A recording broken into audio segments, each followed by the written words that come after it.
Check, test, test. Mic test for your streaming. Check.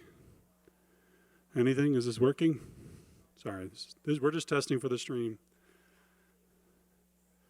Can you hear this? Check, test. Okay, good.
Hello. Good morning. Can you hear me? Good morning. Welcome. Hello. We're happy to see all of you here this morning. It's sunshiny. Yes. And hopefully traffic was better for you this morning. I do want to just start by saying it might be warm in here if you come down closer to the floor. It's cooler, and building services is on it. They're going to come check and try to adjust the temperature. So welcome to a tropical Minnesota morning. We're happy to have you all here on behalf of Metropolitan State University and the Early Childhood Studies program here. My name is Carmen Cook, and I'm a faculty in the Early Childhood Studies program, so we're thrilled to be hosting this event. This is made possible by the Federal Preschool Development Grant, along with the Minnesota Department of Education, the Minnesota Department of Health, the Department of Human Services, the Children's Cabinet, and the Minnesota Elementary Schools Principals Association. So a lot of people working together to make this possible for everyone to attend this morning, as well as live streaming. So all of Greater Minnesota can attend as well for the next 2 days. I'm just going to start off this morning by welcoming our provost, who will welcome you. Amy Gort is here to just give a welcome from Metropolitan State, and then I'll give some logistics, and then we'll get started with our morning. Thank you. Well, good morning, everyone. I think we're kind of at that time of year where we have to dress in lots of layers to be able to navigate the outside, and then we can't figure out how to stay at a comfortable temperature when we're inside. So again, I think it's much cooler down here if you start to feel faint in the upper rows. It's my pleasure to welcome you here to Metropolitan State on behalf of our faculty, staff, and students. I'd like to give a special welcome to Dr. RoseMarie Allen and thank her for sharing her expertise and experience over the next 2 days. And of course, thanks to our partners, the state of Minnesota, the Minnesota Children's Cabinet, and the Minnesota Elementary Schools Principal Association. This is a great opportunity for all of you, and we're very grateful to be part of this learning opportunity. I'd like to acknowledge that this gathering is being held on the traditional lands of the Dakota people. Our university owes an enormous debt of gratitude to the Native people of Minnesota because we have benefited from the colonization of their land. For thousands of years, Native people used this beautiful location overlooking the Mississippi River in an area abundant with wildlife as their summer home. So I'd like to take this opportunity to pay my respect to the elders, both past and present. The focus of this workshop, the role of implicit bias as a barrier for all children, is critically important and timely. We know that not all children are being served by our educational systems in Minnesota based on the disparities that are evident in the outcomes for those children. These disparities typically continue in higher education settings as well. The Minnesota State College and Universities system recently set a goal of achieving equity for all students by 2030. This Equity 2030 goal will shape the work at our colleges and universities across the state. I'd like to, since you're here at Metropolitan State, I get to take a few minutes to tell you a little bit about Metropolitan State. We were founded in 1971, so not even 50 years ago. As a non-traditional university for students who were underserved by more traditional universities. That mission still guides our work today with a commitment to providing accessible, high-quality liberal arts and professional and graduate programs to citizens of the metropolitan area with a continued emphasis on underserved groups, including adults and communities of color. The university vision is to create a student-centered environment with a faculty and staff that reflect the rich diversity of our area. We're committed to working together to create culturally competent and anti-racist learning environments for our students, with an unwavering commitment to civic engagement and the way that that empowers everyone. At this point, we serve about 11,000 students a year, offering classes across the Twin Cities metropolitan area. When you look at our students who were enrolled this last fall, 50% of our students identify as belonging to a community of color. The average age of Metropolitan State students is 30 years old. 84% transfer credits from a different college or university when they start here at Metropolitan State. About 25% are Pell eligible, which is one marker of being from a lower economic strata, and 54% are part-time students. So we have a very dynamic and diverse student body. We are committed to ensuring and supporting students' educational goals and expanding their opportunities. And one thing we're very proud of is that Metropolitan State University has been recognized as a leader in improving students' social mobility. So there's an organization called CollegeNet, which ranks about 1,400 universities across the country in terms of increasing students' social mobility as an outcome of their education. And Metropolitan State University ranks 21 out of 1,380 schools. So we're very proud of our students and what they accomplish in their communities, and we're thrilled and honored to be part of that journey for them. Our strategic plan names two strategic commitments that I think are relevant to the conversations you're having here over the next 2 days. We name the goal of increasing student success and ensuring students experience high impact learning experience, that all students have access to those high impact learning experiences. Embedded in these goals is an acknowledgement that there are disparities among our student groups in terms of student success and that access to high impact practices. And we're committed to diminishing those gaps. So welcome to Metropolitan State University. I thank you for being here and for your commitment to minimizing implicit bias and removing barriers for all students.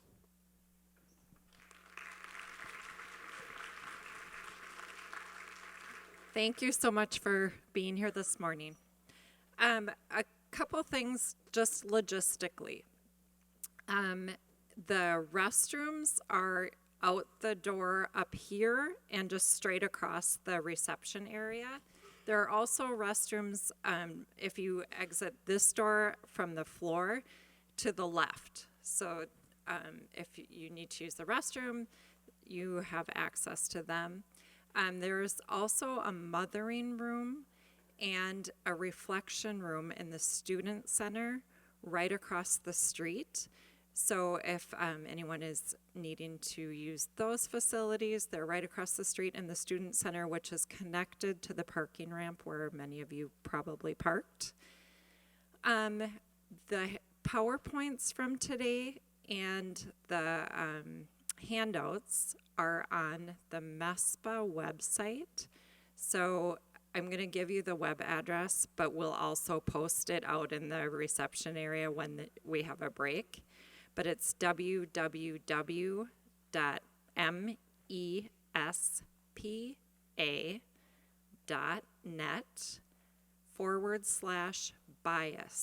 BIAS.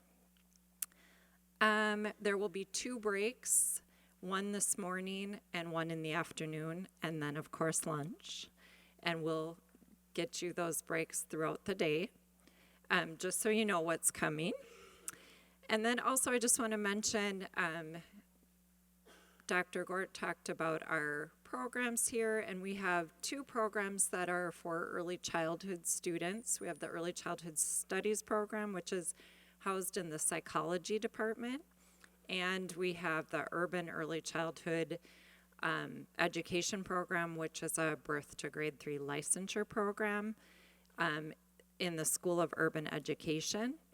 And we have over 200 students that attend those programs here at Metropolitan State University. So we're really excited to be hosting something that our students can benefit from.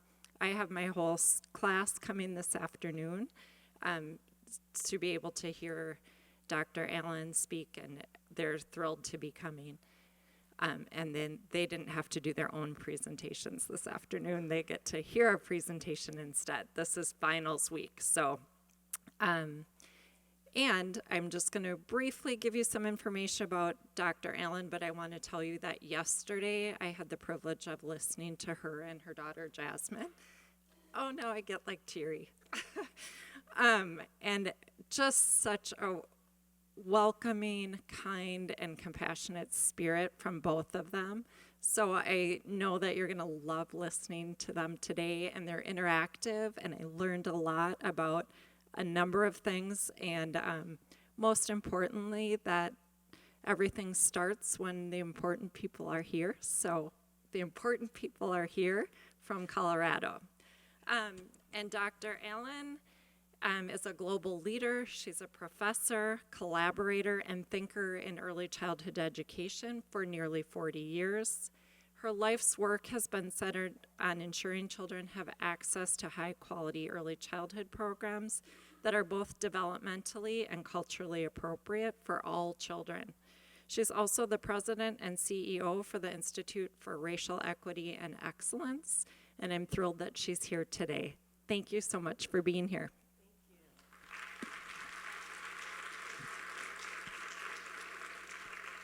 Good morning, Minnesota.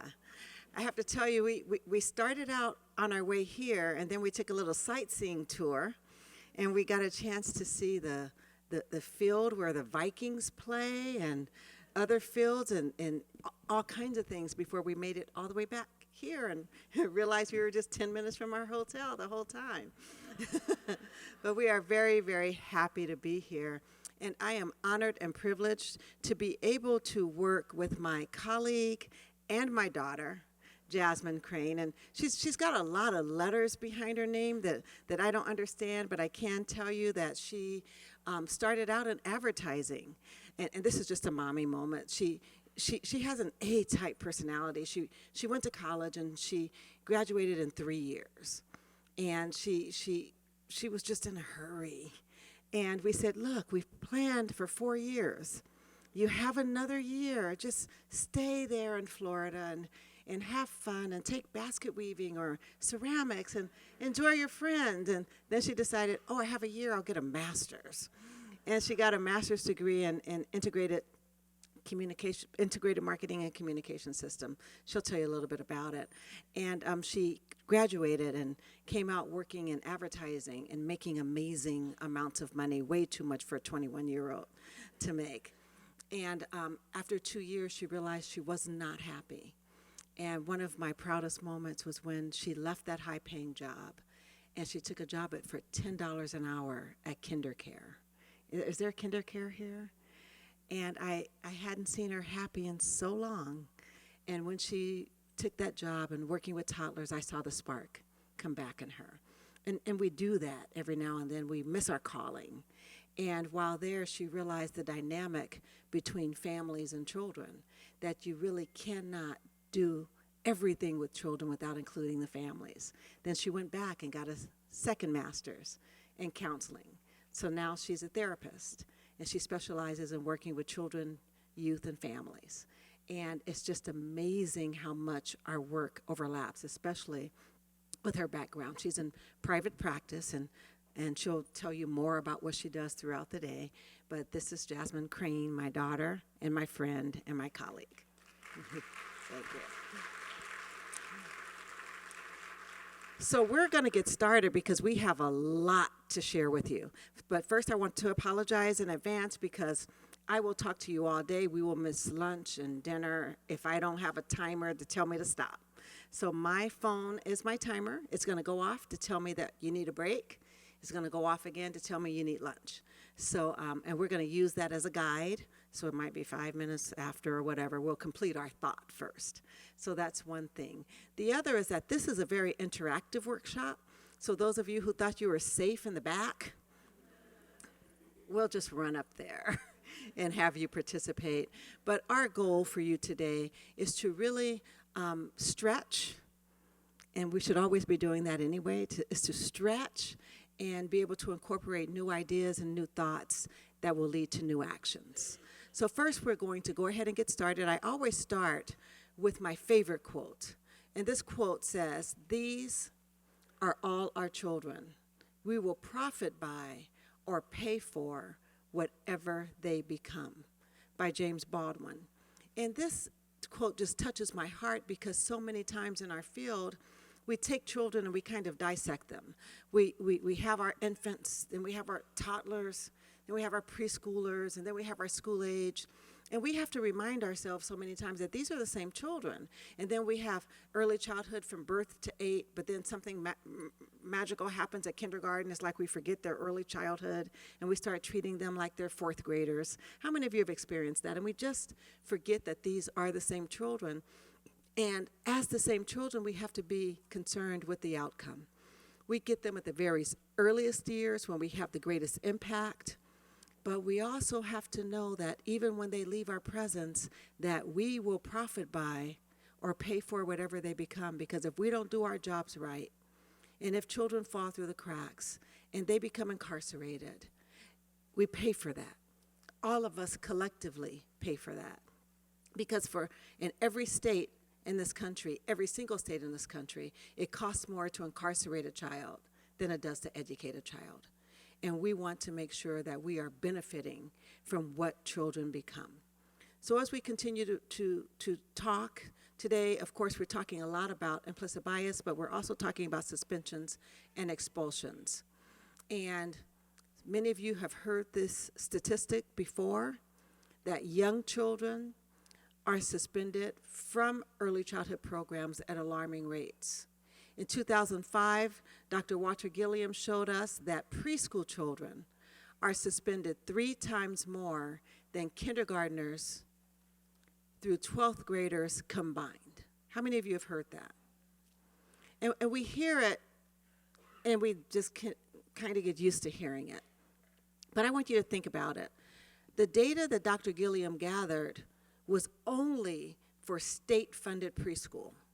Not child care, not family child care homes, not Head Start, but just this very small slice of the pie that is preschool funded by the state.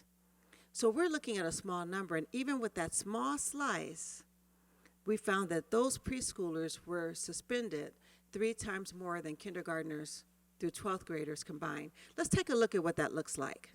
So, for every child who was suspended from kindergarten, think about that. And then I want you to think about every child who was suspended from 1st grade, 2nd grade, 3rd grade. So those primary grades, think about all the children who were suspended from kindergarten through 3rd grade. Got that number in your head? Now think about all the children who are suspended from 4th through 6th, or in some situations 4th through 5th because middle school is 6th grade. Now think about all the children who are suspended from middle school and combine that with all the children who are suspended from elementary. And there's a lot of children suspended from middle school. Now you have all the elementary children who are suspended, all the middle school children who were suspended. Take those 2 numbers and add it to all of the high school students who are suspended. Do you see how big that number is? Now multiply it by 3. And that's how many preschoolers are suspended. That's a lot, especially for our youngest children. And we need to be concerned about that. Before we go further, I want to talk about what a suspension is. And this definition is the one that I like the most. And it says that a suspension is a disciplinary action that is administered as a result of a child's inappropriate behavior that requires that child to absent him or herself from the school or from the classroom for a specified period of time. Now I want to go back to this one. Now this definition is basically the definition that's used to collect data. It doesn't include all the other ways that we suspend children without really talking about it. What we know is excluding a child from the learning process. When you think of a suspension as excluding a child from learning, it becomes different in your mind. That could be a classroom, it could be from a school premises, but it could also occur when a child is sent home early. Because there are programs that say we don't suspend children, but there are lots of programs who will call a mom to come get the child. They're not suspended, just come get them. Or you know what? Oh boy, they had a really rough day yesterday. Maybe you should keep them home an extra day just so they can calm down. But that is not even captured in the data. There are children placed on a modified schedule. Oh, we don't do much after nap time, and they have so much trouble, so after lunch, why don't you come pick them up?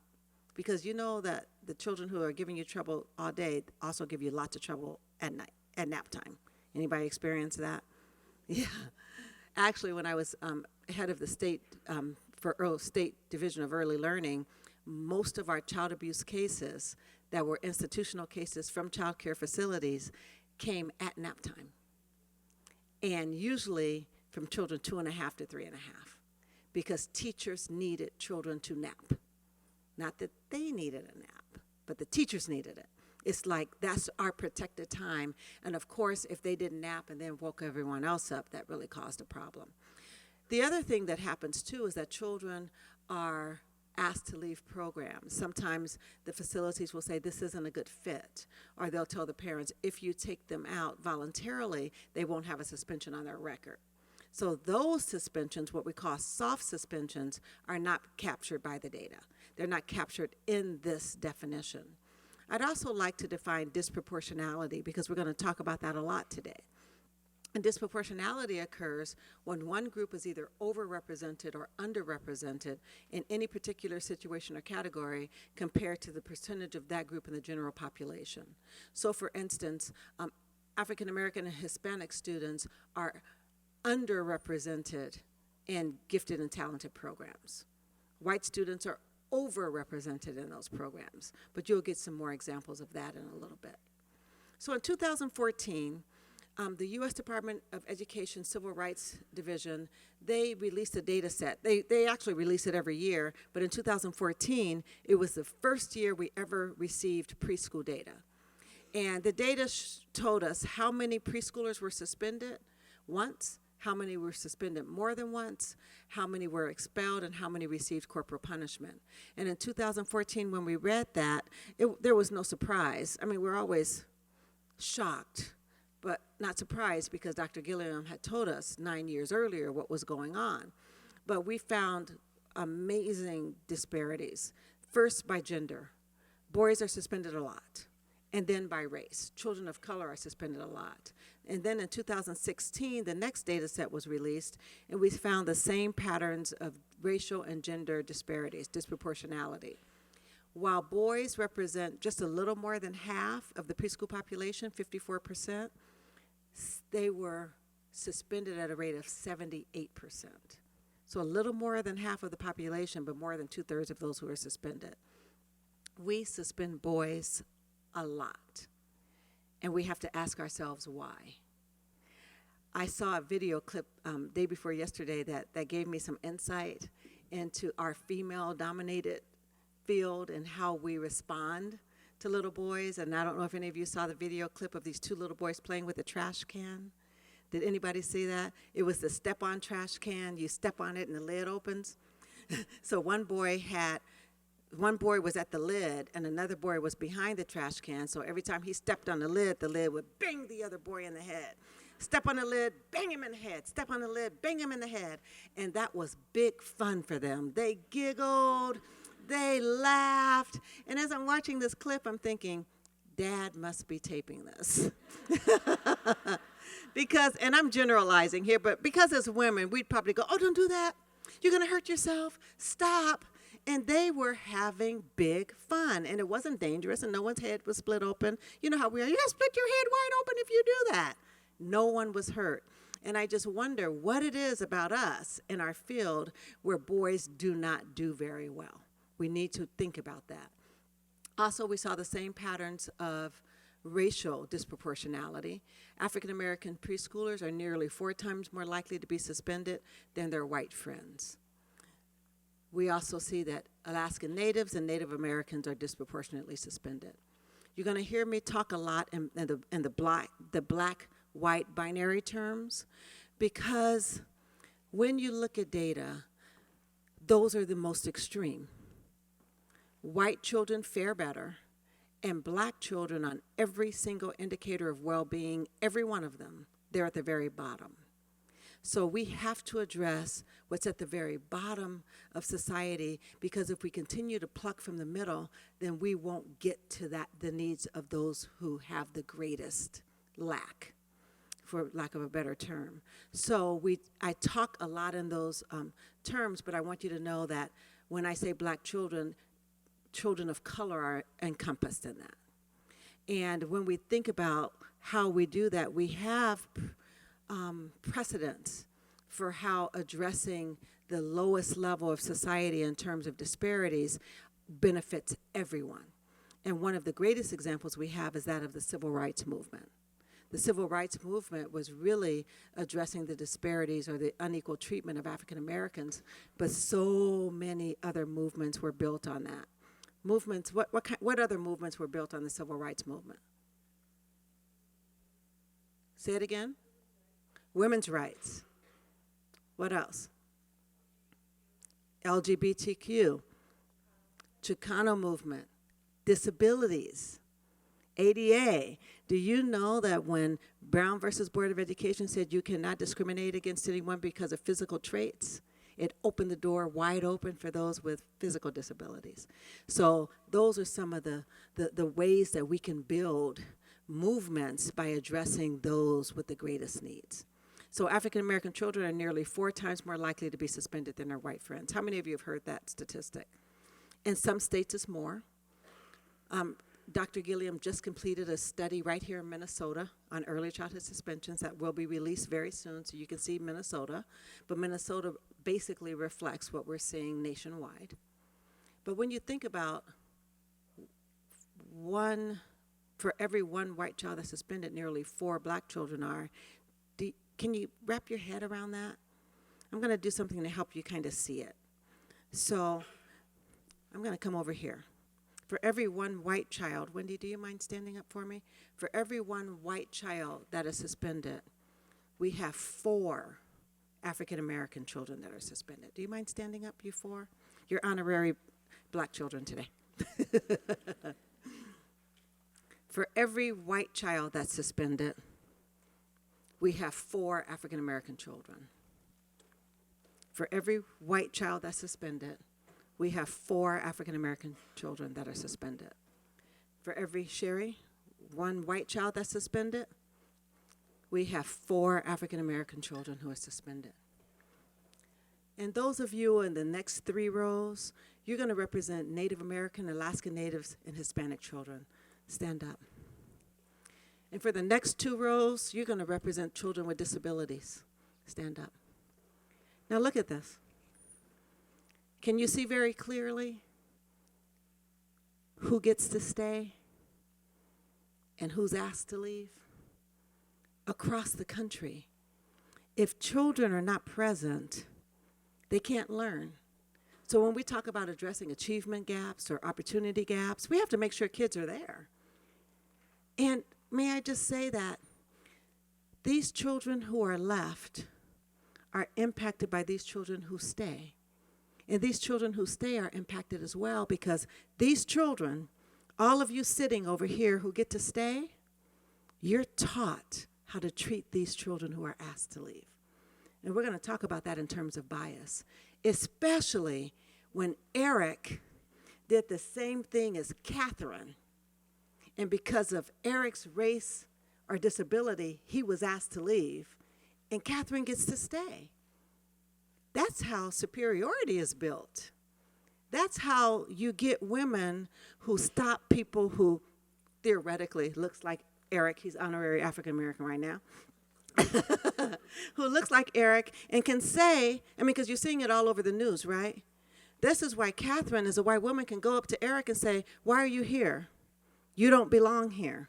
Show me your ID, because we in early childhood has taught you that you get to police the bodies of these people over here, even when they're in the same space that you are. We've taught you that perhaps they don't belong, and we've also taught you they're dispensable. Does that make sense? Thank you. Go ahead and have a seat. Thank you so much. So, we found that, like I said before, Native Americans and Alaska Natives are disproportionately suspended, and also children with disabilities. This is a rather startling statistic for me, and it's very personal, and you'll find out why in a minute.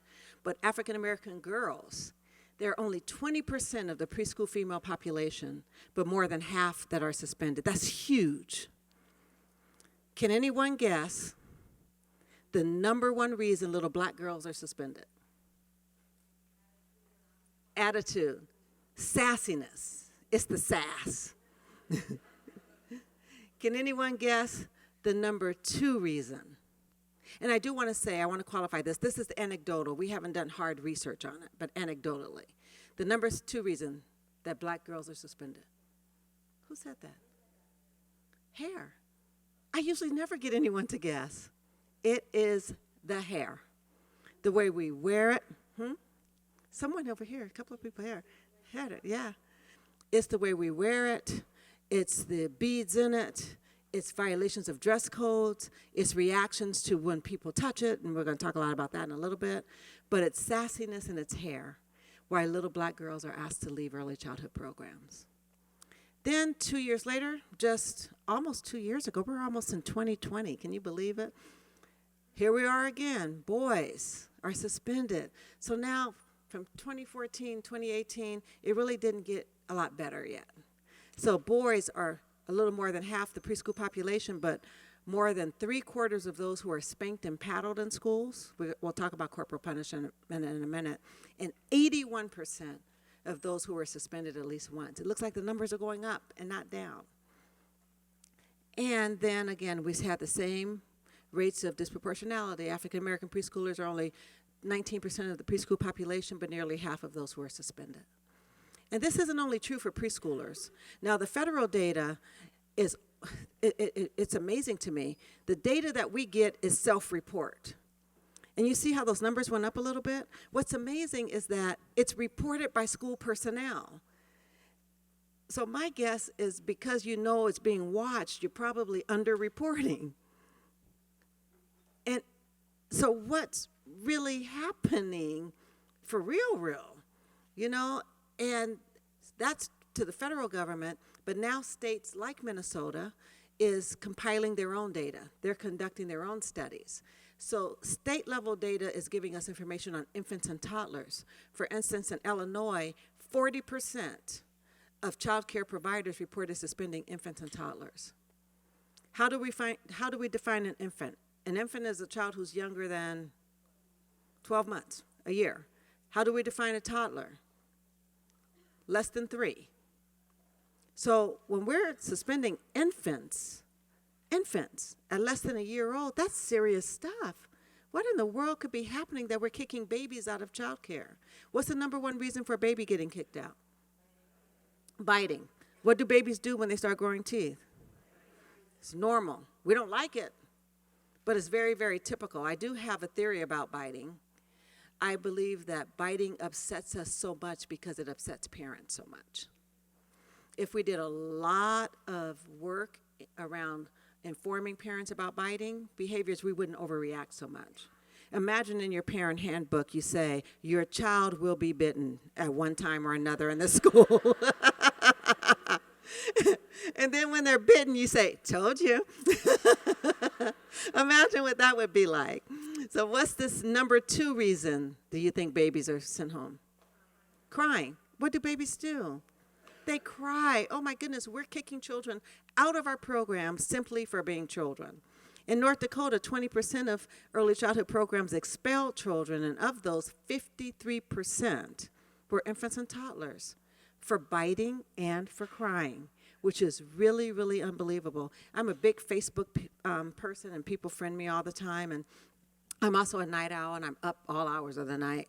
And I received a message in my, what do you call that?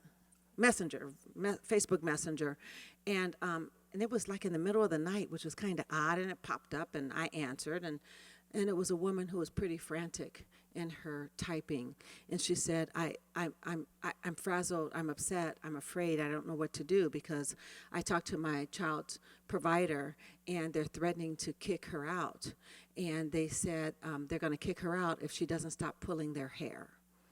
And I'm looking at this, pulling their hair, and she said, I don't know what to do, because I've tried everything, but instinctively I don't want to spank my baby, but I don't know what to do because she's only 8 months old. 8 months. Anybody have an 8-month-old or work with them? You don't wear necklaces or earrings. You pull your hair back because they're going to snatch everything out. So I am also wondering what's happening, that we're forgetting our basic child development, where we know that this is what children do, or we have something going on ourselves that we're getting so angry with babies for being babies and kicking them out. So infants and toddlers are also being suspended. Children in special ed are twice as likely as the overall population to receive either in-school or out-of-school suspensions. And every day across all settings, Head Start, family child care, private and public child care programs and preschools, 250 children a day. I think that's about 50 million. It's a bunch a year. 250 children every single day are sent home. And this is unconscionable because you know what? We're early childhood people. We know the benefits of keeping children in early childhood programs, and somehow we're not looking at it. So one of the greatest risk factors for being suspended is to have been suspended before. Once you get suspended over and over and over again.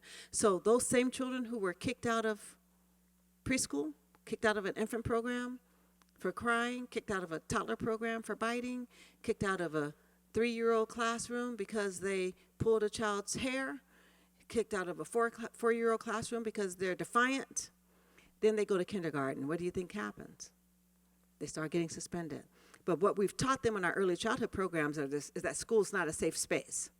It's not safe, and the minute I do something, I'm going to be kicked out.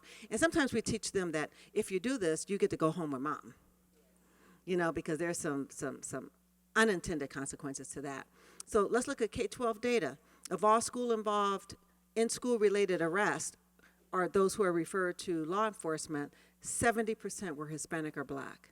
You know how many that is? That's 70%. That's a whole lot. They're Hispanic or Black. And then Blacks are 18% of the K-12 enrollment, and they're 35% of those suspended once, 46% of those suspended more than once, and almost 40% of all expulsions. And while we look at suspensions, remember that first data collection? I said that they also looked at corporal punishment. We looked at corporal punishment, but we really didn't look at it. We thought, okay, we're going to focus on suspensions. I don't know how that whole group mentality works, but no one looked at corporal punishment. But currently, there are 19 states that still make corporal punishment legal. Minnesota is not one of them. So thank goodness. Give yourselves a hand. But in 19 states, it's legal in public schools. In 48 states, it's legal in private. So I don't know where Minnesota is in private schools. But this is the list of those in public, and I am very ashamed to say that Colorado is up there. 3 years ago, I worked very closely with the legislature to ban corporal punishment, and it failed miserably.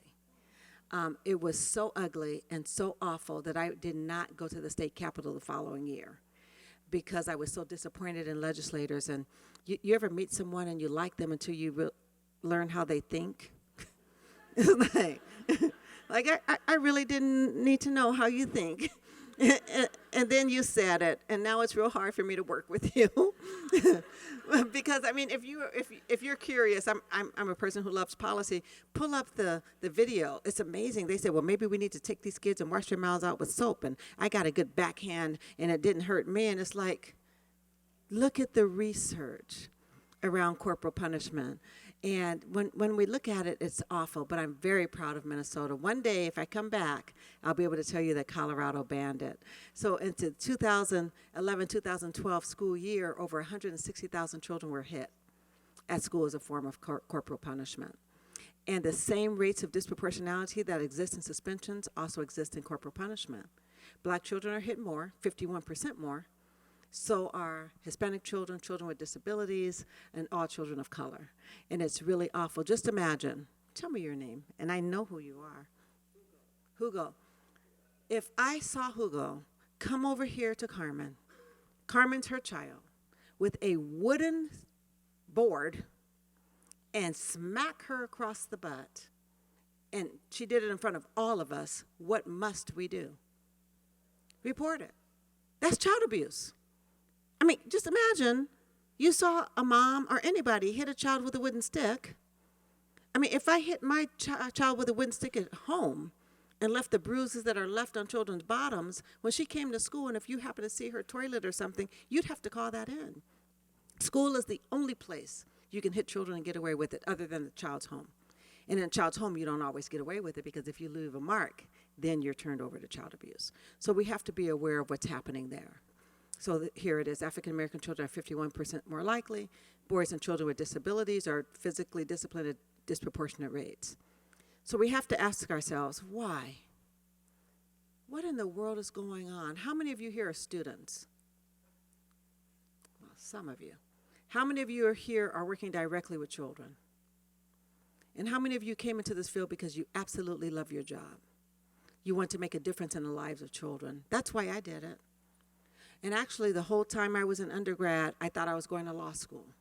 But the whole time I was there, I was an assistant teacher. And the day that I received my acceptance and funding for law school was the same day that I was offered the position as head teacher of the EWOCs, 3-year-old classroom. Can you guess which one I chose? I became the 3-year-old teacher and have never, ever in my entire life regretted that decision. I went there because I loved what I did. I wanted to positively impact children. But anybody here work with 3s? I thought I was going to change the world. I could barely change the glue bottles. Teachers feel that they don't have the tools they need to address challenging behaviors. It is rough. It is tough, especially when you have 16 to 23, 24 3-year-olds. I thought I was prepared, but I was really, really underprepared. I did the best I could, but there were times, especially when I look back, I could see where I may have thought it would have been easier to kick a child out. As a matter of fact, because of my own background, I made a personal commitment. It's a personal tenet of mine to never, ever suspend or expel a child. But I came very close. I had a child that I had no idea how to handle, but I wasn't going to kick him out because it went against everything I believed. So I began to lose families. I began to lose teachers. And then my best teacher, now I have a character flaw. Well, I have many character flaws, but one of them is my response to ultimatums. I don't respond well at all. You give me an ultimatum, my daughter's giggling over there. You give me an ultimatum, you're going to lose every time, even when it's not in my best interest. If you say, do this or, I'm going to do the or no matter what. My husband said, you need to get that checked out. But so this teacher, my best teacher, she knew that I didn't respond well to ultimatums. So what she said was, RoseMarie, you know I love my job. And I want to stay here a very, very long time. I love the children, I love my job, I love working with you, but I'm just not sure how I'm going to stay when they continue. I don't know, I'm trying to work that out, how I can work it out, and I'm not seeing it. I don't see any way to stay. Wasn't that a great way to tell me get rid of him or else? But the way that she phrased it really spoke to my heart because she was the best. And I knew I had to do something. And that was a Wednesday. And I said, you won't have to work that out. I can't afford to lose you or anyone else. I'll tell the child's mom on Friday that we're going to give a 2-week notice, that they'll have 2 weeks to find other care. I didn't sleep Wednesday night. I didn't sleep Thursday night. By Friday, when I was supposed to tell the parent dropped off, and I knew I wasn't going to be able to do it. So the first thing I did was go back to her and say, I don't think I'm going to be able to do this. I've not slept in a few days. Something's just not right. I'm going to try another way. I'll let you know when I come up with something. I looked back then in the yellow pages. I know some of you have no idea what that is. But and I found that right up the street was a mental health facility. So I called Aurora Mental Health, crying. I have a child here. I'm supposed to kick him out today, and I don't want to kick him out. I don't know what to do, and I'm going to lose my teachers, and I've already lost parents, they said, hold on, let me connect you to someone. And I didn't even know we had early childhood mental health people back there. And they connected me with Terry Emberling. And Terry said, calm down, are you okay? I said, I'm not, because I'm supposed to kick this child out, and I just can't do it. I don't know what to do. And she said, I'm on my way. And she came. She came that Friday. She said, let's hold off. And she talked to the teacher. And then she came back Monday and Tuesday and showed us how everything in our environment was triggering for that child. And she gave us all the strategies we needed. And not only did she save him, but she saved us. And she gave us the tools we needed. We don't always have the tools, and we don't always have the support. So as administrators, how many of you are administrators? We have to make sure that not only are we providing the tools, but we're providing the support. Because for me as a 3-year-old teacher, there was nothing more frightening than my children appearing out of control, not that they really were, but appearing out of control, and then the director walking in, or the principal walking in. You know that feeling like you really, really, really want to support. I mean, you want to make sure that they know that you're capable of handling this. Now, what I love is that most of our early childhood administrators were also early childhood teachers. We have a way of promoting from within our ranks, so they become our greatest supports. And then teachers, we have to make sure that we are counting on them for support and that we're not alone. Because what I know for sure is that teachers, there's not a single teacher that I've worked with, and I've been teaching at the college level for many years. I've never had a student enroll in a place like Metropolitan University, go through the whole AccuPlacer testing. Do you have to do that here to find out what English and math classes you have to take? And for some of us, because we're in this field, for me, I'll speak for myself, because my major, I looked and said, math, math, math, yes, math, math, math, yes, math, math, math. Oh, no math, okay, I'll make that one. Can I tell you a secret? I got a doctorate without ever taking statistics. I talked my way out of it. I talked my way out of taking the class. And no one could believe it, but I just thought I'd never get this degree if I have to do that. But anyway, they take these classes, they take the math classes. Some of our students have to take the 3 years of remedial math, take the first level math, take the second level math, and take some of those classes twice. You don't have to raise your hand, but I've seen it. And then they get to take all their major stuff, and I've never seen anybody go through all of that to say, whew, got my degree. Now I can kick kids out. They don't. We go through that because we really, really, really want to make a difference in children's lives. But then we find out about this thing called suspension, and some of us went through it ourselves or know people who did, and then we say, that's a tool. It's a tool in our toolbox and we need it. When we began to work on banning suspensions in Colorado, that's what we heard. You can't take this tool out of our toolbox. What will we do without this tool? And then they were challenged. They were challenged. Is this really a tool? Because tools build up. They repair. They make things better. And then someone said, is suspensions a tool or is it a weapon? Because, well, weapons destroy and break down and cause harm. And we know that's what suspensions do. So what we're going to have to do is take this antiquated tool out of our toolbox and replace it with something that's proven to work. And suspensions are proven to cause harm. Because children who are suspended are 10 times more likely to enter the juvenile justice system.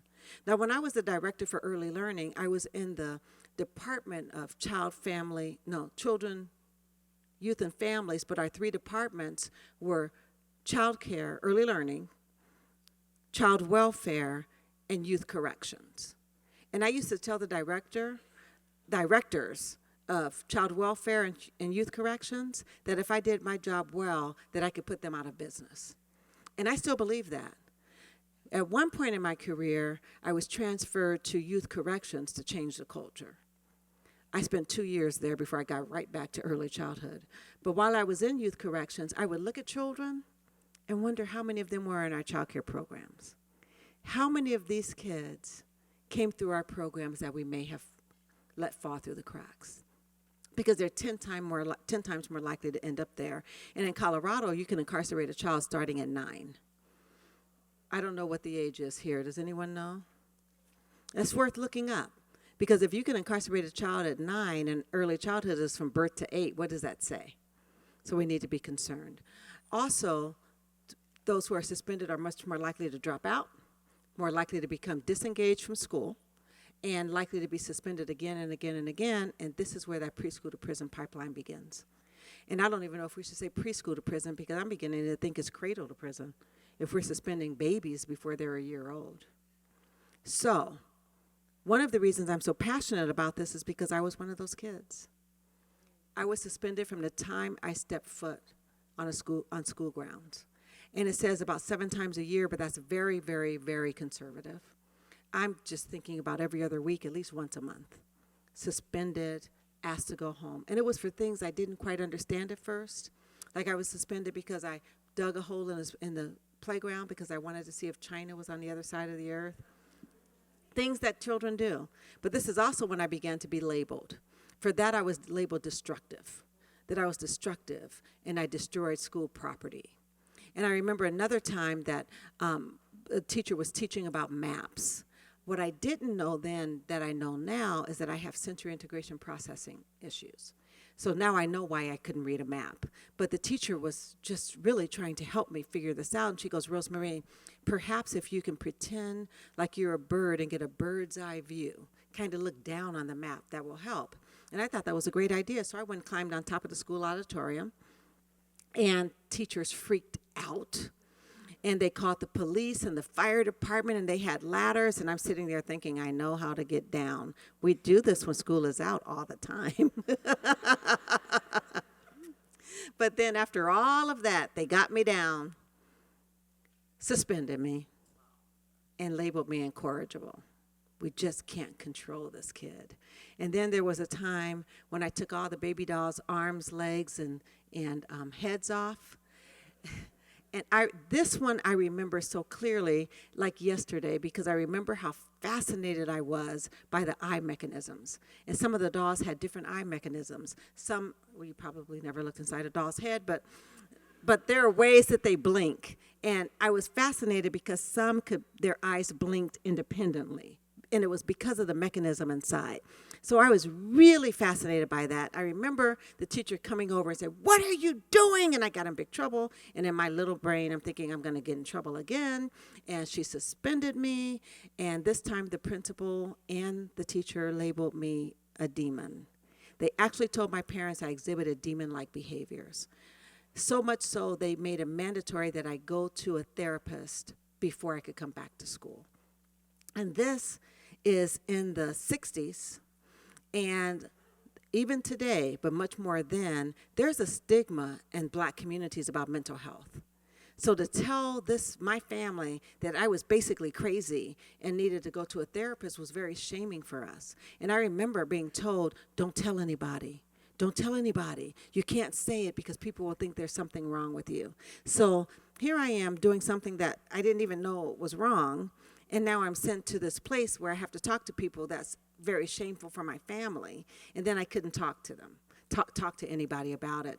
And the same thing when I found out that boys peed standing up. And that was quite a thought. So I wanted to see how that worked. And I snuck in the boys' bathroom to see and got caught and got suspended and was labeled a pervert. They said I was sexually perversive. And back to the therapist before I could go back to school.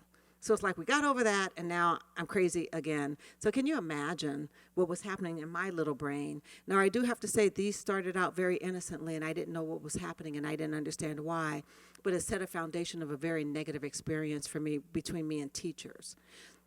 I was one of the only children at the school who got all A's and all U's. I don't know if they still give U's now for unsatisfactory. It was so bad that they wanted to put me in special ed. They thought, well, maybe there's something wrong with this girl. Let's put her in special ed. But they conducted an IQ test. Back then, they did IQ test to see. And my IQ was off the charts, so they couldn't put me in special ed. So they skipped me a grade.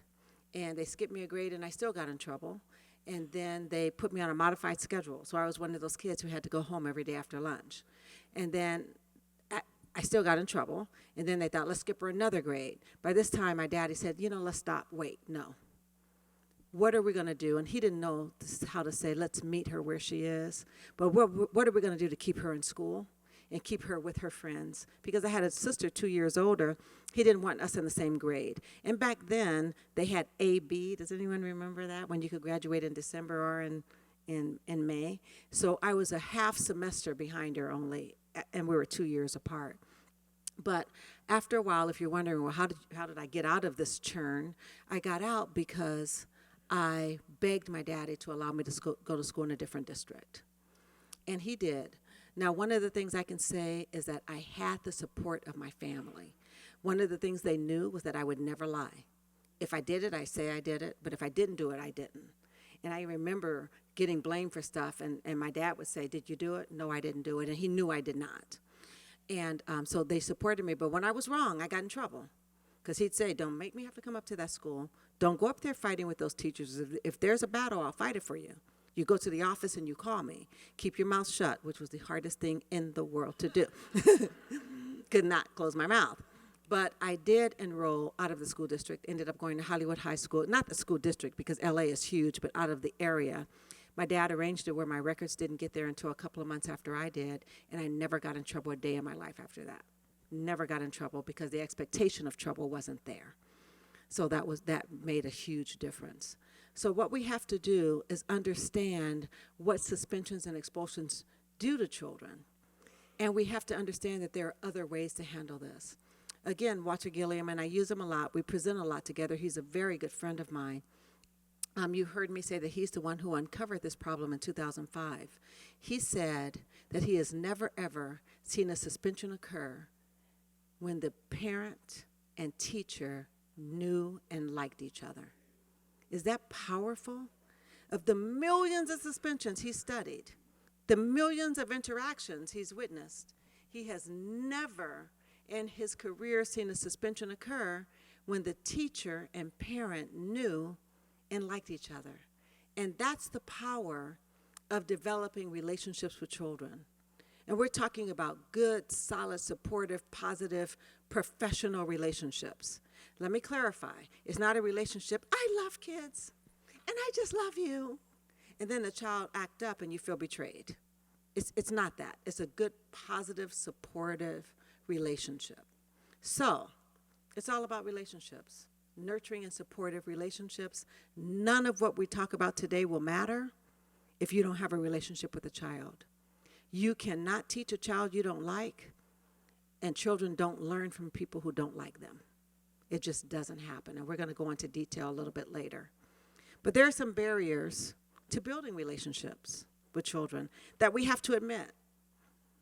And one of the things that I'm going to give you permission to do today, not that you need my permission, is to admit that there are some children you don't like.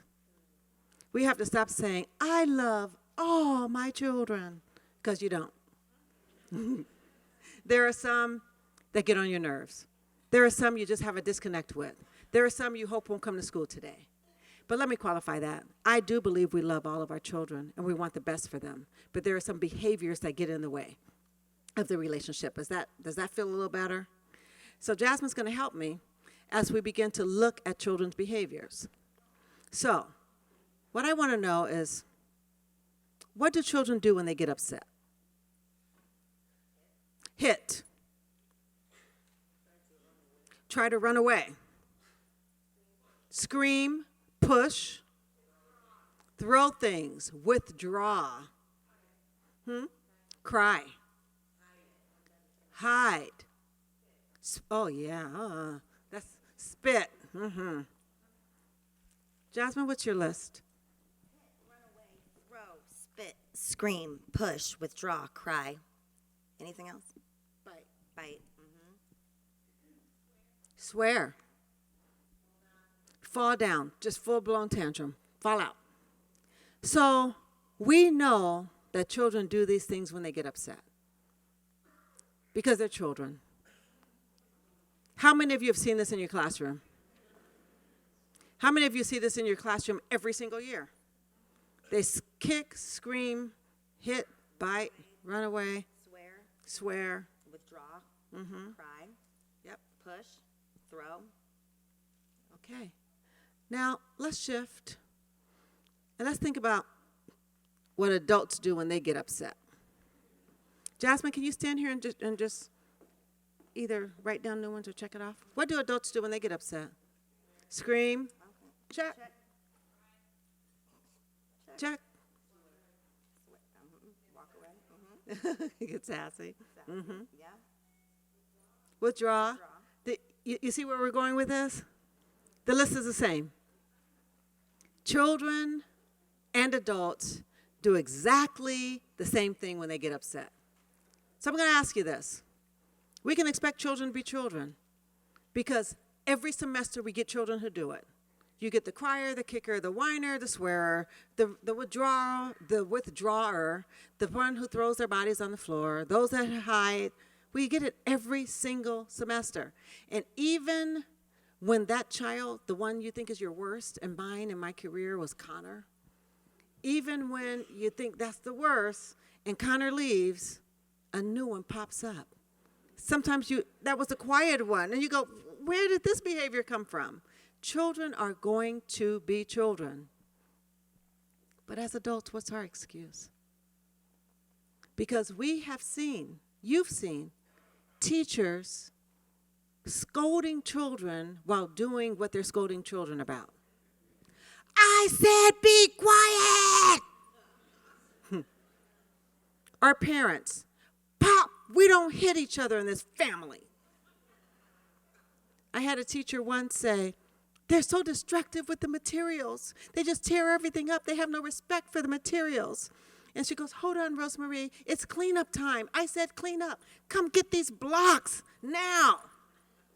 You're kicking the blocks and complaining that children don't respect them. Does anybody work with the teacher who writes their name on everything? Their name is on all the books. Their name is on the blocks. Piece of paper, this is my marker. What you don't know is that you're teaching children to write on materials. When you write your name in books, you're teaching them it's okay to write in books. So just be aware of even the unintended consequences of our behavior. Children are going to be children. And as adults, we have to wonder what's our excuse. We have to also be willing to look at children and remember who they are. Anybody here work with or have a child under the age of 1? Over here, under 1. How old is? You work with children under 1. How old is he? 18 months. You remember, what's his name, do you mind? Caleb. When Caleb was born, you remember how tiny Caleb was? All of you think back to a newborn. And I was blessed. We have a nephew who was born on my birthday this year, April 1st. And it was just the greatest blessing for us. And we forgot. I forgot what newborns were like. So when Nikki said I could help change his clothes, it was like pulling a wet noodle through the hole of his. Do you remember that? With Caleb, they're so floppy, and I'm trying to get his hand through the sleeve, and I have to dig in there for it and pull it out, and I'm so afraid I'm going to break him because he had no tone whatsoever. And then after that, a few weeks later, he began to lift his head off the mattress. And then after that, his chest came up. And then before we knew it, he was on his back, and I remember watching him, and his hand went past his face. And he was like, whoa, what's that? He didn't even know he had a hand. And then he discovered his toes. And before you know it, his favorite pastime was to lay on his back and suck on his toes. And then before we knew it, like right now, he's comeback crawling. And it's just the funniest thing because you want to help, just like pulling up. And we know that pretty soon he'll be able to pull up and cruise around furniture. You remember your child development. Cruise, and they can cruise, but in the very beginning, they have no idea how to get down. Do you remember those days with Caleb? And then they let go and like, oh, and then they flop and they cry. And then between 12 and 15 months, just the most magical thing that I see is the ability to walk on 2 legs. So here's a baby now, just a little over a year, and they've learned to kind of walk, but they're unsteady, and their heads are so big, if they bend down, boom, the whole body's going to follow them. But this baby has only been on the planet a year, and didn't even know how to use their bodies. And then they turned 18 months, Caleb's age, and this is when they began to understand they can resist. This is where, what's your name? Emily is wondering, where'd my sweet baby go? Wait a minute. That you call Caleb's name, has he started running away when you call his name yet? No. Using those words, falling out, showing you what they like and they don't like. But Caleb's only 18 months. And he's experiencing some very strong emotions for a little guy who just a year ago didn't even know he had a hand. And then they turn 2. We prepare people for 2s because we say terrible 2s, and 2s can be very, very challenging. And they use 4 words more often than any other. What are they? Mine, no, stop, don't. No, stop, don't, and mine. I would say take those out of your vocabulary so you're not reinforcing it. But those are their favorites. And mine means yes, and mine means no, and no means yes, and no means stop, and they use them interchangeably, and you just don't know. It was at that age that I stopped giving her bananas because she loved bananas, but one day at 2, she was eating a banana and it broke. And she wanted me to put it back. And I couldn't put it back, so I offered her a new banana, but she didn't want the banana. She wanted the old banana, but she wanted it back on. And she wouldn't take no for an answer. It's like, I can't do it. Just eat this. Here's a new one. No. And I taped the banana. And then when she got down to the tape, she'd have another fit. I tell you, I don't think she ate bananas again for 6 months because I was traumatized. But that's what 2-year-olds do. It's hard, and they don't know, and they're growing, and these emotions are growing, and they don't know what to do with them. So they fall out, and they kick, and they scream, and they bite, and they howl. And sometimes they'll bang their head. Sometimes they'll throw up because they cry so much. Anybody ever experienced that? But they're 2. And then they turn 3. Oh, my goodness, we prepare people for 2, but we don't prepare people for 3. Anybody work with or have a 3-year-old? Like I told you, I was a 3-year-old teacher. I stayed in that 3-year-old classroom 5 years, and it was a self-contained 3-year-old classroom, which should never, ever, ever happen. Do they still do that? Oh, please, let's not do that to people. It took 15 years for my brain cells to regenerate because 3s feed on 3s, and you don't have that 4-year-old to say, we're not supposed to do that. Because 3s will get together. I observed a classroom, and there were 2 3-year-old boys under the water table during a quality rating improvement system observation. And they were trying to get the plug out of the water table. And I'm watching, and I can barely concentrate on the teacher because all I could think about is if they're successful getting that plug out, that's gallons of water. It's going to ruin this entire observation. So I decided to do something that we're taught not to do as observers. You know, as observers, you make yourself small and invisible. I decided to try to intervene to save her. Now, she's reading a story, so I ease over.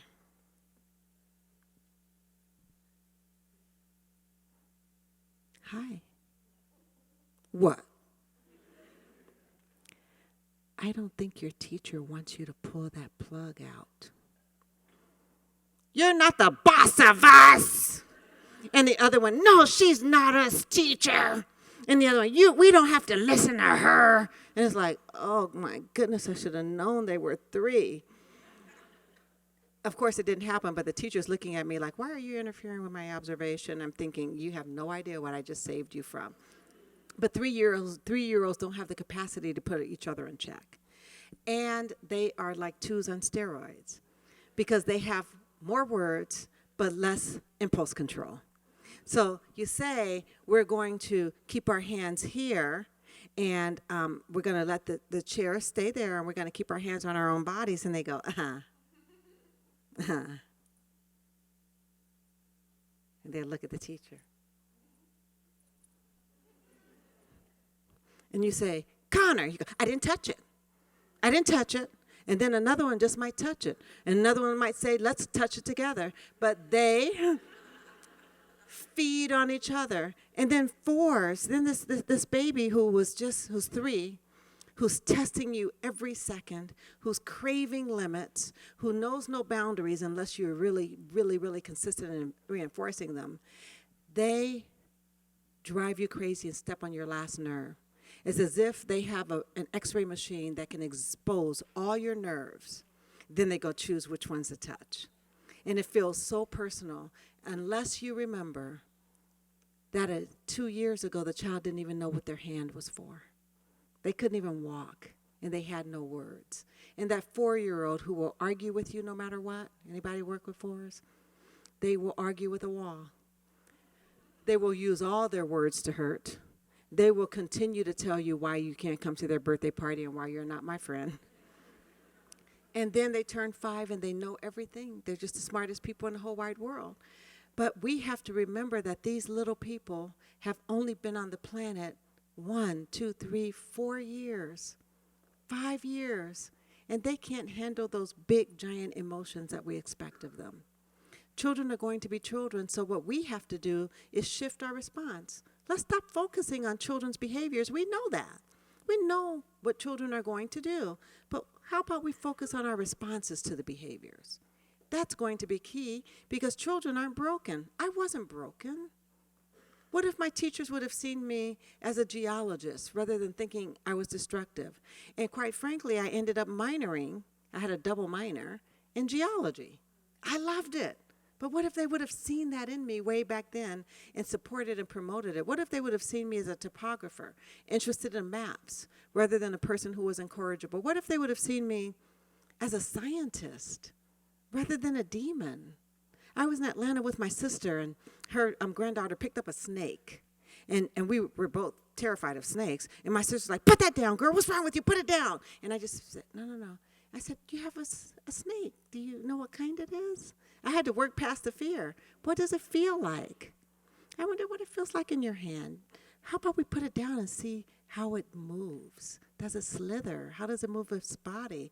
We can encourage children even through our own fears. What if I would have been encouraged as a scientist? What if the teacher would have said, what did you find out when you took those heads off? Now, RoseMarie, you have to put them all back.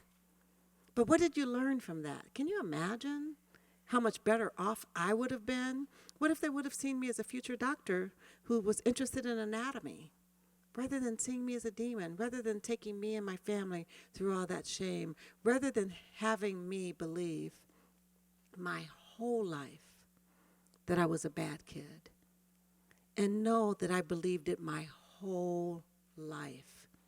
It wasn't until I was in my doctorate program in my 50s that I read an article, the very first article published on how white teachers interacted with black children after Brown versus Board of Education. And let me just put a pin right there, because a big part of the problem that we're having today with disproportionality is that we were never taught about each other and how to interact. We were just kind of thrown into a pot and believed we were a melting pot and everyone was the same, and we've been having problems ever since. But I read that article, and it said that white teachers criticized black children more, the discipline was more punitive, they praised them less, and little black girls who were smart were treated worst of all. And I read that article at 2 o'clock in the morning and sobbed. It brought me to my knees. I cried my heart out because it was the first time I realized that maybe it wasn't me. Because I went to school in the 60s. I was a product. I was a beneficiary of Brown versus Board of Education. And I was a pretty smart kid. And when I saw that, I thought, it wasn't me. Maybe I'm not so bad. And my dad had passed a while back, and all I wanted to do in those darkest hours at 2 o'clock in the morning, when I realized I wasn't a bad kid, was call him. I just wanted to talk to my dad and say, Daddy, look, it wasn't me. I'm not so bad after all. But what was so amazing was that I didn't realize I carried that all those years. Over 40 years, I carried the belief that I was a bad, terrible troublemaker and child. Let's not do that to children. Let's shift our focus to our own behavior and how we're responding.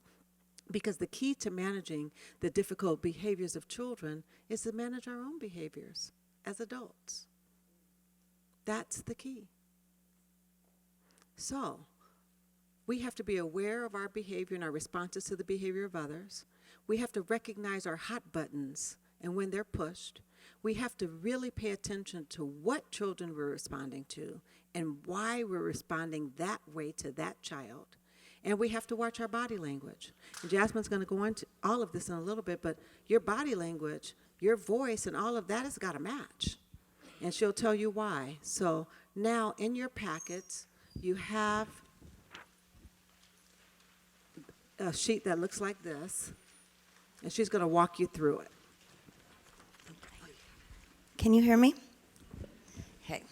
One thing is I looked up in Minnesota, in the state of Minnesota, children under the age of 14 legally are not cannot commit a crime. So it's 14 here. Whoa. So that's pretty good. The second thing is I used to live in a really old carriage house, and I have I have a compassionate heart, and so I have a rule. One, because dead bugs sort of creep me out more than alive ones.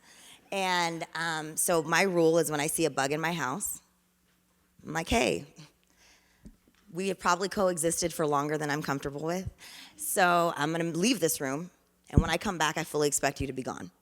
And we can continue to coexist, you know. If they're not gone, then sometimes, you know, especially if it's a shower or something I really need to get into, then I might have to deal with it in a different way. But I don't like to kill the bugs, because then it makes me feel bad as a person, you know, love all of God's creatures, great and small, blah, blah, blah. So, but in my carriage house, and I was talking to my best friend, Nikki, the one we were talking to, and a centipede, you ever seen one of those? Came across me, and I was like, what is that? Like, they have way too many legs, they creep me out. Apparently, I was scared of them when I was a kid. I didn't know, but terrified. I had no idea I was terrified of them. And I took a shoe, and I smashed it. And then I smashed it again. Like, I knew it, but it was just a response. And like I said, I hadn't killed a bug in probably over a year at that point. And right around that time was right when we had that rash. It was the summer when Philando Castile. And like, it seemed like every week an innocent black man was getting shot by the police. And I didn't understand that level of fear until that happened to me with the centipede. So just stay with me for a second. But I was so afraid of this creature. I had such a response to them that not only did I smash him and go against a lot of the things that I believe in, I smashed him again. And I think that I say that because that obviously is a hot button issue for me. That's how we get so responsive and irresponsible with our responses to things that we're afraid of. If we don't have the capacity to be honest about what our situation is and how we're perceiving something, we can do a lot of damage to children, you know? Brene Brown says that shame started, she's one of the leading researchers in shame. Are you guys familiar with Brene Brown? And in one of her books, she says, shame started as a two-way street, but as I got older, I learned how to do it all by myself. Dr. Kristen Neff, she's the leading researcher on self-compassion. She has a website called self-compassion.org. And there's an exercise in there that I have my clients do a lot where they start to recognize their shame voice. And as early childhood educators, as people who speak with children, I encourage you, when I did that exercise, I never wanted to be that voice for a child. Does it make sense? And so anyway, I tell you that because we're all capable of it, but it can have really deadly consequences for human beings. So, with that being said, here's your hot button sheets, and we want to talk about challenging behaviors. A lot of you raise your hand if you work with children actively right now. Okay, so a lot of you work with children, but all of us work with people. And all of us have those behaviors that really push our buttons, those things that we find upsetting, disrespectful. So I want you to think, and we're going to take like 30 seconds to really think about it, and I want you to identify what 3 of those hot button behaviors are and issues, okay?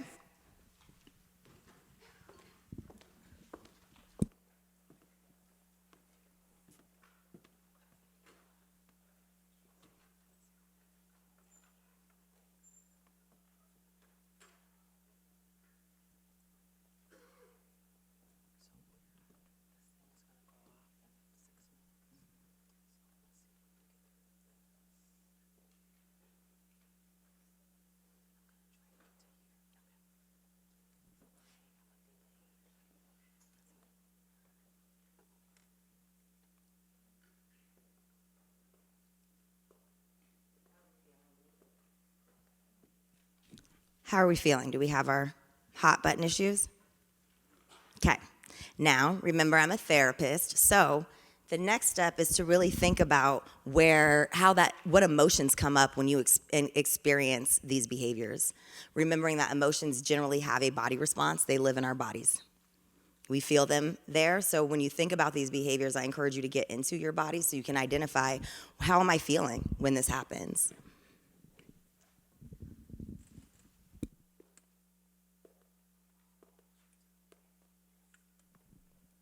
Remembering that all emotions are okay. That we are gonna have, like when my mom said, are there children that you don't like? There are children that I don't like. There are clients that I don't like, and I did not become a therapist to help people to say, oh, I didn't become a therapist so my clients could annoy me, but guess what, it happens. And so being honest with yourself, that's part of having self-compassion, is saying like, it's okay. Your children, your students, your coworkers are gonna make you angry. They're gonna hurt you, they're gonna make you sad, you're gonna frustrate you, etc.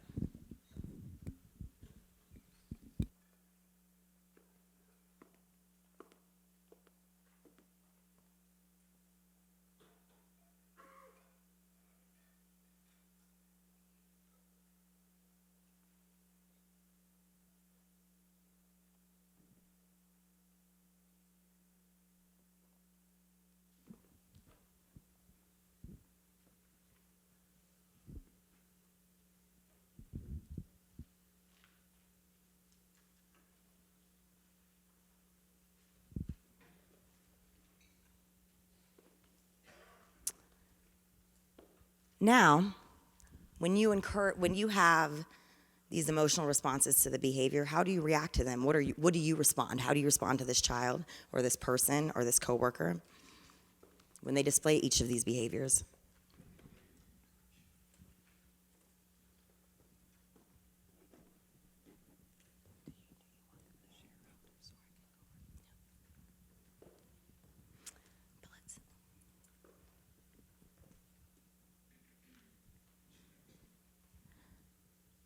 Now, what comes up for you as you think about this? What hot button issues did you all choose? Anybody want to share what your hot button is? Entitlement. Okay, your voice was big. I'm not going to try to find you. Entitlement. I get that. I agree. That's one of mine too. And what happens for you when you experience entitlement?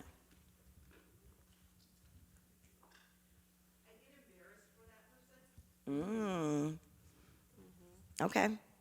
And then, last but not least, I know we haven't done this, but so I can have an example. When that embarrassment comes up, how does that impact your relationship with that person?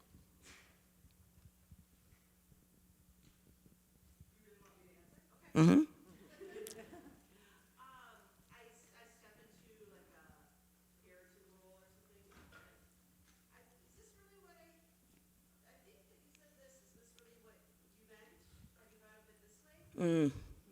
Like a reframe type of thing?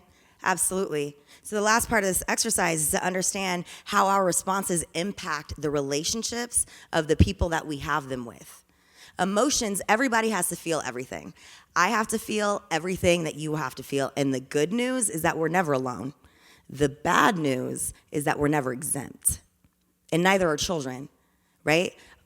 We're in an impossible situation. We don't get to pick the bodies we're born in, the parents we're born to, the siblings we have, the time in history that we're born with, and then we come with this complex package of emotions, and we don't know what to do with them. And very often, we are led by people who don't know what to do with them.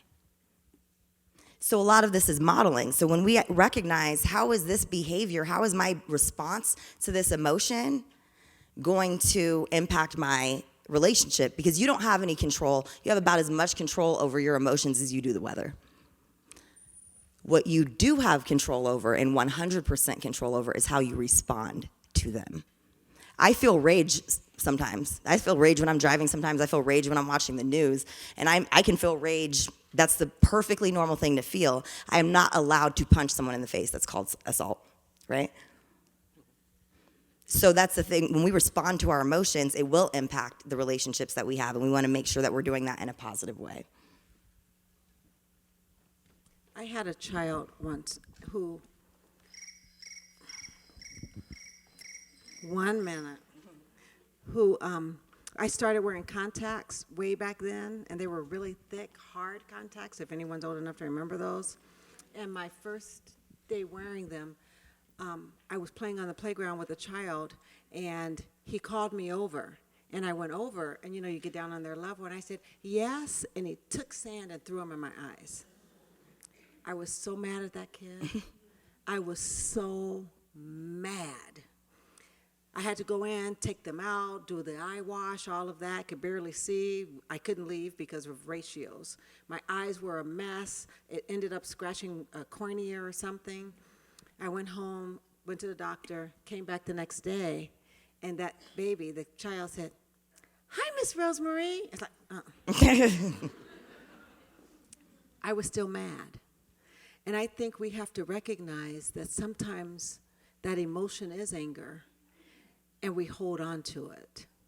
I used to say, every day is a new day, and I don't say that anymore. I say every minute is a new minute, because the next minute we can make it right. But we have to be aware of when those hot buttons are pushed, what emotions come up for us, and the most important part, and Jasmine hit on it, is how that impacts our relationship with that child. It took me a long time to forgive the child. The child forgot about that sand. But my eyes were still hurt.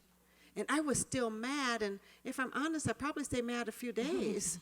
But that interfered with my ability to positively interact with that child. So that's why this exercise is so important. And we want you to hold on to this so that you can really look at this process. What button did this child push for me?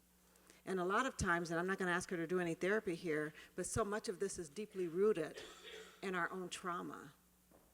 Those buttons that were pushed and what came up that may not have anything to do with that button we think it is, and then how we interact with the child and their families because of it. Aware is halfway there. Yes, it is. That's our favorite. You'll hear that about 1,000,000 times. So you have a little break.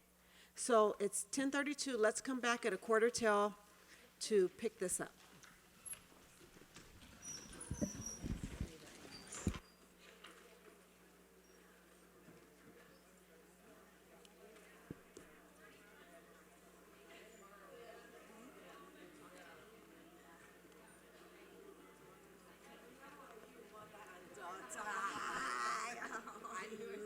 I love love. I can feel you guys love. It's so cute. You guys are so close.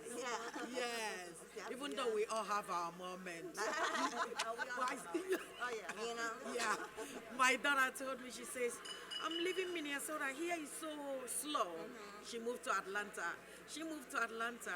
Paid for a home where she's staying. She came back and stayed with me for about 5 months. And she paid for Meanwhile, she wanted to run away so fast from me. That's when I realized, she realized, not me. Mom, I didn't know we are so close until I ran away.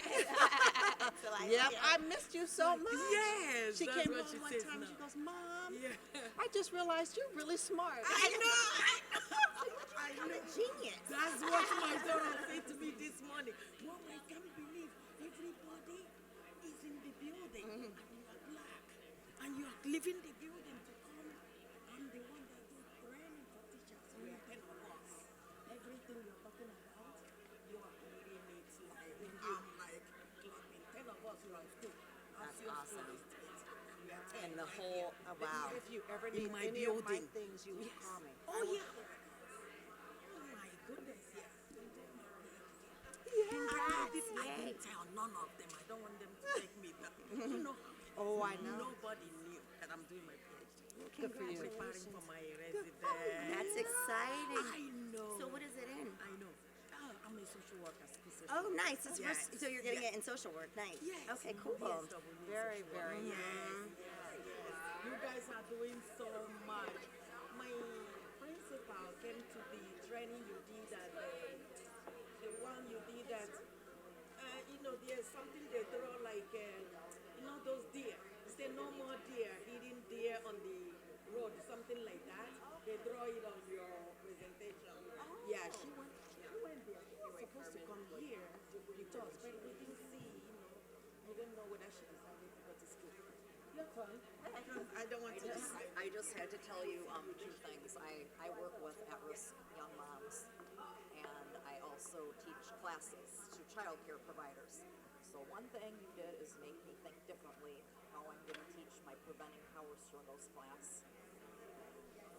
You brought some things to my mind, even though I try to teach them how to work with challenging behavior, but I also am one that will say that if you can't manage the behavior, maybe it's not the right program, like you said. However, don't you think there are instances where a child care provider is just not capable of handling a child that's not well trained?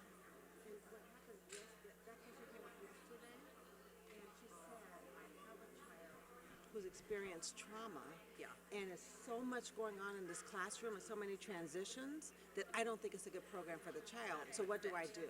Right. And I said, first, you find the program. So Right. when you tell the parent, this may not be a good fit, I want you to take a look at this program. Right.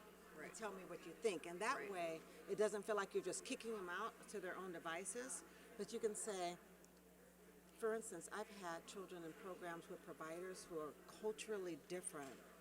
This child needs a more direct approach, and Right. this is a loosey-goosey Right, provider. right. But then I've had the parent, I want you to go and spend an hour in this program and Right. tell me if you think it's a better fit. And they see it.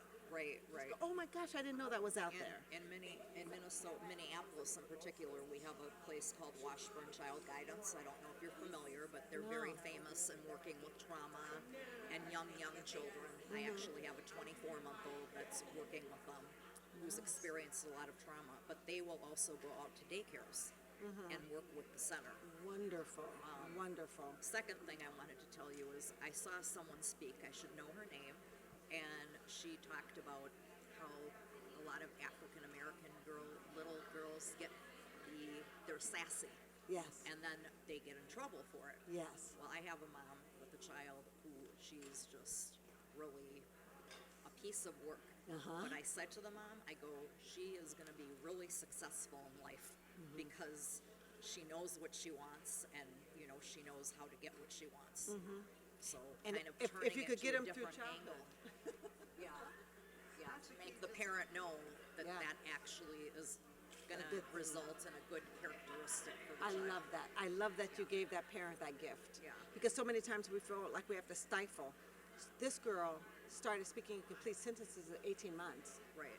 And one time at church, she was moving or talking or doing something, and I said, be still. And my girlfriend said, don't ever try to suppress your child because of what other people think.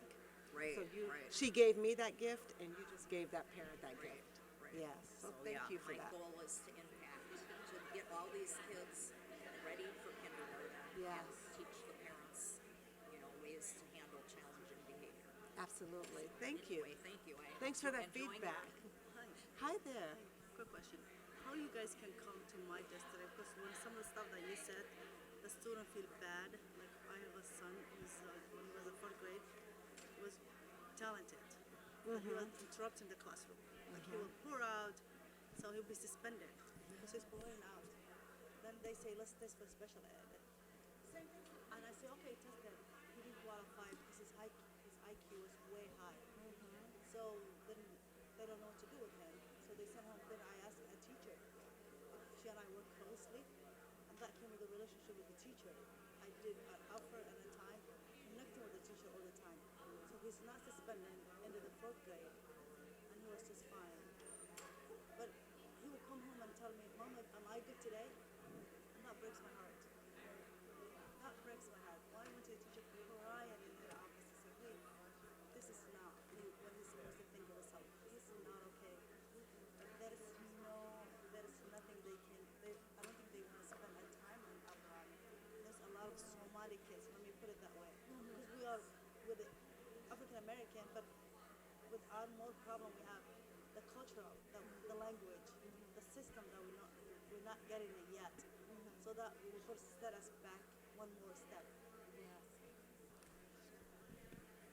And what bothers me is that as gifted as your son is, they didn't put him in a gifted and talented No. program. That's the problem. If he could get into a program where he'd be challenged and appreciated, you know, I think would make a difference. I have six kids, 4 boys and 2 girls. My other son, instead of putting him in gifted, they put in something called Young Scholars.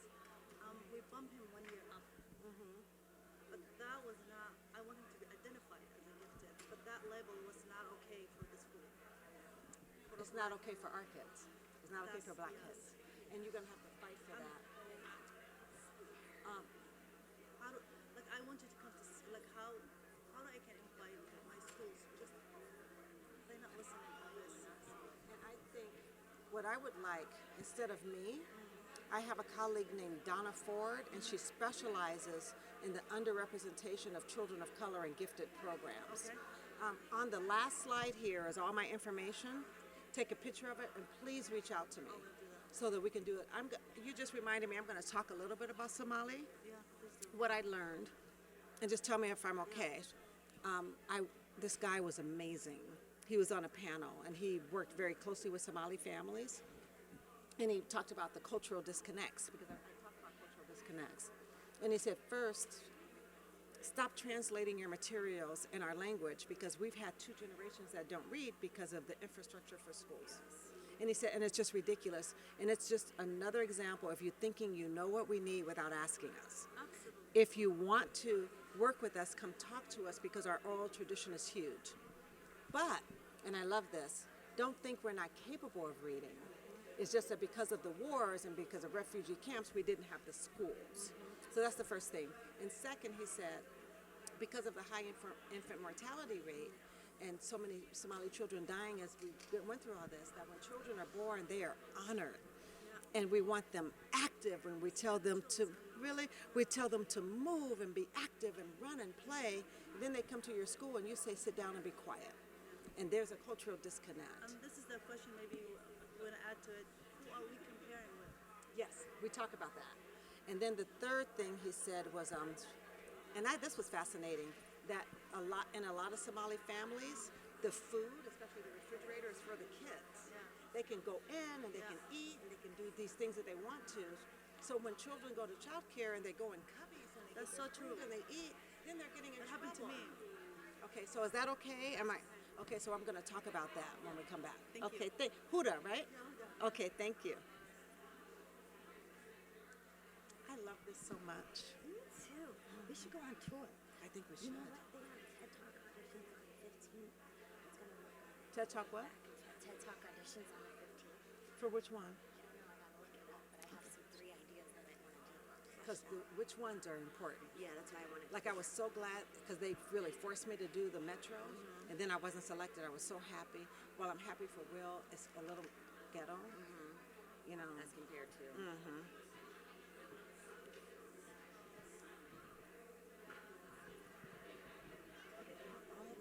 I have a huge favor to ask. So I'm from the Grand Rapids School District here in Minnesota. I go to Concordia University and I'm working on my doctorate in educational leadership. And so my dissertation topic is actually the discipline discrepancies of Native American students in the public school Oh my system. God, that was hers. I was African American. Are you serious? Oh my gosh. You have a car. You don't have your card. I didn't, but you know what? I'm going to add that last slide Okay. so people can take a picture of it. Awesome. I don't have mine, but I'll write down my information for you in case you don't want that tablet thing.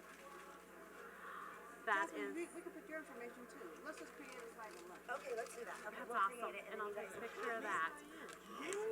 Yeah, that's exciting. That is so exciting. Congrats, though. That's great. How is that with the Native American? Like, what are you learning? So I am actually up in northern Minnesota, and so the school district I work in is 10% Native American, and the school district right, the school district right Next to door, us across the street. is 80% Native American, and so my kids go to the Deer River School District where it's 80% Native American, and we have severe discipline Issues. problems, big time. And so that school is actually the school I'm basing my research off of and doing my research at. Well, that's interesting. Once your research comes out, hopefully they'll want some training.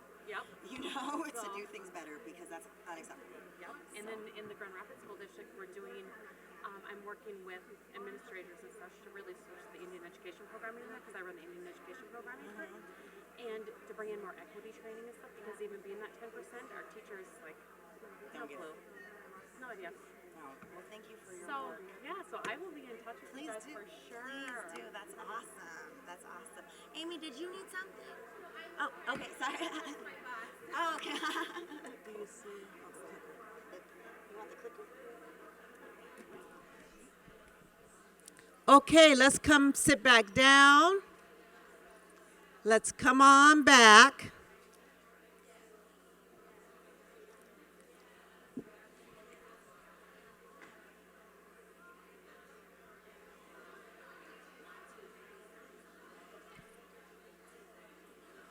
One, two, three. Eyes on me.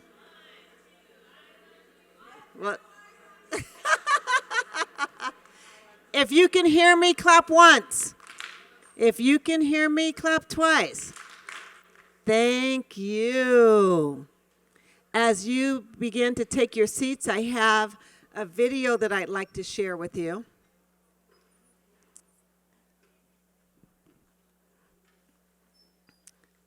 You know, as Jasmine wrapped up the hot button exercise, Jasmine, do you mind just talking a little bit about the body language and everything matching? So one of the things about communication that is so fascinating actually comes into contact with couples counseling, because I was a couples and family major in my counseling program, and then I got into internship and realized, wow, I don't like treating couples. But anyway, the fact is with communication, we know that 73% of communication around that is nonverbal. So when our communication isn't aligned, if our words and our behavior don't match, what are you more likely to believe? My behavior, right? Which is why I think children learn by modeling more so than by what we tell them. But the thing is if I said, God, Carmen, I really love you, are you gonna feel very loved? Right, exactly. You know, when our behavior, when our words and our body language are incongruent, people will pick up on our body language and they are going to believe what we do over what we say every single time. So when our behavior is aligned, when our words and our behavior match up, that's generally when people tend to feel the safest and the most trustworthy to us. Does that make sense? And so I think, and understanding that, and also understanding that we're going to get it wrong. And that's why we can believe in the power of people reading our intention. It's always good to clarify, obviously. But I know that people can usually tell I'm coming from a good place, even if I say the wrong thing. If I call my client the wrong name, you know, or if I do, they can tell if I'm being sincere with them or not. And children can do the same thing. That's an innate quality of human beings that we're born with.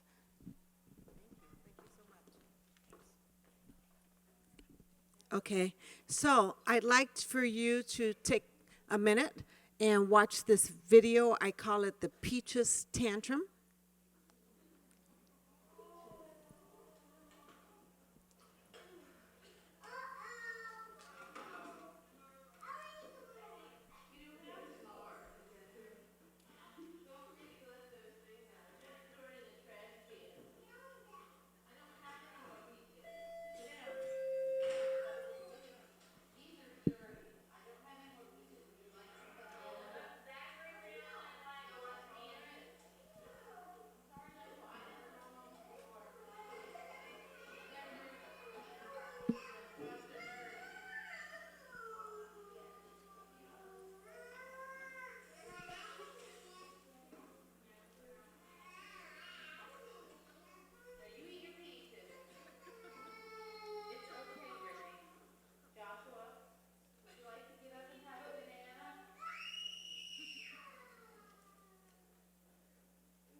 Could this have been avoided?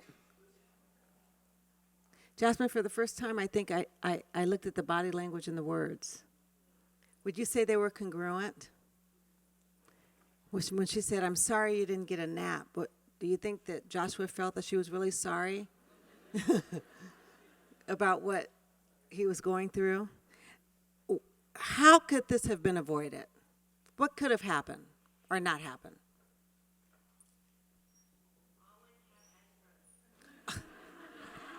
Thank you. Always have extra. You all know, as early childhood people, we have to go to some extreme lengths.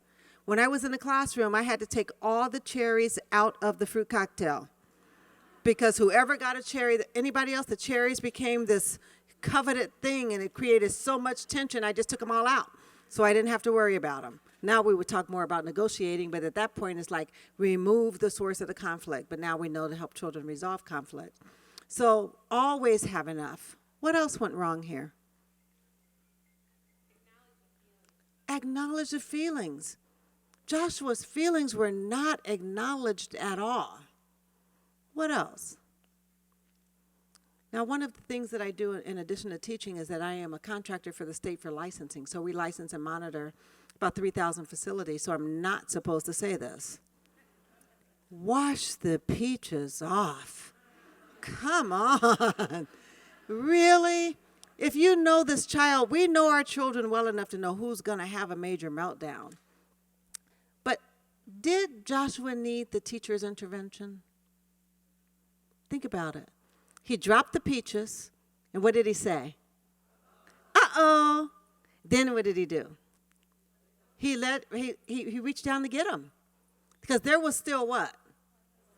Peach in the bowl. There was still a peach in the bowl. He saw it. He was reaching down to get it. And then she came over. Did he need help? And see, we have to stop rescuing children who don't need rescuing. He would have solved that problem by himself. And then she came over and she said, "I'm sorry, they're dirty." And then what did she do? She reached in, she picked up the peach off the floor and put it in there. Because he said, "I want that one." Because he saw there was still a peach in the bowl. And then she said, "No, they're dirty." "Yeah, because you put the dirty one in there." And then something happened that I think was her hot button. Did anybody notice what may have triggered her? I'll show you what I saw.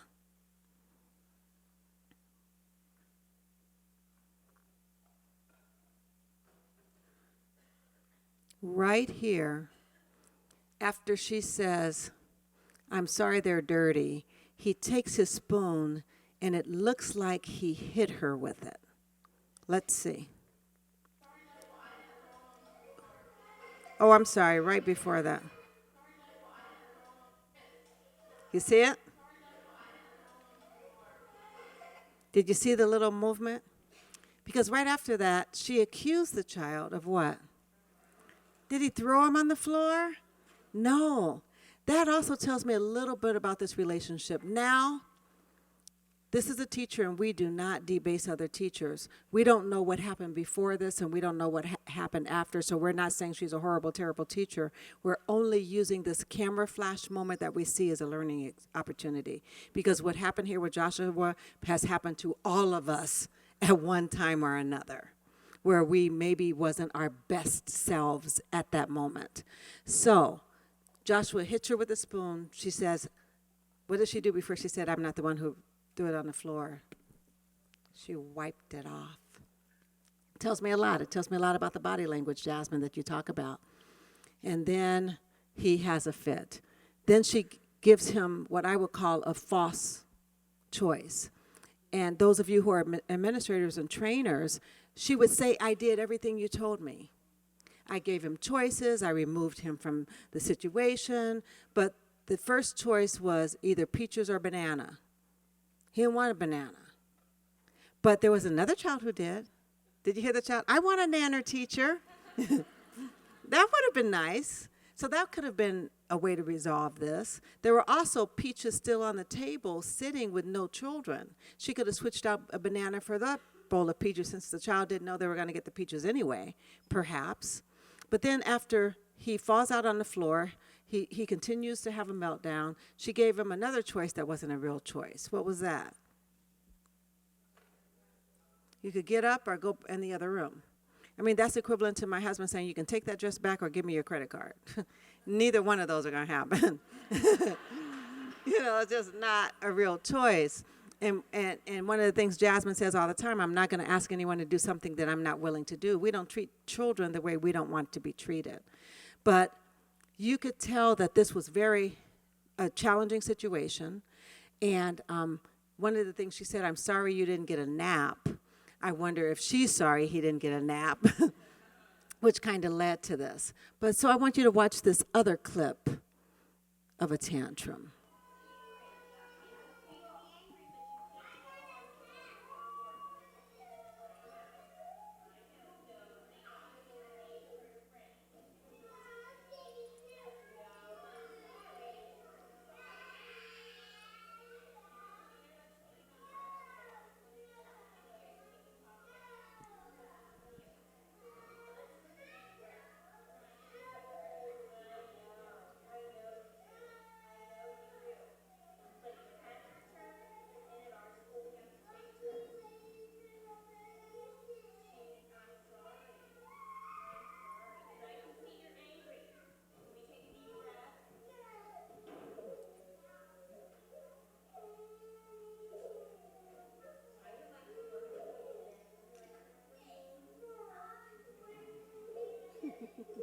He's so mad.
What was the difference?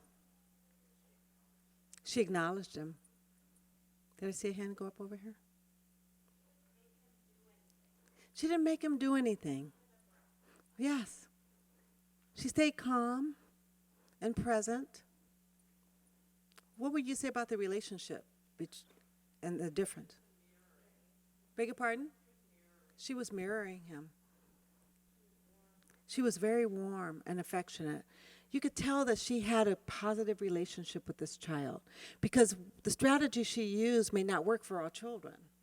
There are some children who don't want to be held, who you can't give all those choices to, who need you to be quiet. But it seemed that she knew him. And there's one thing that she said that helped me to understand that she really knew him because she remembered what he did and enjoyed yesterday, that he enjoyed cutting out a plane and flying it. How many of you can't remember what you had for lunch yesterday? I mean, that's huge that she remembered that, that she understood that this was what he had to go through, but she didn't have to join him there. And that's what we have to remember. Children are going to have fits and throw tantrums and be out of control and lack impulse, but we don't have to join them. We've done that already. We've had our 2-year-old stage. Let's allow them to be 2 while we're the adult. And she was very much the adult. Now, many teachers will say, I don't have time for that. Exactly. Thank you. They took the same amount of time. So you have time for one or the other, but you're going to put in the time. And even while she was taking care of Mason, she was also attentive to other children. Even when the little girl came over, and talked. She didn't say, oh, I'm sorry, I can only talk to Mason. Mason was secure and Mason was fine. And she continued to talk to him. She acknowledged his feelings so beautifully. Do you want me to write your name down so you can see it for this afternoon? No, I want to do it right now. And she said, I know it's hard to wait. Do you know how powerful that is? Do you know how hard it is to wait? Oh my goodness. I said yesterday, I'm a Southwest A-list preferred member, which means I get to the very front of the line everywhere. I don't have to wait. I was A1 getting on that plane yesterday. I like that. I get to pick my seat. But every now and then I'll go to a town like Vermont or to College Park, Pennsylvania, and Southwest doesn't go there. So I have to fly United. The last time I flew United, I was group 7. Like, what? And then they started making those announcements. We may not have room for our overhead bins. It's like, please let me on. I can't give you my bag. I need my laptop. It's hard to wait. How often are we honest with kids about that? It's hard. I know it's hard. We have to be aware that children are going to be children. We develop positive, supportive, and nurturing relationships with them, and we focus on our responses to their very natural behaviors, because behavior is defined by the person most annoyed by it. It's really, I said in my grad program that it's a social construct. Who defines behavior? Who defines it? Who decides what's acceptable and what's not? Now, there are some rules that we have to go by, but I can't think of what country where people slap each other as a way of saying hello. You know, and then there are different formalities. Some behaviors are acceptable. You can go to some countries and the shoes are an absolute no-no. Wearing them in the house, taking them off. You go to other ones and you blow your nose and it's the rudest thing ever. Behavior, what's acceptable, is very personal, very cultural. So we have to be aware of that. And as we continue to talk today about culture and cultural disconnects and implicit bias, I want you to look at your hot buttons, and I want you all day try to find out how your hot buttons may be connected to cultural expectations. Because your hot buttons are deeply rooted in past trauma, and your personal history, in your cultural expectations, in the way that you were raised. So, yes. Something that I find helpful for when people deal with, a lot of times we call hot buttons triggers. And I don't really love that, because really when people are like, oh my gosh, when I worked at a psychiatric hospital, my patients would be like, she's triggering me, and you need to tell her to stop. And I was like, does that mean that you're having an uncomfortable emotion? And that's really what a trigger is. And so how many of you, I'm really into houseplants, how many of you know what a peace lily is? Okay, so they're like these little, they're lilies, and they grow kind of like off of pods if you've ever tried to replant them. And each little pod has all of these shoots, almost like a gladiola, right? Where they have those little, the green shoots, and in the middle grows the flower. So that's how I think about emotions. When my hot button is pushed, then all of us have the seeds for every human emotion that live inside of us. We often engage with other people or organizations or the world, and then those seeds grow and they produce like a little gladiola of anger. But the only part of that anger that had anything to do with you, if we're in a conflict, is probably the flower part. All those other branches has to do with what my mom taught me about anger, with how she responded to it, with what my boyfriend in the 7th grade said to me, what my best friend in 9th grade did. Like, all of that is rooted in our history. And as teachers, when we're interacting with students, we need to recognize that all of this isn't about a 3-year-old acting like a 3-year-old. It's rooted in our cultural histories and our personal histories, our societal histories, and all of that. Does that make sense? Thank you, Jasmine. So, when we talk about these cultural disconnects that's rooted in our personal histories and our own culture, what we have to understand is that most children, they don't come to school knowing what we expect of them. They don't know the school rules, they don't know the norms, they don't know the customs. We use terms that are never heard anywhere else ever, like sit crisscross applesauce. Watch the faces of a new child when you say that. And we don't remember they don't know what we're talking about. So we say, sit crisscross applesauce, and they're looking for food, if they know what applesauce is. So they have no idea, and you don't know what's happening in their home, what's culturally expected and accepted. You have no idea. And for many of us in early childhood, this could be the first time the child has ever entered an environment that's outside of their home, family, and community. Do you know there are children who come to you who have been totally insulated in their own home and culture? They've never heard a different language or eaten different food or interacted with people who were different from them ever, and then they go into this whole new environment. And I want you to think about that, because so many times we claim schools as our environment when really they belong to the community that they're in. And we forget that we develop a whole community within a community and we don't even know the culture of the community that it's in. So be aware of that. And then there may be a difference between the family's expectations and the teacher's expectations, and that can create cultural disconnects. So cultural disconnects lead to disproportionality in discipline practices because we don't understand the culture. I'm going to show you a few videos but before I get to that, I just want to share with you what I learned from a workshop I went to recently. One of the great things about going to conferences is that I get to go to lots of workshops and learn a lot. But this workshop was a panel of different people talking about culturally responsive practices. And one of the participants was a Somalian who worked very closely with the early childhood Somali community. And oh my goodness, did I learn a lot. The first thing I learned, he said, please stop translating materials into the Somali language. And that perked me up. It's like, what are you talking about? Why? He said, we have had 2 generations of people who have not been afforded the opportunity to go to school. Because of wars and refugee camps, there was no infrastructure for school. So there are 2 generations who never learned how to read. So here we are, do-gooders. We're going to translate our materials without asking people what they need. We decided that's what they needed, and they can't even read it. And we didn't know. And they don't want to tell us. And would we listen because we're so busy prescribing? So he said, if you really want to work with the Somali people, come to them, talk to them, because the oral language is very rich. The other thing he said is, he talked about child rearing. He said because of the infant mortality rate, Somali children died a lot. So when one made it, children became very valued, very, very valued. And because they've made it, they want to see their children as lively. So they are encouraged to run and play and sing and skip and be lively and do all these wonderful things that children should be able to do. And then they come to our schools and we say, sit down and be quiet. And then when they're running and active, we label them with behavioral problems.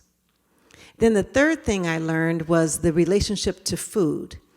Because children are to be lively and because of the high infant mortality rate, the home, the refrigerator, and the food is all designed for children. The refrigerator is theirs. They can run in and eat and get anything they want, anytime they want it. But they get in trouble in our schools because their parents might pack them something and they go in their cubbies to get it, and we don't understand that culturally they're allowed to do that. And then they get punished for going to get their snack or get their lunch before it's lunchtime. Does that make sense? So we have to be aware of cultural disconnects. I'd like to introduce you to Jade. Hey, girl. And then I told him, is you crazy? Girl, you tripping. And can you believe he tried to ask me to get up first to get your breakfast? Girl, he crazy. Girl, guess what? I found some SeaWorld tickets for free for the military. Girl, we gonna have to go.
Well, that is little Jade. Isn't she precious?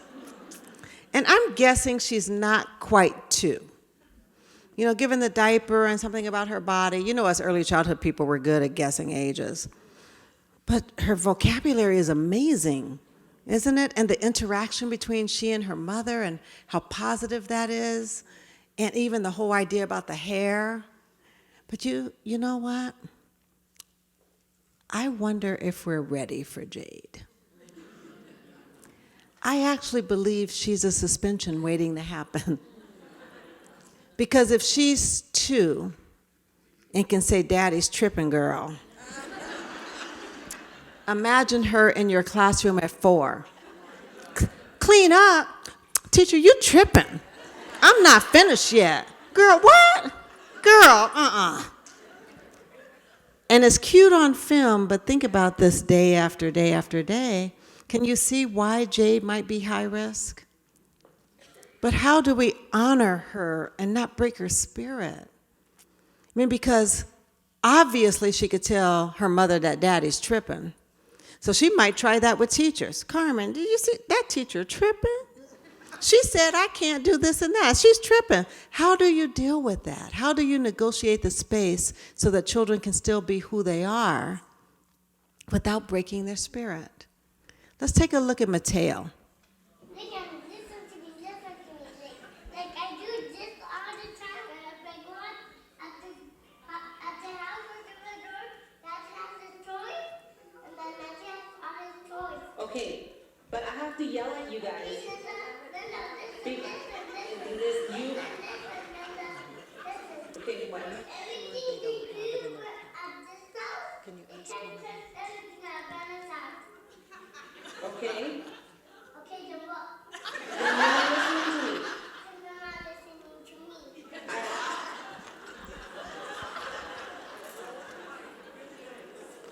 He's so cute and so verbal and so confident and knows that he has a right to be listened to. And he gave us a little hint into his culture. Whose house was he at? And what can you do at grandma's house? Anything. Anything. And I worked with a predominantly Mexican population, and I learned that abuela had all the power. If you want something done, you get to grandma. And he's letting us know, this is grandma's house. Okay, then what? I just told you. Now what? But can you see how at risk he is in our schools? For some of us, it's a huge culture clash. Don't interrupt me. I told you to stop talking when I'm talking.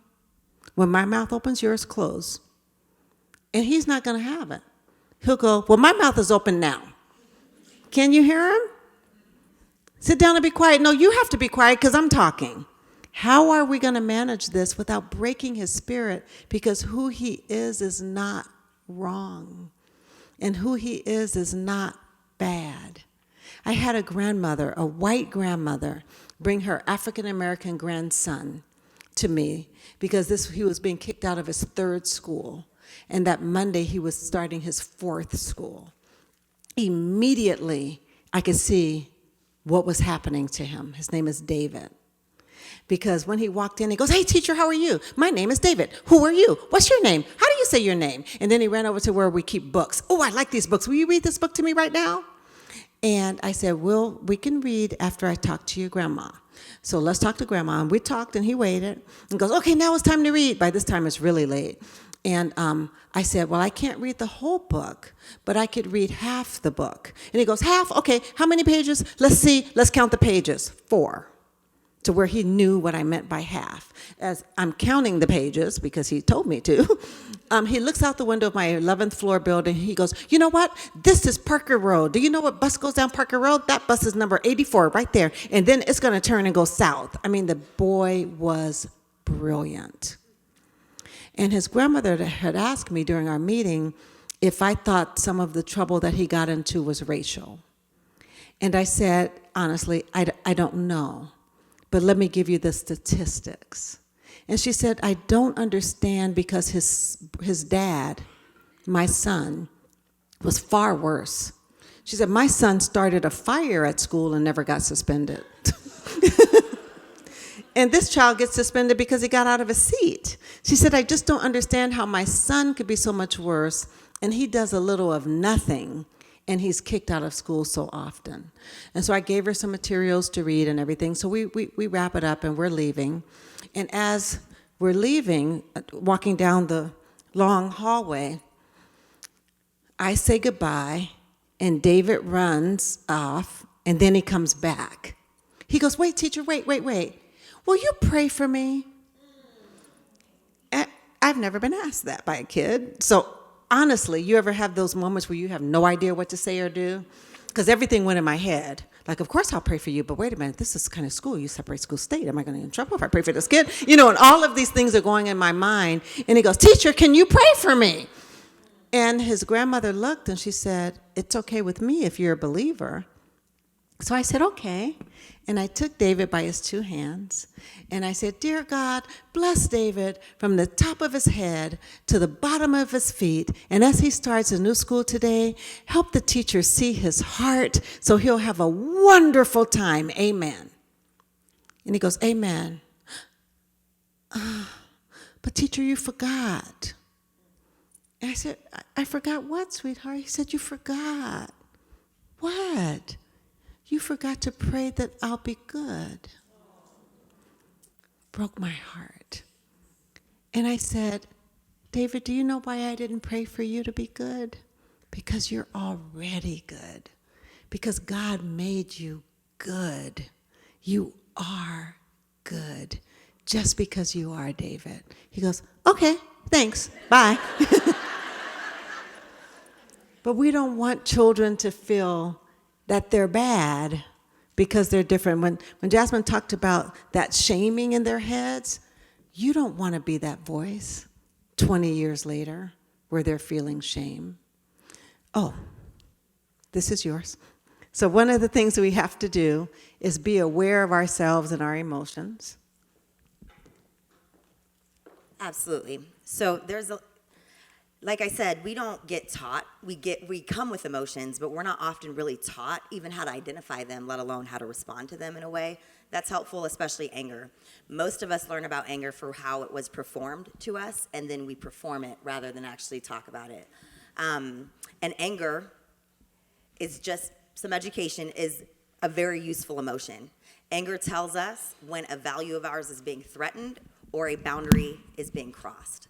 And so when we have it, we have to ask ourselves what's coming up. But to be responsive to it, sometimes it has to get a bit lower, right? So one thing that we teach kids is called the turtle technique. So one is to recognize that you feel angry. And I try to teach people how to recognize that in my body. It wasn't until I got into my first long-term, very serious relationship that I realized when I get super angry, I get a very weird face twitch. And when I feel that face twitch, I should stop talking. Maybe go somewhere else, because everything that flies out of my mouth is only gonna make it worse. Have you ever had that moment where you're looking at yourself and you're like, shut up. This isn't great for you. So one is recognize that you're angry, then stop.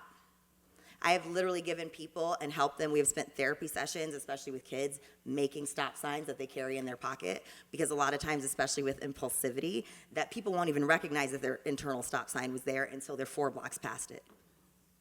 So then you can go into your shell. You take 3 deep breaths, or however that's long.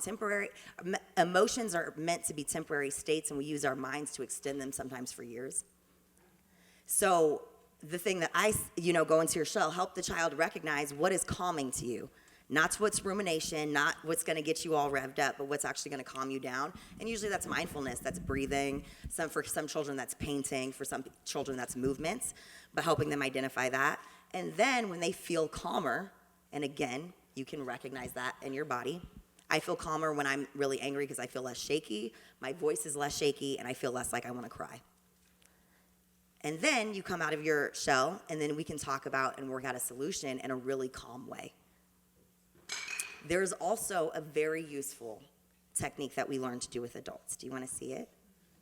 Okay. It's called the turtle technique. And it's the same thing. Obviously, as adults, we have a little bit more language to deal with what we're doing. And one of the things that I will tell you, it's some of the best advice that I was ever given, and I give it to other people. I'm one of the few therapists I know who do this, but stop journaling. When you're angry, stop calling your best friend and telling her why you're so angry at your spouse or your child or your boss. Because have you ever walked away from those conversations when all you're doing is ranting? Feeling better? Because I don't. I feel better because now I have a 17-point, presentation as to why I'm right and you're wrong, and I've just reinforced all of my points, right? When I'm angry and I go into my shell, I generally need to go for a walk. I need to read a book. I need to pray. I need to call a friend and talk about something completely different. Watch a TV show, do anything that's not key, because I have a tendency towards rumination, and the more I ruminate, the less creative I become in terms of problem solving. And then when I come out of my shell, when I recognize that I'm calm, it's a lot easier for me to come up with a solution that's workable to everyone. Because the thing is we make a lot of permanent decisions in temporary states. Does that make sense?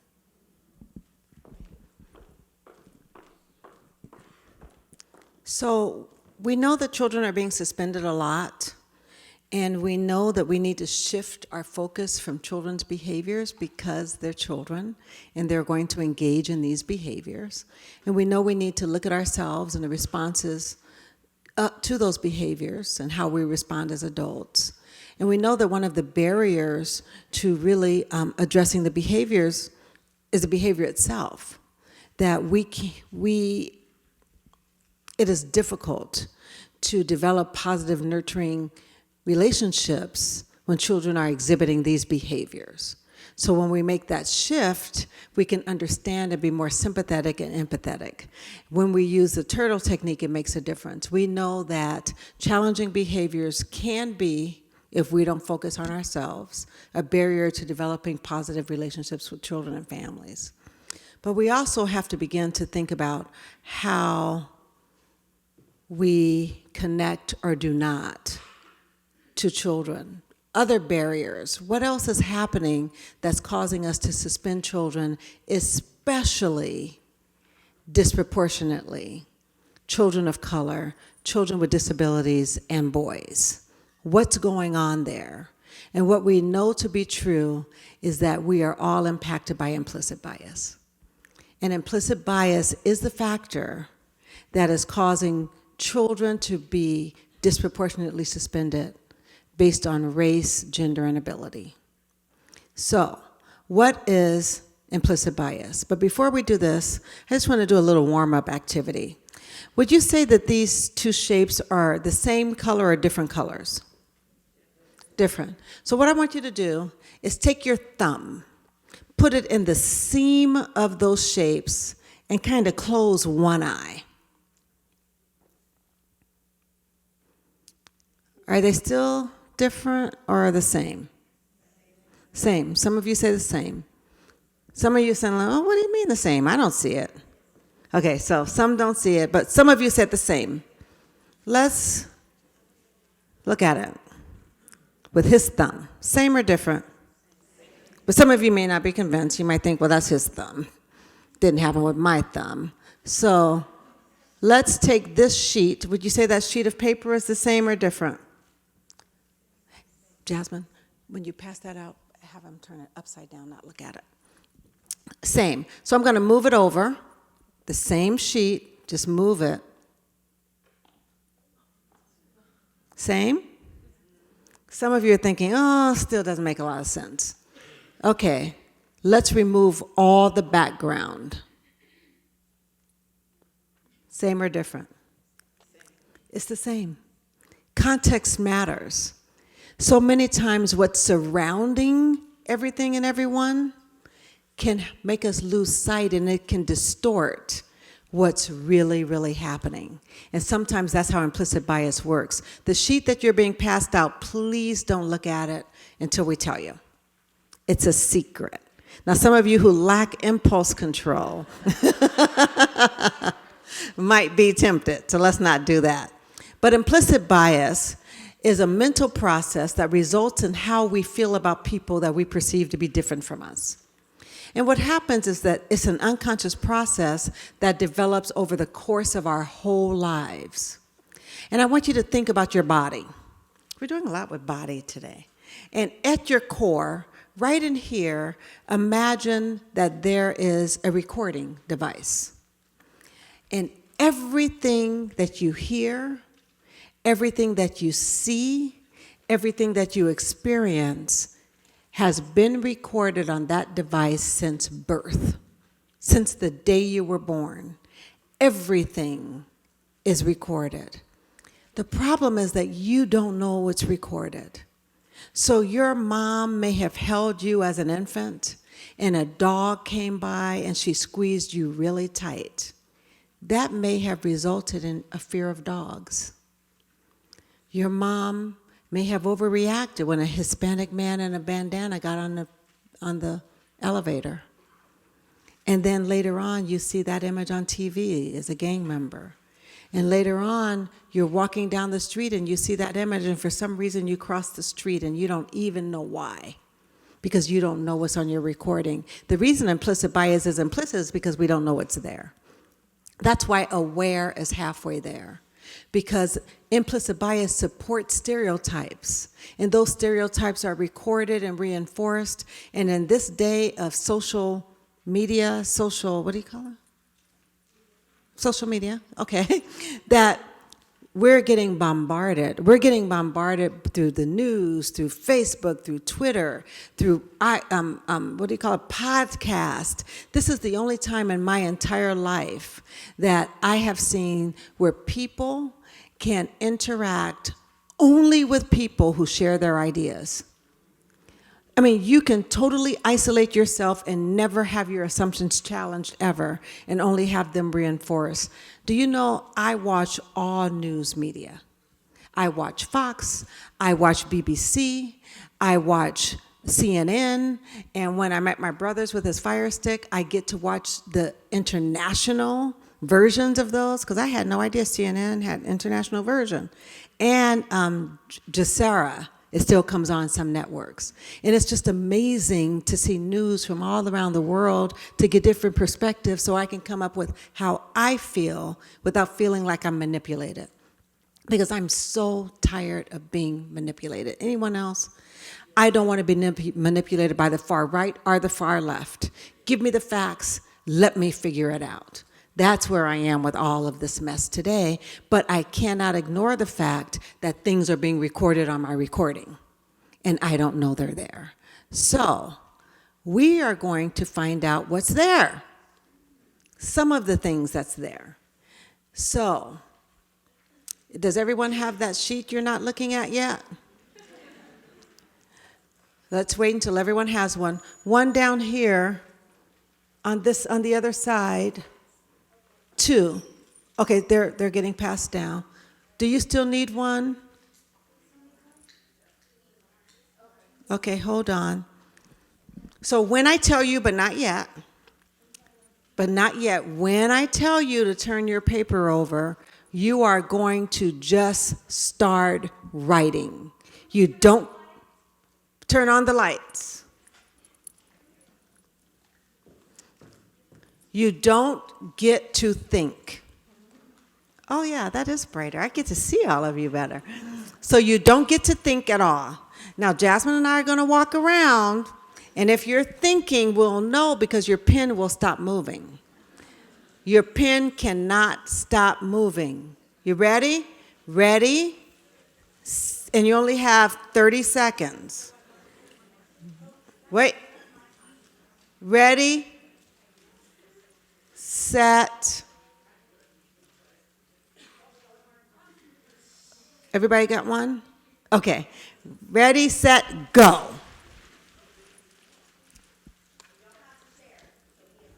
Yes, you don't have to share. This is a private event. You could even do the old high school thing and cover it up with your forearm. Keep writing. Hi. How are you?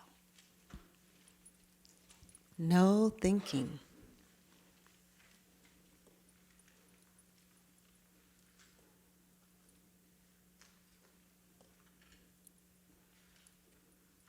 Everybody writing? Jasmine, you don't see any still pens, do you? All the pens moving? Okay.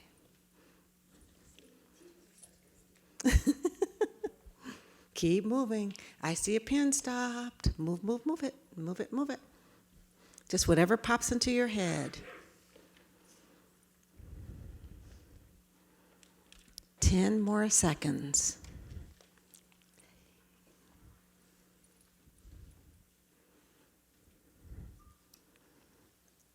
Keep writing.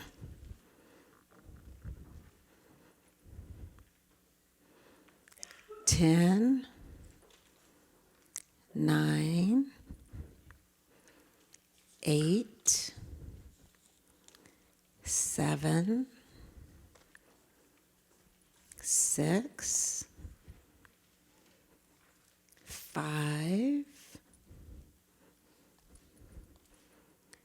4, 3, 2,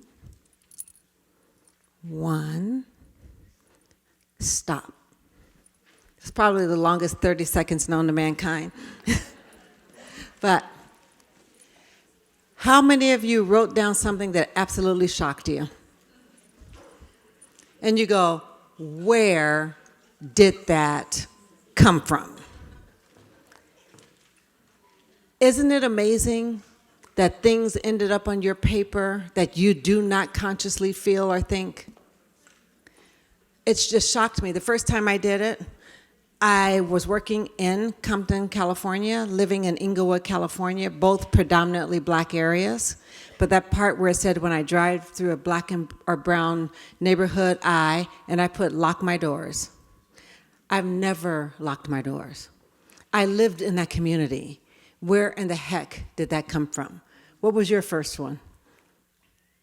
The first time that I did it, when it says Jewish women are, and I preemptively want to apologize to any Jewish women in the crowd, but I said Jewish women are loud. And that's not even my experience with Jewish women, to tell you the truth. The most experience, I have some Jewish friends, but in terms of like interacting with Jewish women, a lot of them were on my caseload when I was in eating disorder treatment hospital, and I actually found them very quiet. They were very shy. They were very, very, to the point that was part of our treatment goal, is like, you're allowed to take up space and have a voice. That's okay. So you see how what's in us comes out and is in contradiction to what we think or feel about people? You don't have to share, but if there anyone who say, I got to talk about this. And I used to do this exercise and really encourage people to share until I realized I'm adding more on recordings. You know, so that's what we don't want to do. But I just want you to be aware of it. And this is a space for no shame. Whatever you put down there, you do not feel guilty about, you not feel ashamed of, just know that's there. Because in times of fear or stress, it comes out. In times of fear or stress, we're more likely to rely on, we're not relying on implicit bias, but it guides us and influences our thinking. So just be aware of it. In Denver, we have our basketball team is the Nuggets. And we had a coach named Dan Issel. Anybody heard of Dan Issel? Older coach. And in Colorado, when your teams win, you love them. And when they don't, not so much. And they were losing. And all of a sudden, there's another game they're losing. The crowd is booing them and throwing things at them. And Dan Issel is walking through the tunnel, kind of dejected with his head down. And he's walking, and people are booing and throwing things at him. And then all of a sudden, a cup or something hits him in the head, and the guy yells out something. And Dan Issel looked up, and he said, "Shut up, you dirty Mexican." And we haven't heard from or seen Dan Issel anymore. He was fired immediately. I have no idea where Dan Issel went. Now, do I think Dan Issel was a racist? I don't. I don't know him, but I don't. Dan Issel did what any of us are capable of doing. At times of fear or stress, those things come out. I'm sure he's wondering, where did that come from? Think about the worst argument you've had with someone you love romantically. Any of you wish you could take back some words? Any of you shocked at the things that come out of your mouth?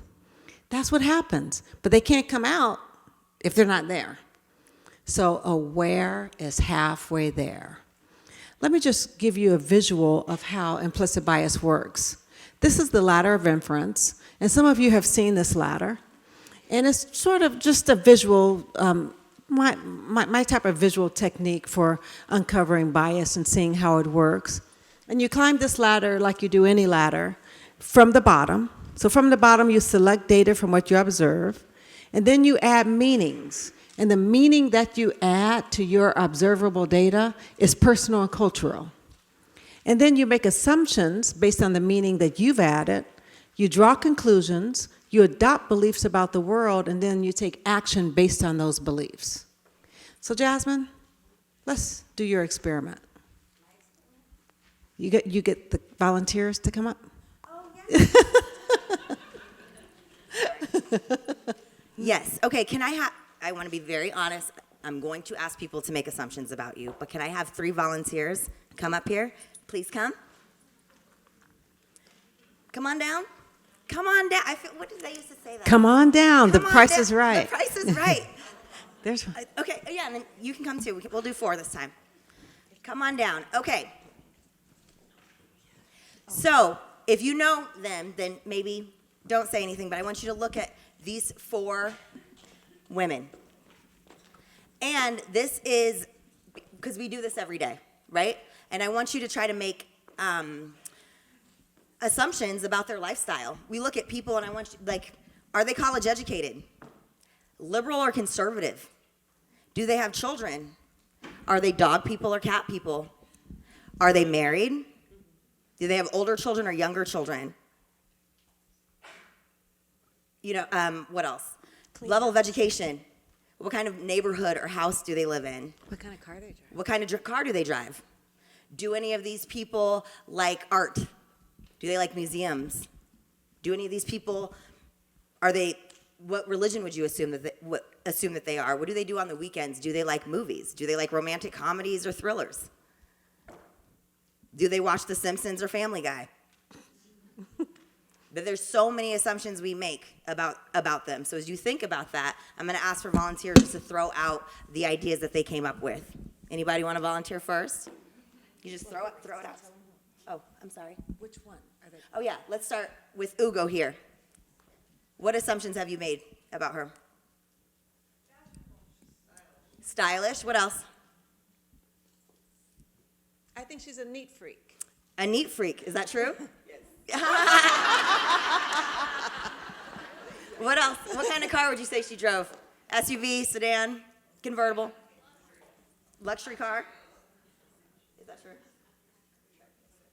Yes. Yep, sure does. What else? Does she have children? Yes. Yes? Yes. 2. Is she married? Are you married? Somebody said no. The person who said no is right. Mm-hmm. So isn't that interesting, right? This is how this works. We all have ideas about people. How about, Kristen. How about Kristen? Just start yelling them out. Drives a Subaru, do you? What do you drive? I drive a Volkswagen. Okay. What else? A what? A cat person. I'm both. Okay. Currently 3 dogs, 3 cats in my house. Okay. Wow. What else? Gardener. I wish. But here's the thing. I am an avid gardener. Would anyone suspect that? Yeah. I love gardens. Mm-hmm. I didn't inherit that trait. How about, what's your name? Wendy. How about Wendy? Ha ha ha. Do you? No. Oh. Do you drive motorcycles at all? No. No. Okay. What else? What other assumptions? Liberal. Are you? Yeah. Mm-hmm. What else? Has kids. Do you have children? No. No children. I do. I foster puppies. Okay. Oh, that's so sweet. Anything else? And how about you, Miss Teresa? A knitter. Do you knit? No. What else? I am. I have 8 grandkids. Wow. Congratulations. What else? Do you like to bake? Here or there. Like, yeah, I'm not an avid baker. Not an avid. I can do it. Okay. Anything else? Lives in a nice house. I do like to vacation. Anything else? Likes to go dancing. But you see how we do. Thank you, guys. You can all sit down. Thank you for being so brave. But we do that. And it's useful, so be kind to yourselves about it. It's the way that our brains were built. We take in billions of bits of information every day, especially in the age of screen time. And our brains are created to make quick inferences and to sort information very quickly, or we would never get anything done. And so it's a useful part of us, but so having compassion for that is key, but awareness so that we can recognize how it can block us. We have no idea who people are, and we make assumptions about them all day. Absolutely. Thank you so much. So let's just kind of walk through this ladder a little bit. You saw that example. So observable data. RoseMarie walks in. She didn't speak to me. Did you know the speaking was cultural? Some of you were taught that your responsibility when you walk in a room is to speak to everyone in that room. And some of you were taught that when you walk in a room, you don't make the room about you, that you wait quietly for an opening. So if some people are talking, you're going to wait until they're done talking. Do you see how this could cause a cultural disconnect? So RoseMarie walked right in the room. She didn't speak to me. Now, part of my culture was you speak when you walk in a room. If I walk into my grandma's house and she's sitting there talking to my aunties, not only do I speak, but I hug. Hi, Auntie Pam, hug, hug. Hi, Auntie Nett, hug, hug. Hi, Auntie Trina, hug, hug. I don't even think about if I'm interrupting because the expectation is to come in and speak, and everyone in the room expects that of me. So that's just the way that I was raised. So RoseMarie rushed right past me. She didn't even speak. I'm going to add my own personal and cultural meaning to that. Did you see her? She walked right past us. She didn't even speak. I can't believe it. I told you she didn't like us. And then I'm going to make assumptions. She thinks she's better than us. I've noticed a lot of times she'll walk in and not even speak at all. And then I'm going to take actions and feel that she's not going to treat us fairly because she doesn't even bother speaking. And this happens all the time. Has it ever happened to you? You can always tell people who were taught and expected to speak when they walk in a room. Because when they show up at meetings, even late, with their Starbucks, they walk in.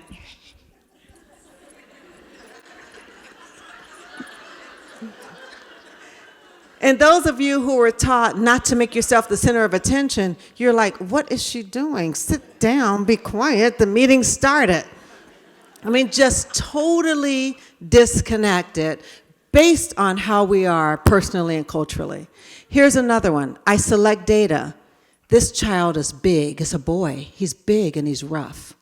Studies show that the bigger the child is, the more teachers think they're aggressive. We believe big children are aggressive. So this child is big. He's big and rough. Then I'm going to add my own personal and cultural meanings. He didn't even smile. He might have an attitude. I better watch him because he's big. He might be aggressive. And then I make assumptions. He's probably going to be aggressive with the other children. He's so big. He's not friendly. He didn't even smile. And then I'm going to make take action. I know we're going to have to put him on a behavioral plan because he's big, aggressive, and he doesn't even smile. He's not friendly. And we do this all the time. We do this. How many of you get a class list every semester? Anybody? You get your class list. We look at it, and almost immediately we count how many boys. And then if we have more boys than girls, we say it's going to be a rough semester. How many of you heard that from teachers? Well, you just don't understand. I have 8 boys and only 4 girls. And we go right up that ladder, assuming it's going to be a rough semester because we have more boys. Here's another one. I select data. My student won't, Oh, I changed this and didn't change the bottom. Forgive me for that. I select data. The parent says he's transgender. Oh my goodness. I'm going to add my own personal and cultural meaning. I think that's sinful. God doesn't make mistakes. He was born a boy, so he's a boy, because that's my own personal, cultural, religious belief. I make assumptions. They want me to call him she, but he's a boy. How am I going to do that? The other families are going to get confused, and the children will get confused, and people will complain. And then I draw conclusions. This student is going to be a problem, and this family is going to ask for all these special privileges, and how am I going to handle this in the classroom? We go up this ladder so quickly with things. In my family, when an adult calls you, you come. If my dad says, Rose, I don't know why it was always 2 syllables. Rose, my response is, coming, Dad. And you come. That's what I expect. So imagine how confused I was when I went to go work in a predominantly white upper class area and I called Connor. Connor, what? Excuse me. Connor, what?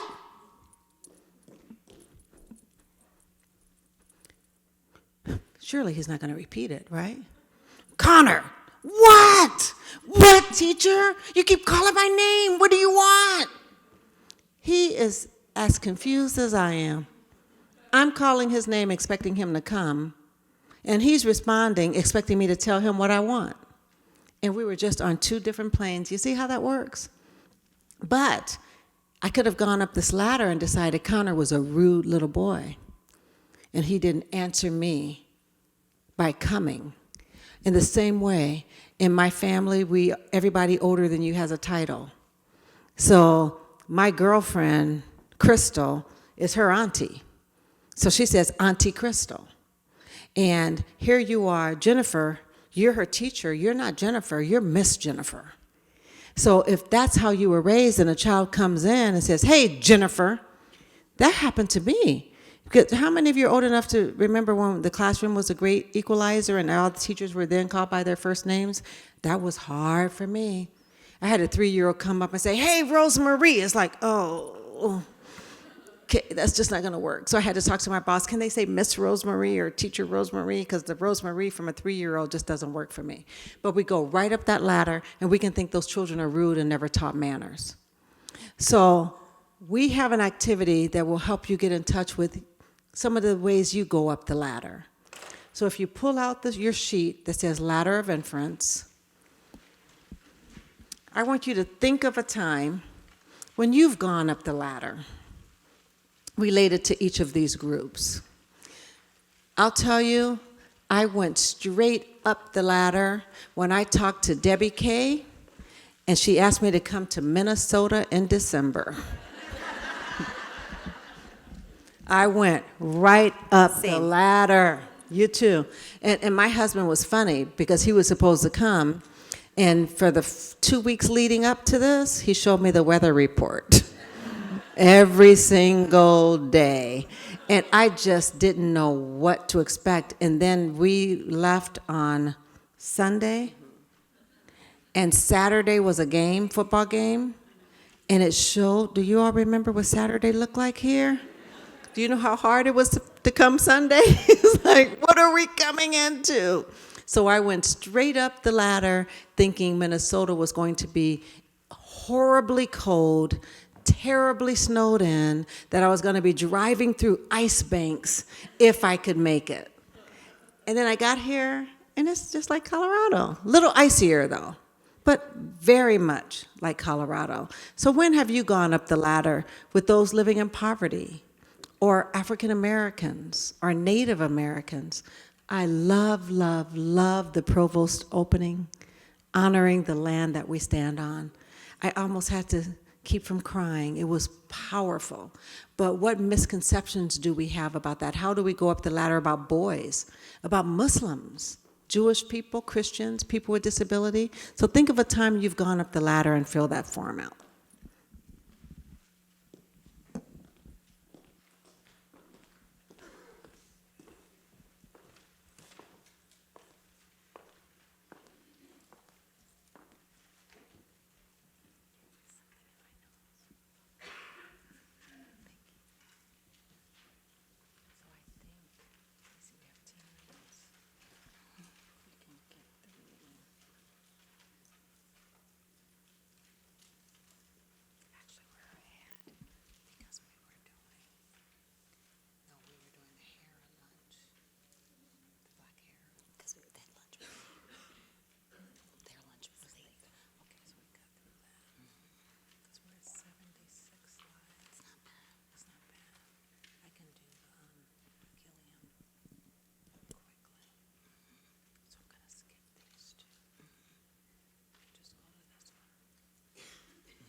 One more minute.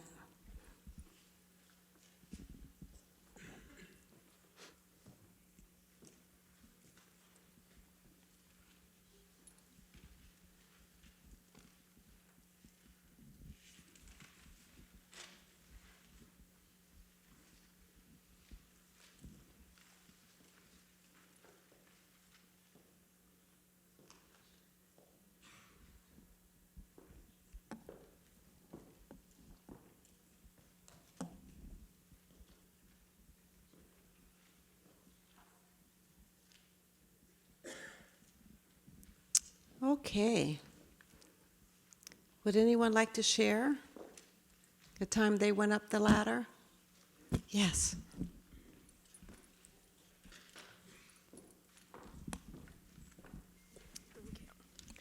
My first year teaching, I had a dad come into a conference, and I went to go introduce myself and shake his hand, and he just kind of nodded and didn't say anything. And I thought, okay, something's wrong. My assumptions were he didn't like something I was doing as a teacher, he was mad at me for something. So my belief was that this parent and I were not going to get along, that we were going to have a rough year, and that's how I went into the conference. And I later learned that the family was Muslim, and that as a man and a woman who are not related, we don't touch, we don't shake hands. So he was not mad, not being rude, not anything, just I misunderstood that in holding my hand out to him, that was not culturally appropriate for him, and we were mispassed. Thank you. Oops. Thank you so much, Colleen. That happened to me too with a Jewish guy. Who practiced a stricter form of Judaism. And it's so amazing how fast we go up based on our own personal beliefs. Anyone else? Well, as you go through this exercise, I want you to be aware of when you're going up the ladder. One of the ways that we can really bring implicit bias to our consciousness is to notice and wonder why. Because it is unconscious. But when you behave a certain way and you catch yourself making assumptions, I want you to notice and wonder why. Because like Jasmine said, that this is a processing type of technique that we were built for. We put people in categories. I believe it's one of those ancient prehistoric, I don't know if prehistoric is the right term, type of processing to keep us safe. That we had to think quickly and assess things and assess people so that we could be safe, but now we use it in ways that are very damaging and hurtful to whole groups of people, and we have to be aware of it. One of the things that I'd like to share with you is one of my most shameful experiences with implicit bias. And I notice almost every single day, multiple times a day, when bias seeps in. It's just little things. I'm a Christian, as you probably can tell, but I'm not pushing that on anyone, but I do use it to tell my story because it's my story, but I'm very accepting of all religions, so I don't want you to feel put off by me addressing this. But during Lent, there are two things I give up every year, and I say I'm going to do it until I finally master it. One is not cussing,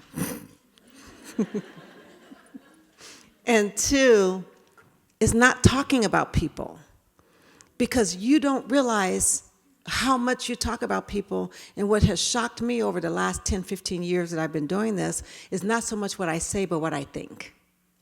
Just little things. We were at church once, and a guy walked in with a purple suit. And my first thing was, there goes Barney. Just, that's just so mean. And then even when you don't say it, you think it. So I'm really working on not even thinking it, because this is how this plays in. But anyway, so my most shameful experience. My son was at Howard University in Washington, D.C. Anyone familiar with that area? So you know that area was kind of known to be pretty dangerous. It's not so much now because of gentrification, which is another whole lecture. But we live in California, very safe area, not California, I'm from California, but we live in Colorado. He was born in Colorado, in a very, very safe part of Colorado where we never lock our doors. We go to the supermarket and leave our purses on our seat while we run in. The police department just sent out a notice, please stop doing that. We're enticing criminals. It's so funny because we ran into Target yesterday and left our purses in the car. And it's like, oh, we're not in Colorado, we better not do this, because we didn't know where we were. But that's the kind of environment that my son grew up in and she grew up in. So when he wanted to go to Washington, D.C., ba-boom, ba-boom, it was hard. I mean, this guy who has never, ever worried about his personal safety. He went to visit friends in California, and one of his cousins said, man, you better put your stuff away before somebody jacks you. And he goes, jacks me? And his cousin said, yeah, man, jack you. Take your stuff. He goes, well, why would anyone take my things? He's just like, he has no idea. His first month there, he went through his whole allowance. And I said, because he doesn't spend money on anything. I said, sweetie, what happened to your money? He goes, Mom, there's a lot of homeless people here. Like, you can't give everybody your money. But anyway, he wanted to move off campus, so we found a very safe place for him, a place where we could all feel comfortable. I said, I found this place, go check it out, talk to the people, see how you feel. He went there, he met them, he loved them, they loved him.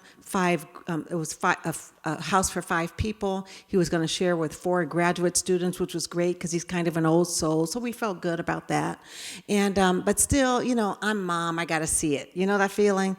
Like, you're going to be there, it looks okay, but I have to go see it. So I already told you that I have sensory integration processing issues. And the way that it shows up for me is that when I get lost. Any of you work with children or adults with sensory issues? You know that area where you just have no idea where your body is in space?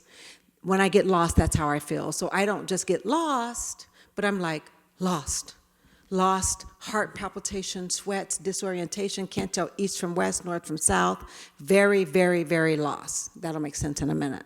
So I go to DC, I put the address in my GPS, and I'm driving, and I'm feeling pretty good about it, even in DC, and I know I'm getting close because I can see the pink house. So I'm about to turn left, and I turn left, and I'm driving and feeling pretty good, and I pull over to park, and right as I'm about to park, I notice right next door to the house where my son's going to be staying is a man standing on his porch.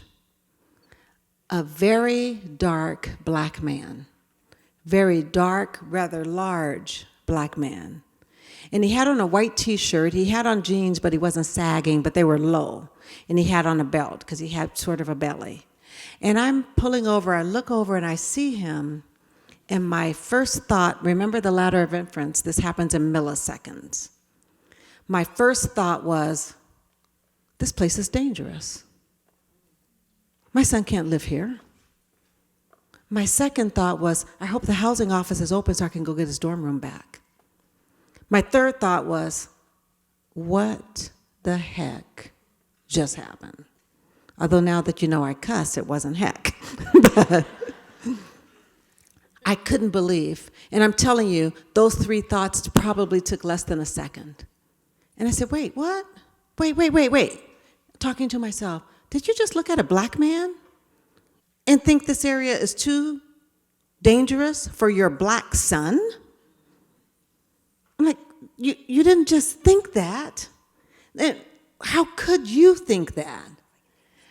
I felt a sense of shame in a way that I've never felt before or since. This shame just washed over me. And with it came this feeling of being unworthy. Have you ever felt this? It was so awful that I put my hands down on the steering wheel and I started to sob. I mean, not like, but ugly, cry your eyelashes off, mess up your makeup, sobbing. I can't believe I did this. I can't believe I did it. This is what happens to black men all the time. This is what people think when they look at my son and my husband and my brother. How did I do it? How did I do this? What's wrong with me? I'm not even worthy to do this work. I teach about this. How did I fall victim to this? And I am crying. I couldn't believe it. No one could have ever told me that I would do it because I love black men. I'm married to one who looks, by the way, exactly, literally like the man that was on the porch. My daddy's the greatest black man I know. My uncles, my brother, my son. How did I look at people, a person who looked like them, and think the place was dangerous? Do you see how painful? I just couldn't believe it. And I'm just sobbing. And then all of a sudden, I realize I've been sitting a long time. And I look over, and the man is looking like this, like, what is she doing? And we made eye contact, and then he could see I was crying. So he races down the stairs, and I'm like, oh crap, what am I gonna say? What am I gonna do? And I fought the urge to drive off. Because I thought, if I drive off, he doesn't know me, I'm in a rental car, who cares? But then I fought that urge, and I did what I'm gonna ask all of you to do, and I faced it. Now, I did come up with a little lie for sitting in my car crying, because by that time he comes, he's at the window, are you okay, are you okay?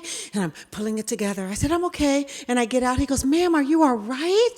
What's the matter? And I said, I'm lost. And I have sensory integration processing issues, and when I get lost, I get really lost. And so I'm just going on and on and on. You know how you overtalk when you're trying to make a point. And he goes, I've heard of sensory issues. Are you okay? Do you know where you are? I said, I think I know where I am. He goes, well, what's the address? I gave him the address. He goes, ma'am, calm down. You're right here. I'm like, oh, thank you. By this time, I got it all together. And I said, thank you so much for helping me. I don't know why I freak out like that. I'm so glad to meet you. My son is a student at Howard. He's going to be living here. Are you a student at Howard too? And he goes, didn't mean to do that. And then I said, well, what does that mean? Either you are or you aren't. He goes, well, I'm a resident at the hospital. I go to their medical school. Like, oh, all right. Well, nice to meet you. But he didn't have to be a medical student. He could have been a janitor. He could have been a faculty member. He could have been a Walmart worker, a bus driver. He could have been anything, but what he should not have been was deemed dangerous because he was a black man standing on his porch. And I did that. I did it to him. I've forgiven myself for that. And all the black men in this room, I ask you to forgive me for that because you go through it every day. This is your life, and it shouldn't be. But this is how implicit bias works. We have to be intentional to bring it to the surface because this is what it could have looked like if I didn't practice noticing and wondering why. I could have pulled up, taken that left turn, pulled onto the parking space, looked at this guy and thought, something about this place just doesn't feel right. I'm not feeling that comfortable. I think I'll go get his dorm room back and we'll try again next year. And I never would have had to examine my own bias. Bring it to the surface because aware is halfway there. We have a responsibility to bring it to the surface, and one of the hardest parts of this is that yellow bullet. Unconscious attitudes are less egalitarian than we explicitly think about race. We think we're better than this. I'm going to be honest, I thought I was better than that, especially around black men. We're not. We're all impacted by it. And Jasmine, can you tell us why this is so difficult in terms of the dissonance? And then we'll break for lunch. Yes, so there's, I don't have a chart paper, but essentially what happens is there's something, they use it in addiction work to talk about what happens, automatic processes, right? So we all have beliefs, expectations around the way the world should be or around the way that we should be, right? Then we have our current realities or actual experience. And when those two things aren't in alignment, they create a gap, and that creates distress, also known as cognitive dissonance. Do you know what that is? And our brains are not very comfortable when our current reality and our beliefs don't match. This is actually something, this is just Jasmine's personal opinion, but this is why I believe people stay in relationships that don't work for them for so long. Because underneath there's a belief. You can't incorporate information that doesn't back up your context. Our brains are very, very reliant on context, whether that context is experienced or learned. And so what happens when you have that cognitive dissonance, one of two things has to change. Either your belief has to change or the reality has to change. And either one of those things, one of them we have more control over than the other, right? Like I like to change my current reality all the time. If I always say that there's a reason that I wasn't made the queen of anything, because as I am a therapist, one of my deepest values is kindness and compassion. And I know that I would be Marie Antoinette. Like I would be like, let them eat cake because I'm comfortable, as everybody else. That's how, and I don't love that, but that if my reality doesn't match that, I need to check the belief. So I either have to change the belief or the expectation, or I have to change the reality. The way this works out in a preschool classroom is if I have a belief that all children need to address me as miss and sit down when I tell them to, if they don't, then I need to either check that belief and expectation against their cultural realities and and their developmental capabilities, or I have to do something to change my classroom, right, and to get them to be more compliant. And that's the thing. And when we're talking about implicit bias, we're doing this automatically. And what's happening is it's hard for us to that middle line, unconscious attitudes or less. We don't love that we're not perfect in that way. I don't love that kindness is not always the thing I go to immediately, even though I value it. Because it's hard to live your values. It's really, really tough, right? So what happens is we don't like to believe. I don't believe that any person in this room is here because they want to be biased towards children of color in their classrooms. But we are. The fact is that our minds have a belief that we should be better than we are automatically sometimes. We are not all egalitarian. I love to say that I believe in equity so much, and I've had to touch so much of my bias against poverty, against disability, against all of it. And we all have that. And so that acceptance and self-compassion is what's going to allow you to change your belief, is you have to recognize that your automatic thoughts aren't always where we want our ideal selves to be. Does that make sense? Thank you. Okay, so it is time for lunch. Okay, a couple announcements about lunch. About half of you ordered your lunch. So if you got a lunch ticket with your name tag, your lunches are going to be in the Great Hall, and I hope you enjoy the space there. It's really pretty. It overlooks the St. Paul skyline, and it's a beautiful day outside. You're going to go up the stairs, and you're going to take a left outside, and Sveta and Pearl, who are two student workers, are going to be directing you to the Great Hall. There's about 8 to 10 lunches that can still be purchased. If you want to still purchase them, there are a few available. Otherwise, if you're looking for another place for lunch, there's Carboni's right across the street. In the student center, there's Eddington's, which usually has like soup and sandwiches. There's a brewery on the corner that has lunch available. So there are a few options right within walking distance. Go ahead. You should be able to leave your bags in here. I'll kind of be in and out. And then we'll come back, I would say, shortly after 1. So watch for the sign outside to the Great Hall and then take a left. And it's a short walk. I mean, you don't need a coat for that.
Good afternoon.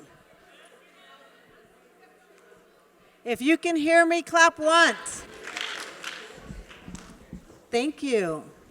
Thank you for coming back.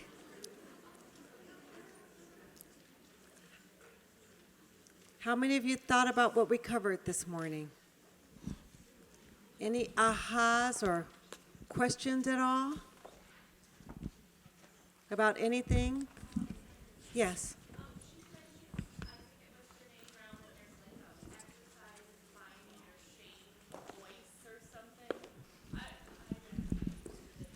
So yes, Dr. Brene Brown. She, I don't actually remember how I learned about this lady, but there's a woman named Dr. Kristen Neff, and that is Neff, Kristen. And you can Google her, but she has a website that's www.self-compassion.org. And that website not only has education and resources on self-compassion, it has a bunch of guided meditations and exercises and things like that, because self-compassion is a learned character trait. We can learn how to do it better. And Debbie Kay, I'm not sure if the people who are watching remotely have a way to ask questions the way they did yesterday. Okay, and if not, we'll give them Jasmine's name so that they can text their questions.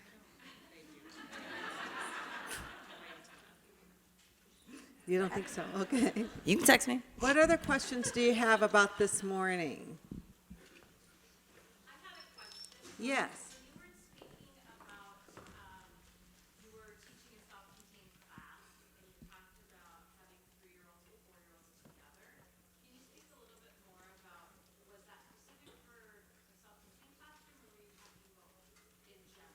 And I was talking about in general, and I use self-contained inappropriately. Self-contained, it was a classroom with only 3-year-olds. The school where I worked had a 2-year-old room, a 3-year-old room, and a 4-year-old room.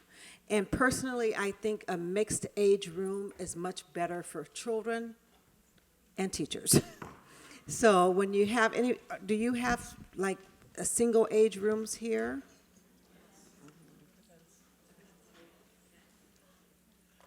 Okay. Well, my experience just being a 3-year-old teacher is that was very, very difficult for me. And I found when I went from just teaching 3-year-olds for 5 years to mixed age classrooms that children learned from each other, and I saw them moving between developmental stages and really supporting each other in terms of peer learning much better. That's a RoseMarieism, that's a preference that I have. We can do great work wherever we are. But that was what I was speaking of. Did that answer your question? Okay. What else? Yes.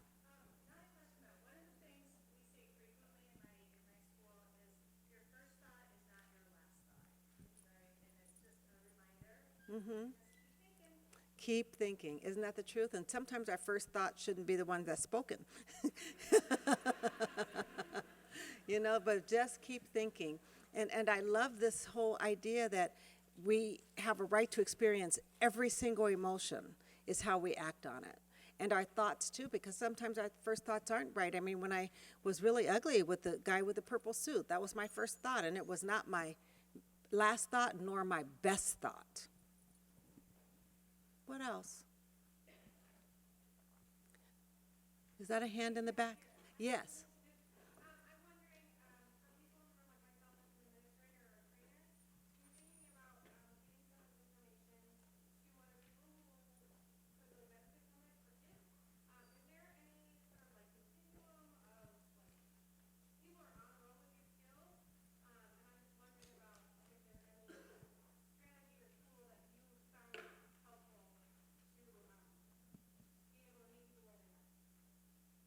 To be able to meet, yes, and you'll see some of these tools as we continue to move through the day, through the next 2 days, and then we can provide a resource list. We are very generous. Of course, we like to come out and we like to train, but we're very generous in sharing our materials as well, so we can make sure that we help you get what you need. And the materials will be available on the MESPA? It's www.mespa/bias dot No, yeah, that's it, just /bias. So again, that's www.m as in man, ESPA / .net/bias.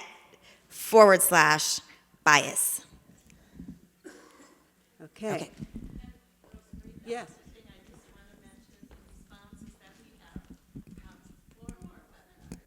Right. We have 4 more webinars coming up. We just finished one, which was an overview. It was a high-level overview of what you're getting today. We have a webinar coming up on microaggressions, on culturally responsive leadership, on engaging hard-to-reach families, and one more I can't think of. Trauma-informed practices through a culturally responsive lens. All right, so you can get the information about those here pretty.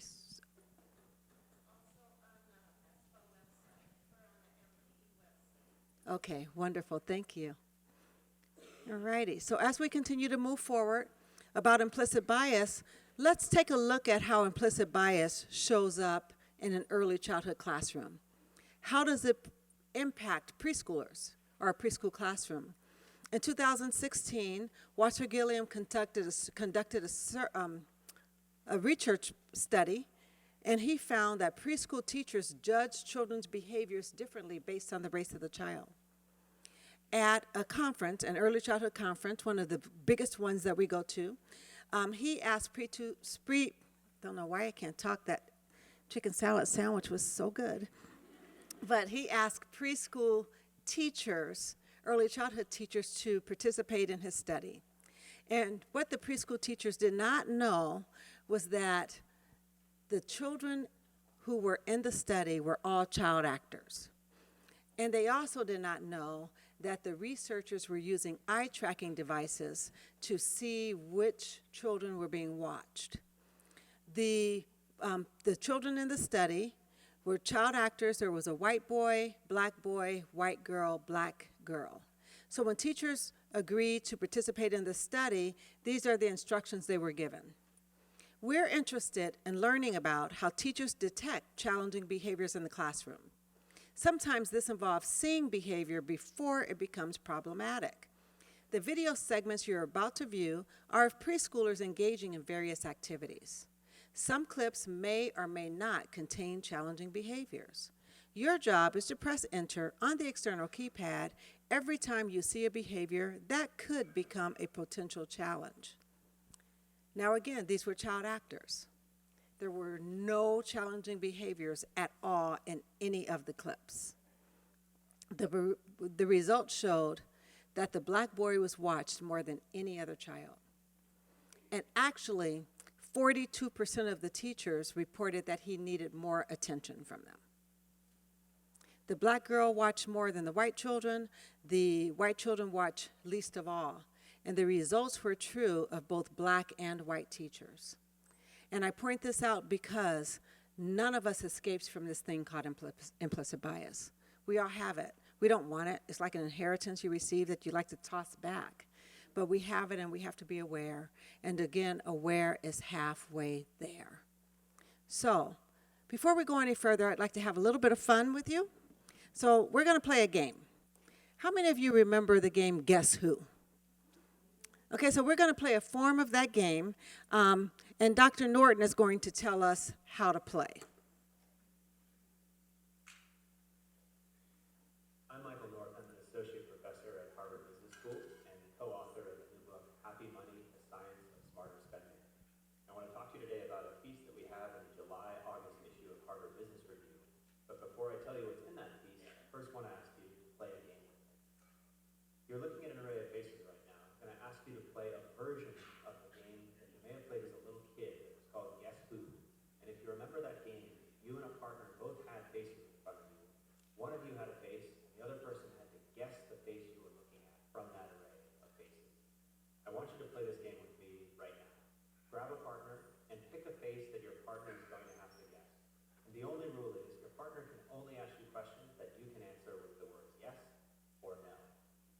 off this video and take a few minutes to play the game. When you're done playing the game, come back, hit unpause, and I'll tell you more about the research that we've conducted. Okay. So you're going to pick a partner, and you're going to play the game. If you are like a third person, then you can pay attention to the questions. So let's get started.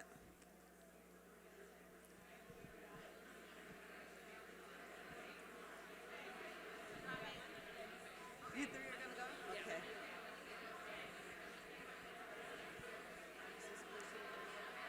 After they guess, then you jump in. Oh, yeah, I'm like listening. Okay. Were you asking me? Do I have to keep asking her until she guesses? Yes. Oh. Okay. So who's going first? Okay. So until she guesses. Okay.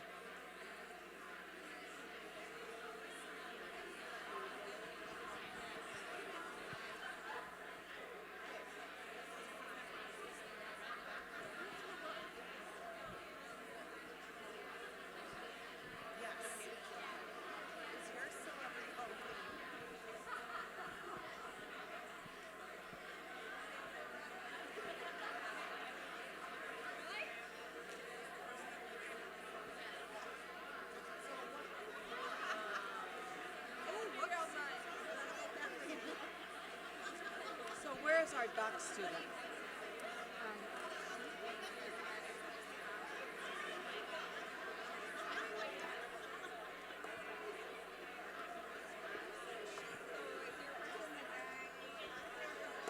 Good. So we're going to very briefly, talk about myths about Native Americans. I'm wondering if you would like to talk about just a little bit of your research around Native American suspensions. It's up to you, but think about it, because I'm not doing any justice. We were trying to get you all certified, some kind of class, and it just asked me to put a lot of stuff in, so we did it. So if you'd like to have about 2 minutes. Sure. Tell me your name. Jessica. Okay, so I'll call you down. Okay. You sure? Yes.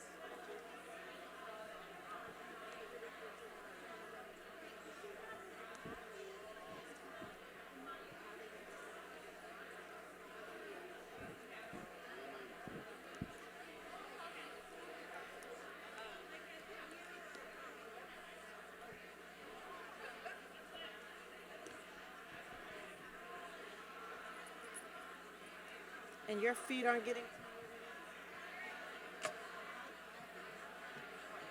Oh, we have to. We'll ignore it. Because you look.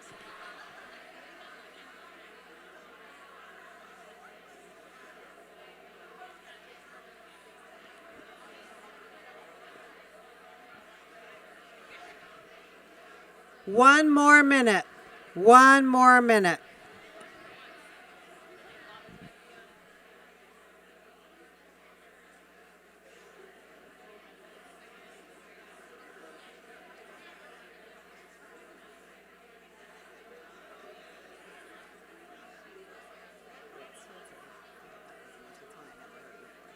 Someone said tilted hat? I've never had that one. They're both, I'd assume that they're both.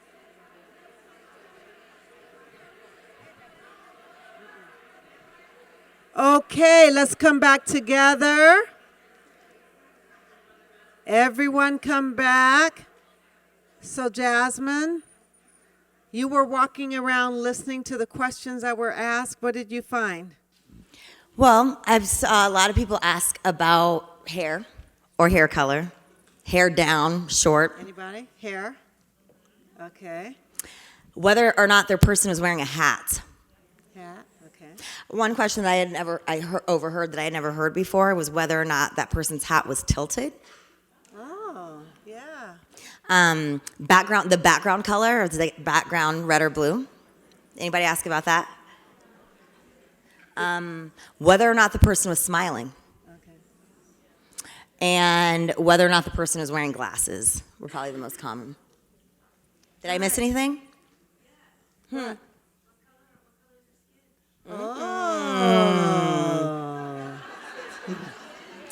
fancy. Let's see here. Thank you. Here we go. Let's see why I had you play this game. So you finished the game. How did it go? What kinds of questions did your partner ask you? Maybe they asked, is this person smiling or not? Or is this person wearing a hat or not? Or maybe they asked a question like, is this person black or not?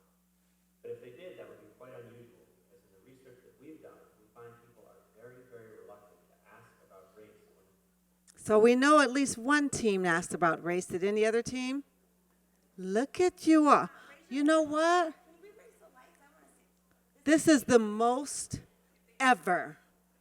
We've never had a group with this many people who asked about race. That is really very, very touching. I'm interested in why that was. Go ahead.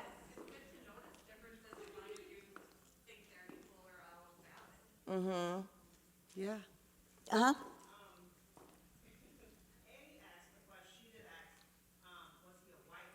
Mm. Mm.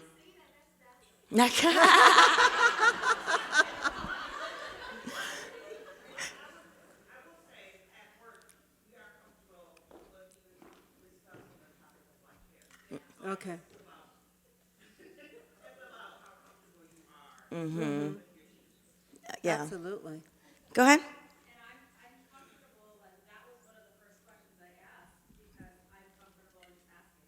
Mm-hmm. Wonderful. Someone way in the back. Jeff. Yeah. Is that, oh. Absolutely. Mm-hmm. I think we've created a safe space here. Yes. Absolutely. And go ahead. Sorry. Yes. There is nothing wrong with asking the question, is the person black? The Right. problem is when we whisper. Like black is a bad word, right? Can I just tell you, like I said, I used to work at the eating disorder clinic, and I can't remember who I was talking to, but clearly I'm an African American, I'm a black woman, and I worked in a building I worked for Eating Recovery Center. It is the biggest eating disorder hospital in the world, really. It's nationwide. And I worked there since right after they started. I helped open multiple of their hospitals, but in my building, there were about 104 people, at least that was on the all staff list. And there were 2 black women, me and my direct supervisor. And and her name was Tia. And I had a patient who was new, and she's like, this tall lady was telling me, she described it like, oh, she's tall. I was like, okay. And I must say, patients and staff, 90% women, right? So there's a tall lady. I was like, cool. What does she do? I don't know. I can't remember her name. What was she wearing? Well, she was wearing black. I was like, okay. Anyway, 15-minute conversation, and finally I said, sweetie, is she black? And she was like, yeah. It's like there's exactly 2 of us. That could have saved so much time for me to not go through 97 people. But I think that was the thing, is she really felt uncomfortable calling out my being black. Yes. And I appreciate that, not whispering it. Yes. Thank you, Jasmine. Let's see what. Why are people reluctant? It appears as though they feel that by asking about race, it might signal that they care a lot about race, and it might even signal that they might be a racist. We find in our experiments that even though the array was half white and half black, and asking the question, is the person white or black, a very useful tool for narrowing down faces, people are really, really reluctant to ask about that question. And in fact, in another version of the game, we find that if we have people play with a black partner, they become even more unlikely to ask about race because they're even more worried that they might appear to be biased when they do that. And there's an even worse outcome, because people who avoid asking about race, even though they are trying to do so to look as though they don't care about race, end up looking more uncomfortable and more biased. I think the dynamics in this game, which you and your partner just experienced, really suggest how complicated and interesting the dynamics are when we talk about race in contemporary America. We also tried some different versions of this game. In one of them, we actually asked not grown-ups to play the game, but for children to play what is, in the end, a children's game. We wondered when we had them play the game you just played whether the same thing might happen. What we found is that older children, by the time they were 9 or 10, actually stopped asking about race in the game. They've already learned that maybe it's not wise to ask about race. But the kids who were younger, who were 7 and 8, who weren't so concerned In fact, were more likely to ask about race. And as a result, they ended up beating the older kids, performing better on the team. Amazing, isn't it? But I have to say, I am truly impressed, Minnesota, that so many of you are comfortable talking about race. As someone said, it's absolutely nothing wrong with noticing people. As Jasmine said, they could have saved 15 minutes just if you would have said a tall black woman. It's fascinating to me how young children are when they stop talking about race. Why do you think they stop?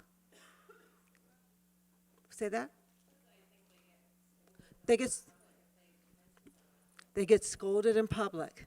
My son and I took karate at the same dojo, and we were testing for our brown belts. And a little three and a half year old skips in, because you know they rarely walk, and she skips in. Whoa, how come there's so many black people here today? And her mother took her by the mouth and drug her off. And I'm just kind of standing there, my son and I like, what do we do? And he went to get ready, but I was too uneasy to ignore it. So I went over to the mom and I said, is it okay with you if I answer her question? She goes, oh, RoseMarie, I'm so sorry. I didn't mean for her to offend you. I didn't teach her that. I don't know where that came from. And she's just profusely apologizing. And I said, she only asked a question. I'm not offended at all, but I would love to answer her if it's okay with you. Okay, if you're sure you're not offended. And I said, do you know why there's so many black people here today? She goes, And I said, Clarence and I are testing for our brown belts, and they're our family and friends, and they came to watch. They came to see us. She goes, oh, brown belts? Cool. And skipped right off and went to do what she needed to do. You know, children notice everything, especially 3 and 4-year-olds. Teacher, you wore those shoes yesterday. Teacher, you got new earrings. Teacher, your breath smells like coffee. Teacher, you got a boogie in your nose. Teacher, why you look mad? Teacher, you were crying. Teacher, is everybody in trouble? They just notice everything. And color is another thing they notice. The key is that we are not uncomfortable talking about it. And the problem comes when we are so uncomfortable talking about race. We're uncomfortable talking about difference. We're taught to be politically correct, and we're so politically correct until sometimes it's foolishness. My daughter was the only black cheerleader on her cheerleading squad. I don't know if you know this, but parents of cheerleaders cheer for cheerleaders. It's like, good cheer, go. So I'm over there cheering, and one of the parents said, oh, is your daughter a cheerleader? I said, yes, she is. She goes, oh my, which one? I wanted to say little blonde over there in the corner. But to piggyback off of that, my goddaughter is white, well, she used to be blue-eyed, blonde hair. Now she's brunette, with bluish eyes. But she's 4, and I only buy her black dolls because I buy all of my white friends' children black dolls. You know, cultural diversity is important, but it's interesting because she's never really had an issue with it. Her favorite doll is black, but it's her friends' parents who notice. Mm-hmm. And that's something, because she named one of her dolls after you, didn't she? Oh, yeah. And then for a while, all the black people she saw, even if they were dolls, they were all named Jasmine, you know? So it's really interesting because we become so politically correct. We don't know if we should say Hispanic, Chicano, Latina, what's the difference, African American, black, and we don't want to offend, so we avoid it. So let me give you an example of what this looks like today. This is my family. I was born in 1959. I turned 60 this year. My husband, yeah, thank you. My husband is 10 years older, and he turned 70 just last month. Now, he was born in 1949. And see, the big black guy I told you about? Just like that. So when my husband was born, what race do you think was listed on his birth certificate?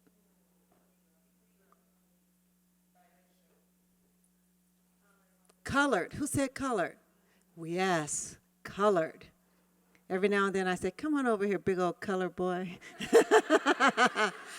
I can say that. She can say you that. Now, 10 years later, in 1959, what do you think is on my birth certificate? I'm Negro. 24 years later, in 1983, when Jasmine was born, what do you think is on her birth certificate? She's black. 11 and a half years later, when her brother was born, what do you think is on his? He's African American. And that's one family today. Things change. We can't keep up. We don't know what to say. I mean, we have no idea how to address each other. But there is a common mistake I want to make sure you don't make it. Some of my students, they hear, or their grandparents or great-grandparents used to say colored. So now when they hear people of color, they think it's the same thing.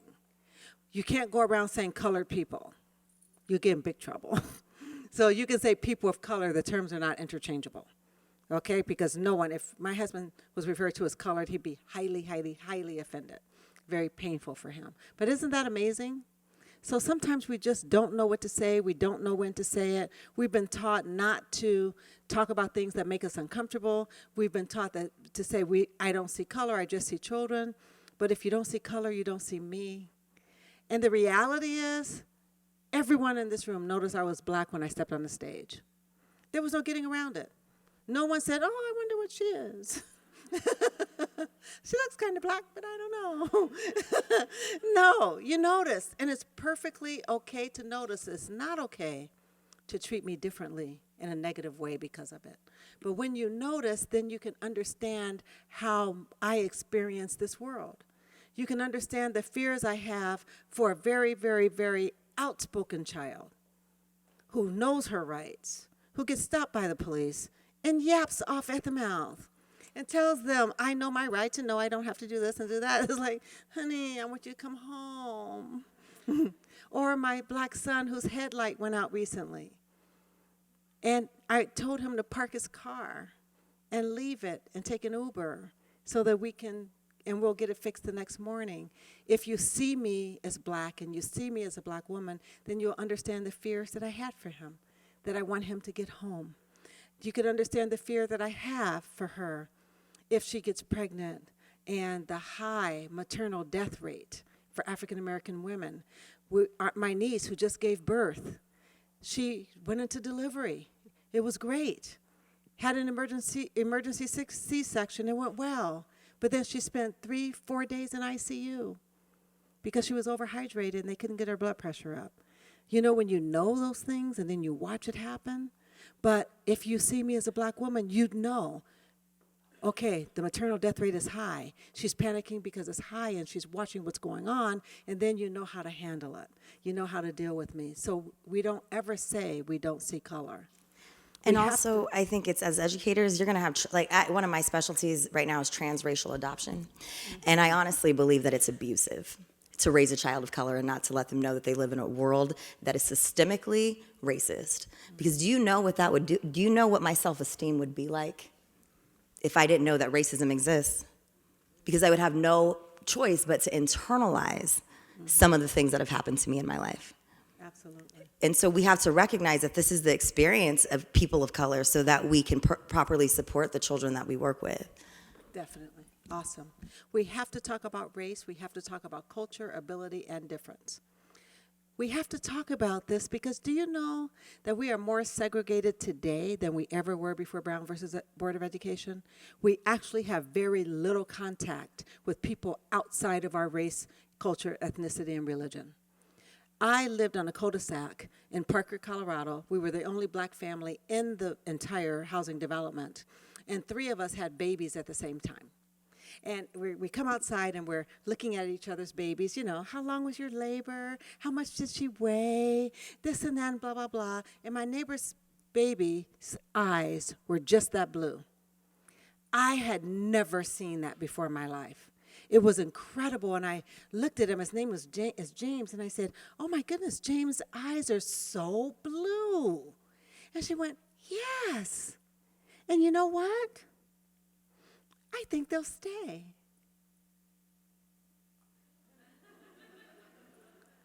Oh, okay. And she goes, yeah, I think so. And I'm thinking, what the heck? I was so confused. I went in and told my husband what happened. I said, she says she thinks her son's eyes will stay.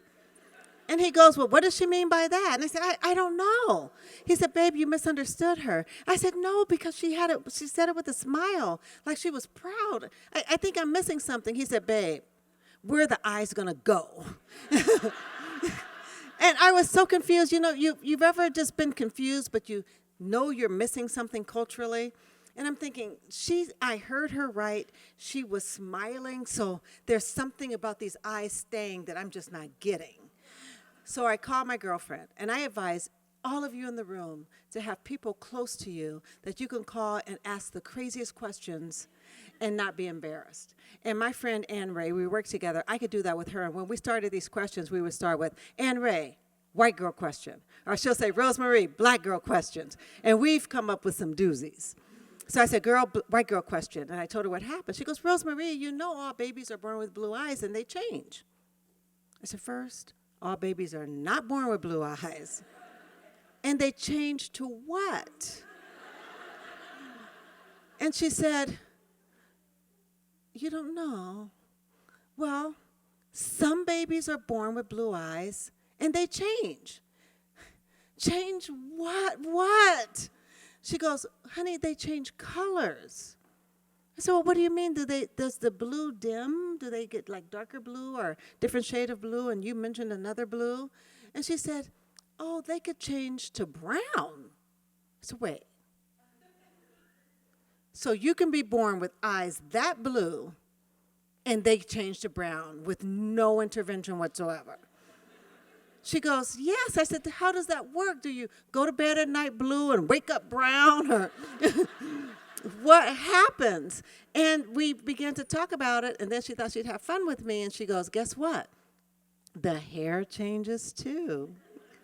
I said, so you can be born with blonde hair and blue eyes and end up like Anna's a brunette. Anna was born with black hair, was a blonde until she was 2. She's 4 now, and only the tips of her hair we actually just cut the tips off, so her hair is now brown all the way. Magical. Had no idea.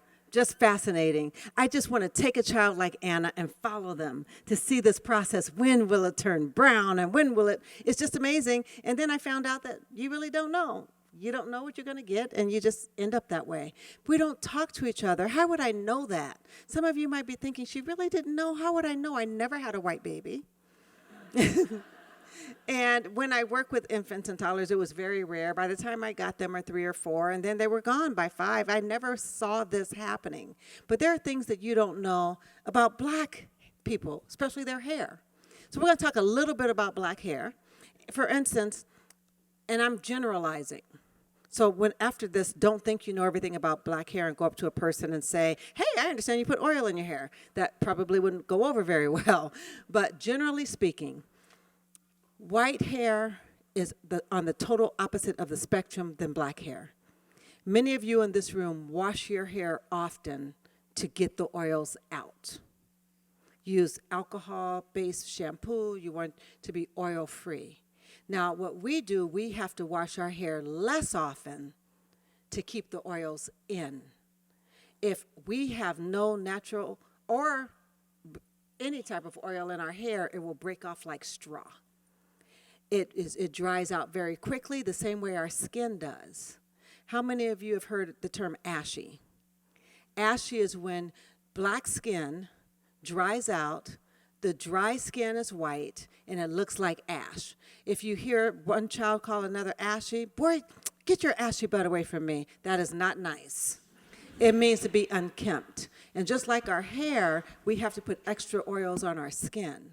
So not only do we wash our hair less often to keep the oils in, but we also add oils.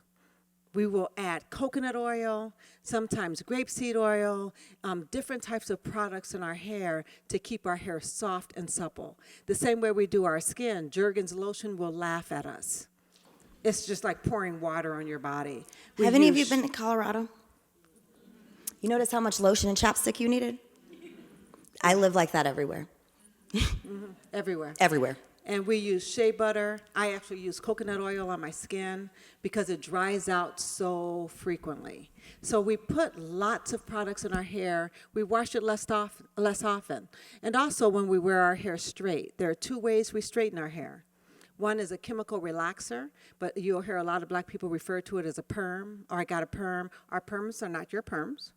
Your perms make your hair curly. Our perms straighten our hair, many times with a very harsh chemical. Or else we could use a hot comb. And the hot comb is placed either on an open fire or a stove until it's very hot. It's metal. You take the comb, you comb it through your hair. Anybody, any of the black girls in here touching their ears already with PTSD? I wrote children's books about this, and I'll give you the information for the website if you're interested. And you straighten with a hot comb, and then your hair is straight. Your hair will stay straight unless one thing happens. Water. The minute water hits it, whoosh, back into its natural state.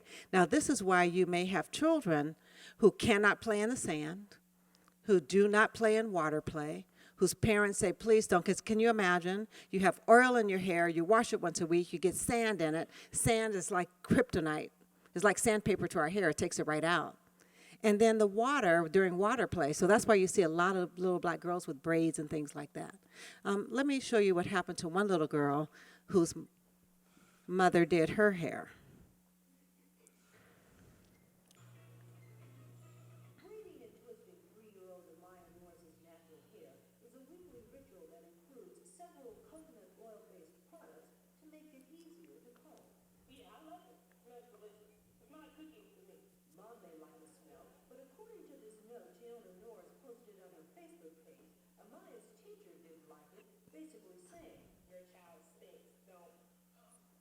Sent this home. Do you remember the number 2 reason black girls are suspended?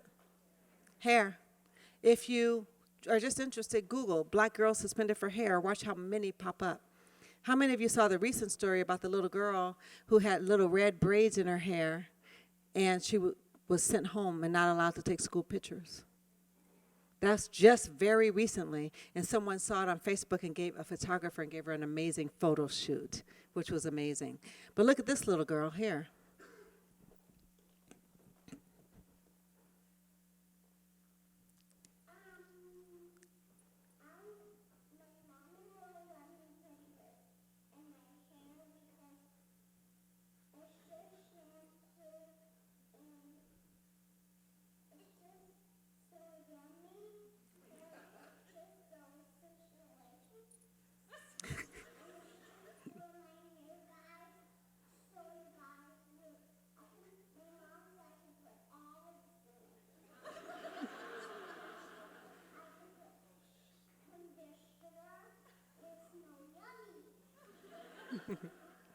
And it smells yummy. Just imagine, this little sweet girl thinks her hair smells yummy. And then she goes to school, and somebody thinks it stinks. Or someone touches it. Because if your idea of being clean is to be oil-free, you may think a child whose hair is greasy, whose skin is greasy, you might think she's dirty. Because we don't talk about this. And what will that do to this little girl who thinks her hair is yummy? Now, there are some black rules you need to know. Well, the number one rule for black hair, anybody know what it is? Don't touch it. Don't ask. Don't ask. Unless it's one of those friends that you were talking about, right? If it's a friend that says, RoseMarie, I just want to know the texture, and we're close, let me know, blah, blah, blah. Because you're going to hear a little bit about Teacher Dorothy, and she has thick, big curls, and I wanted to know what they felt like. And can I be honest and tell you what I said to her? I said, I really want to feel your curls, but I don't want to be the kind of white person who say, can I touch your hair? So, but can I touch it, please? And she goes, oh my gosh, you're the first person to ever ask. I didn't realize that she was going through what I was going through. And she was Hispanic. But by the time you ask to touch it, you're like the 2 millionth person who asked. Don't ask, don't touch it. And I don't know where this comes from. And again, this is a generalization, but most black children, when they leave home early in life, preschool, kindergarten, they hear, the mother say, don't let nobody play in your hair. Don't let nobody touch your hair.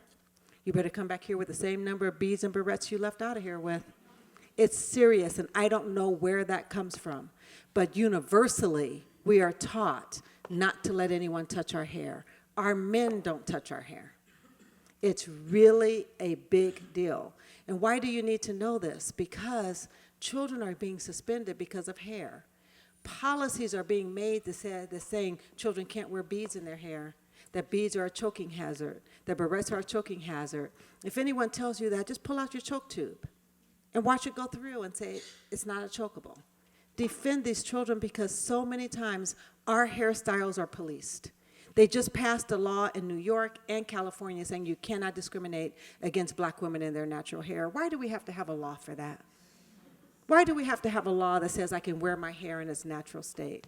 But it's huge. I did not wear my hair curly until I left state government. I pressed it because I wanted to be more accepted.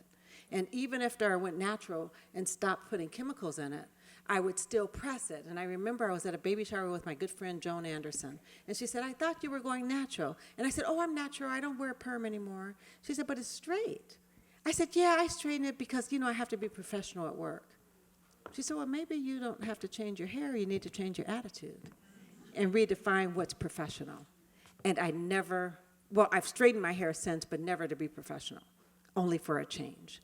So this is one of the black hair rules. And let me show you this little one. It's very quick, so make sure you're watching, because it's only a few seconds.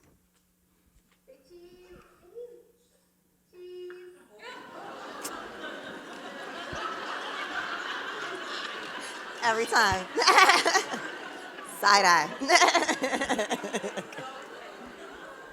Was the message clear? Very clear. But that could be a suspension waiting to happen. Imagine if that little hand came back. Imagine if the little girl pushed her. Don't touch my hair. Imagine if you didn't know how serious that was because you didn't know the cultural norms. And the little girl would have been in trouble because she said, don't touch my hair, after she did everything she could to protect herself. This is why little black girls are being suspended from school. It can be very, very, very serious. Now, there are other ways that black women style their hair that you may be curious about. You may wonder how a child comes in with hair up to here and the next day it's down to here. Because we have weaves and braids and locks and all those things. Most of the time it's convenience for families. Braided hair for children works.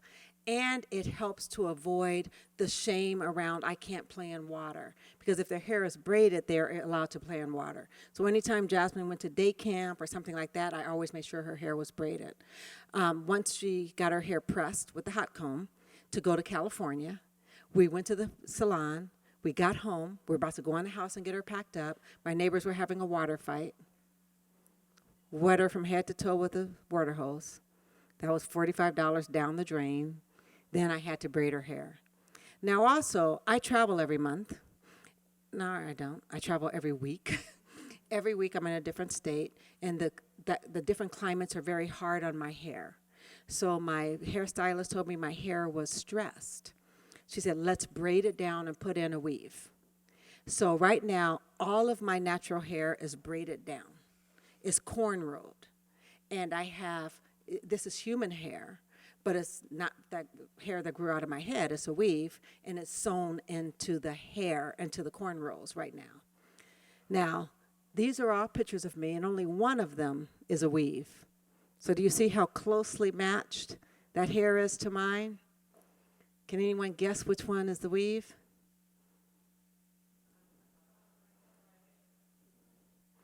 It's the top. Isn't that amazing? So don't assume because a person wears a weave they don't have hair. And also understand that if you say, is that your hair, it's offensive. Of course it's mine. I bought it. $235. Paid a lot for that hair. But there are lots of reasons that people wear weaves. Some of it is just style. I first started wearing this weave in January, and now I am absolutely hooked. I don't know why I would take it out because it's so doggone easy. And people will think, well, maybe she doesn't have hair under there. Even when my hair at the bottom is straight, we, black women experience something called shrinkage. So our hair in its natural state can be very short. That hair, when straightened out, is past brow line. But what question do you think I'm asked? Is that real? Is that a weave? No, it's my hair, because we don't understand the shrinkage. Well, how did it go from that to this? So you want to be very, very careful of that. Questions about black hair? So rare you have two black women who are willing to answer any question you have. Yes.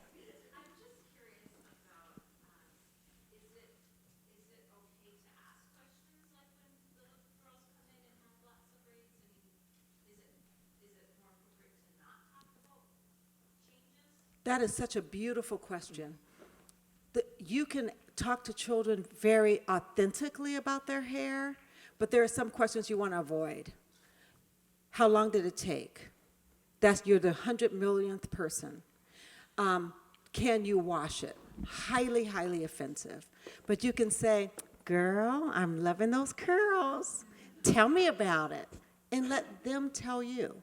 So to the open-ended questions, you can go, because Jasmine got her locks put in. It's like, girl, look at you. I'm loving those locks. Tell me about them. And you'd be amazed at what children are willing to share. But this is what we usually get. Oh, I love your braids. How long did it take? Does it hurt? Can you wash them? Those are the questions you just never want to, they're not even real. You don't walk up to people and say, oh, I love your hair. How long did it take to get your dye job? You know, we don't. And I was amazed. That was another thing I learned. I didn't know it could take all day to get your hair dyed.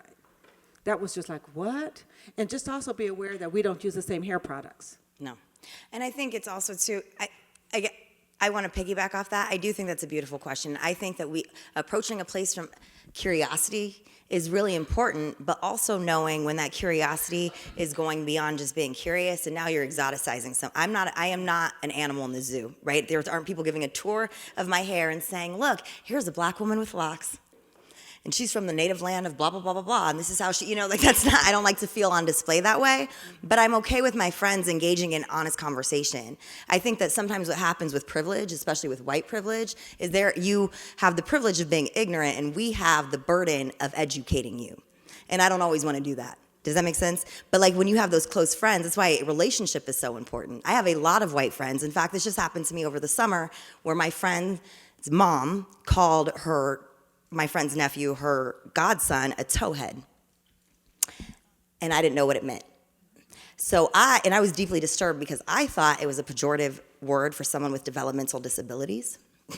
Honestly, it's a blonde-haired, a very, very blonde. I won't know. Okay, I didn't know that. I did not. So I was like, oh, on so many levels. Like, why would she say that? And so finally I had to be like, Allie, or Angela, what's a towhead? And I had to I had no idea what this phrase meant. And I'm glad that I had friends who did that, but I certainly didn't know if that was a phrase that I could use. I didn't know if there was something that I could do. But I have a lot of white friends. So in my guest bathroom, I have shampoo for white people. I have dry shampoo. I don't even know how to use it. But I do I do know that my friends do. And so I guess I encourage you to take on that same cultural responsibility of making sure that the people around you feel as comfortable as you want to feel around them. I'm just thinking about when you first met Jay, and he said something about, I know how you do your hair. So the first time I ever dated a white man, and we were getting ready to go to bed, and I wrapped my head at night. It's always awkward to start this story in front of my mom. That wasn't the story. That wasn't it? But go ahead. Oh, so I my bad. There's a couple of it. So I wrapped my hair, and I was like, I'm hot. I'm so hot. It was in the summer. And he goes, of course you are, sweetie. You're wearing a hat. I was like, we got to talk about this. Understand the whole idea of the satin cap that we have to wear at night in order for our hair not to be taken out by the fibers of the pillow. So when you see black women with satin pillowcases and a satin cap that you must sleep in if you want to keep your hair, it makes a difference. And again, I'm going to encourage you, this is a shameless plug, to go to lovebeingBlack.com and look at the children's books. And it's the story of a little girl who gets her hair pressed, and then she wears her hair curly. And in the book, she talks about her satin cap and putting it on at night and getting greased up from head to toe. So it's a really, really, really good book for young children. So as we continue with this, we're going to move into gender bias. We're going to now move into different types of bias. And Jasmine's going to lead us into gender bias. And then we have a special guest who's going to talk to us a little bit about her research and with Native Americans in suspension. But first, we're going to go into gender. Okay, so, thank you. Addressing gender bias. Let's first define it. What is gender? What's your gender?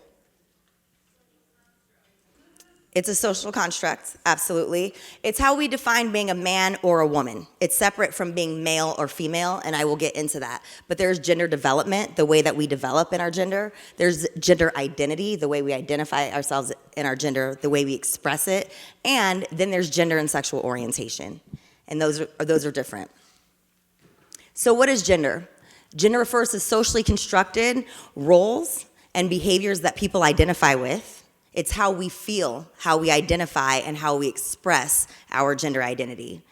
And it's how you feel about who you are and how you identify yourself. I define my gender, you don't. Does that make sense? We'll get into that later. So let's just define the terms. What is sex outside of intercourse? It is your assignment at birth, and it's based on your reproductive organs and or genitalia. We like to believe that fits neatly into a category of male or female, but there is intersex. So gender identity is the way that we identify our gender. That's if we identify as a man or a woman. I am what we call cisgender because I was assigned female at birth, and I identify as a woman. I express myself as a woman. Outwardly, I'm one of the girliest people that I know. I love heels. Lipstick makes me feel powerful. And I have a purple chandelier, and my entire bedroom is hot pink. I bought myself some china. It's all flower, and I figured that'd be the only time I could buy flowered china without some man's input who was going to tell me I couldn't.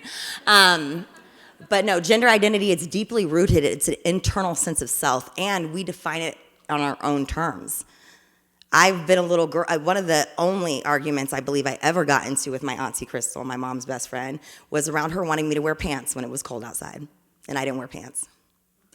I wore dresses when I was a child. But I knew that even at 2 or 3. And so do other children. It is developmentally appropriate. Children can identify their gender by the age of 3. Sexual orientation, however, is who we are emotionally, romantically, and sexually attracted to. It's not just about, I think people often get into who is it that we want to engage in sexual activity with, but it's mostly when you envision your life and you envision your long-term partner and you envision building a family with someone, what does that person look like to you? What gender do they identify with? And then there's biological sex, which we talked to, which is assigned to you at birth based on your genitalia. How many of you have ever read the book Middlesex? It's probably my favorite novel. But I think that in that novel is very powerful because it talks about the idea that this is not a binary system, that intersex is actually a real, it's a sex. And we don't always assign it at birth because we don't always know, but there's a movement. Will you say more about that? Because I'm not as familiar. The movement about parents aren't identifying sex. They're raising their children gender-free, which I think is interesting. And then gender expression is how your gender identity is expressed. I express mine a very different way than some of my cisgender friends, right? I love little girly knickknacks, little dried flowers and little pretty vases and little pretty sayings. And my best friend is get that junk out of my house. But she identifies as cisgender. We get to identify how our gender is expressed. And for some people who are gender fluid, it changes from day to day. They may feel more masculine one day, more feminine one day, and they may not know on another. Androgyny is also becoming more and more recognized, and non-binary gender expression is becoming more and more recognized, which is powerful as well. Are there any questions about that? Okay, and then there's gender development, which is understanding the roles and expectations that we, not only that we impose on people, but that people have of themselves as they develop through their biological sex. If all of you who remember the book Middlesex, that they did that beautifully in that child's biological development, identifying their gender expression. I don't want to give too much away in case one of you guys wants to read it. So the genderbread person, you should all have this, right? So your identity, it lives in your mind, just like any other way that we identify ourselves. For people, for the people who identify as like, my roommate is probably the most, she is obsessed with Disney. All things Disney. Probably, she calls herself the biggest Disney nerd I know. And I don't care if I never, in fact, I don't ever want to go to Disneyland again. I think it's not the happiest place on earth. It weirds me out. It's expensive to get to. There's like a bunch of cartoons running around and kids screaming. I can't. And so, but she loves it, and that's her identity, and she is so set in that identity, but that I can't help but be excited for her. Does that make sense? But we define our identities. Other people can't do that for us. And so keep that in mind. Then our gender expression is our outward it's our outward appearance. It's the way that we live in the world inside of how we identify. Then we have our biological sex, and it's our hoo-hoo, right? It's our reproductive organs. It's the sex we were assigned to at birth, right? Typically, the way we think about females is that they have vaginas and uterus and fallopian tubes, and then we think of males as having a penis and testes and things like that. And again, there's intersex where some people have a mixture of those things. Then we think about our sexual and romantic attraction, and that has a whole range of things as well, including asexuality, which is an often misunderstood topic for people. And those are people who identify not having sexual attraction or not being very sexually attracted to any gender, but that does not mean that they don't have romantic attraction. And then we talk about, in terms of sexual orientation, I think one of the ones that we don't talk about a lot is people identify as non-monogamous or polyamorous. And there are families that you may come into, and we have to check our bias on that, right? If your child says, I have a daddy and my mom has a boyfriend, right? We need to check on what does that mean? What are our assumptions about that child's development, about the type of care they're getting and the type of home they lived in? I watched a really powerful movie probably about 3 years ago about a woman who was doing research on polyamorous families. And she had children watching videos of kids interacting with their families. And the girl who was from the polyamorous family had, her mom and her dad's boyfriend, Dave. And they were hanging out, she was looking at the other family who was from a more traditional family, just had a mom and a dad that lived together. And the family and the little boy in that family had gotten upset, and she's watching the video. And the woman who was doing the research said, "Sweetie, why do you think that little boy was upset?" And she goes, "'Cause he don't got no Dave." And I just thought that was such a powerful way of her thinking and us showing that different family structures don't upset children. Children are open, right? But we don't always think about that because there's also something called and we often over-sexualize polyamorous people, thinking that it's all about what they do in the bedroom, when there's a lot of people who may be in a monogamous relationship with someone, but in a romantic relationship with other people. And so, as much as that is to wrap your head around, it's important to know that people live a variety of ways, and we're working with the children, and we will make assumptions about how they're raising their children that may or may not be correct based on our own feelings of identity. Are there any questions about that? How did I go backwards? Okay. Now, Gender development in young children. The preschool years are the foundation for gender identity development. This is when they're learning it's appropriate for, we tell, you educators know that it's okay for a 2-year-old boy to put on a pink tutu, right? That doesn't mean that that doesn't say anything about his sexual orientation or his gender development, or it could. But it's normal for children to be developing and to be, I don't want to say experimenting because I don't think they're that conscious of it, but it's going to happen when they're very young.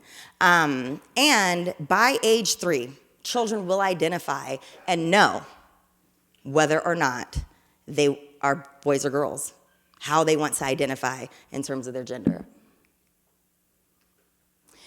We have to remember that gender is socially constructed.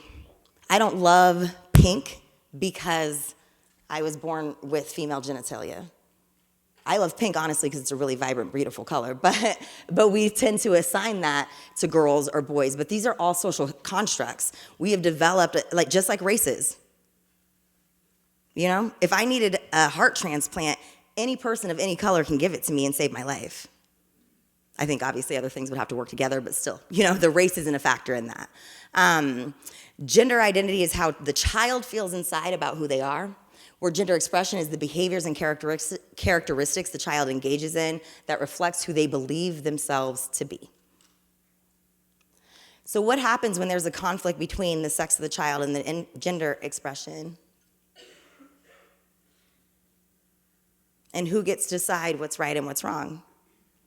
All of these roles we've made around gender are socially constructed. And so, as we know, it's one thing I love about being American.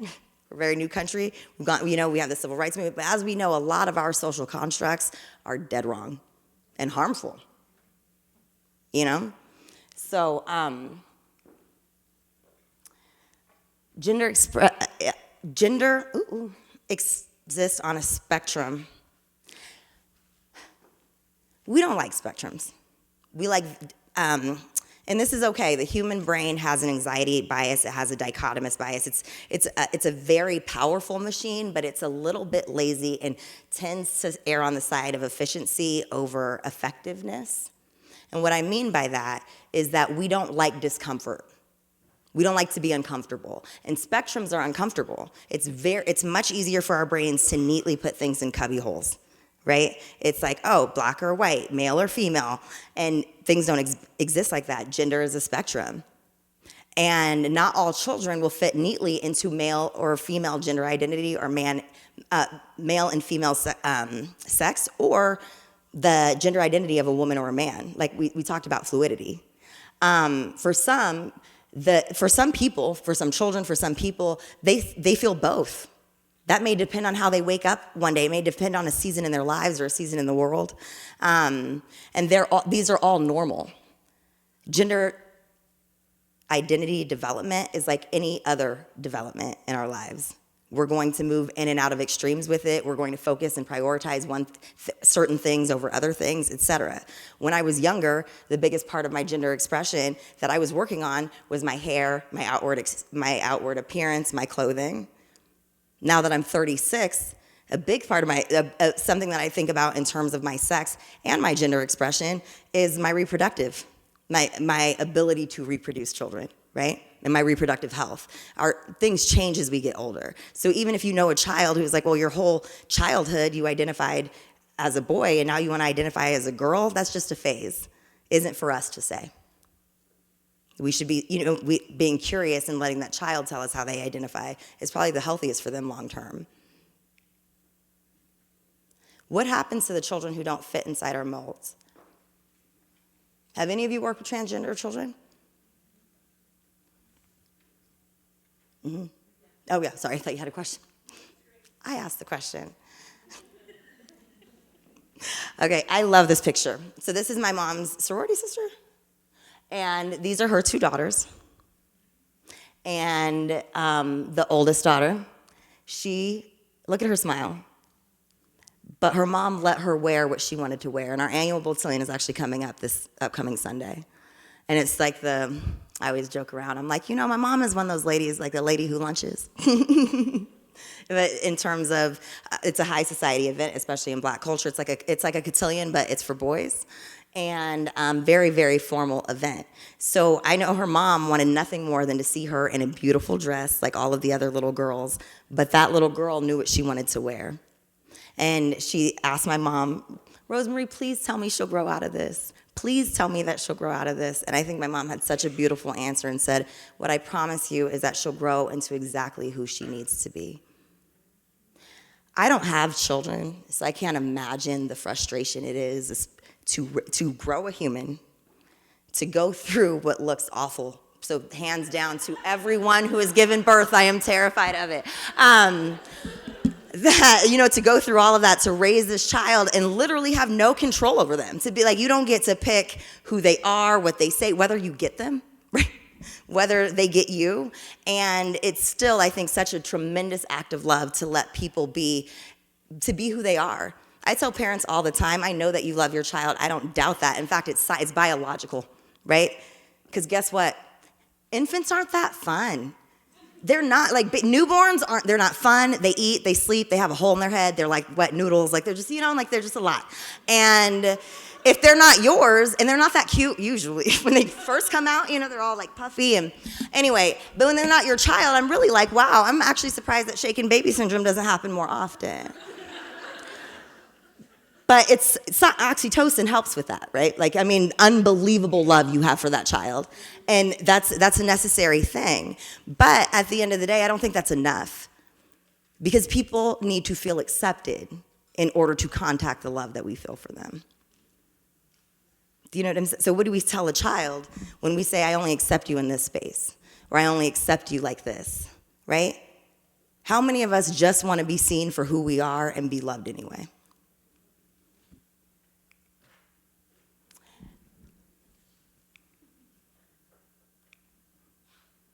Look at those eyes. What does it mean to be trans? And so this is a beautiful video on being trans in preschool. Wait, hold on. But before we watch that, I'm gonna, wait, is it before this, the video?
So I'm going to read this to you. I'm the mom of a 13-year-old trans, non-binary teen who was assigned male at birth, but expressed feminine in every way since they could communicate their wants, needs, and preferences around age 2. Though we didn't fully understand, and this child didn't socially transition to make their outward appearance align with their innate sense of gender until 5th grade, they have always been the way they are. There's nothing we did to make our child this way, and nothing we could do to stop our child from being who they are, who they were.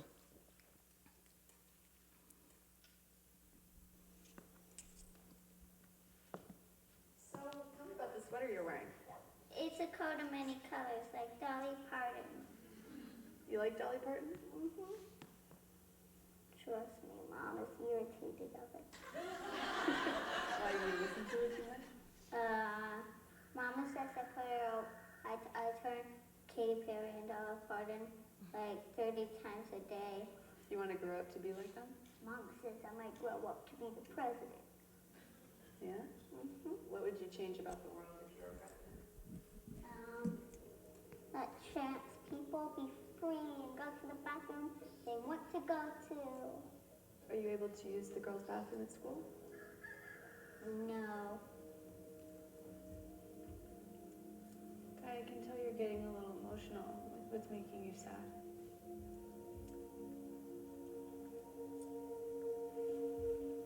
I don't know.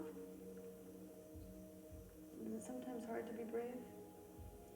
It's very hard. Sometimes it's very hard.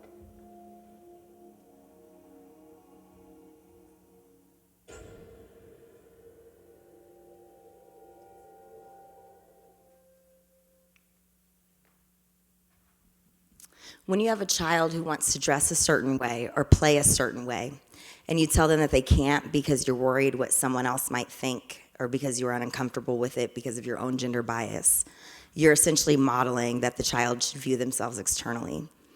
That how they see themselves is not as important as how others see them. That's not the message I want to send to my children. But I wonder, is that the message that we want to send to ours?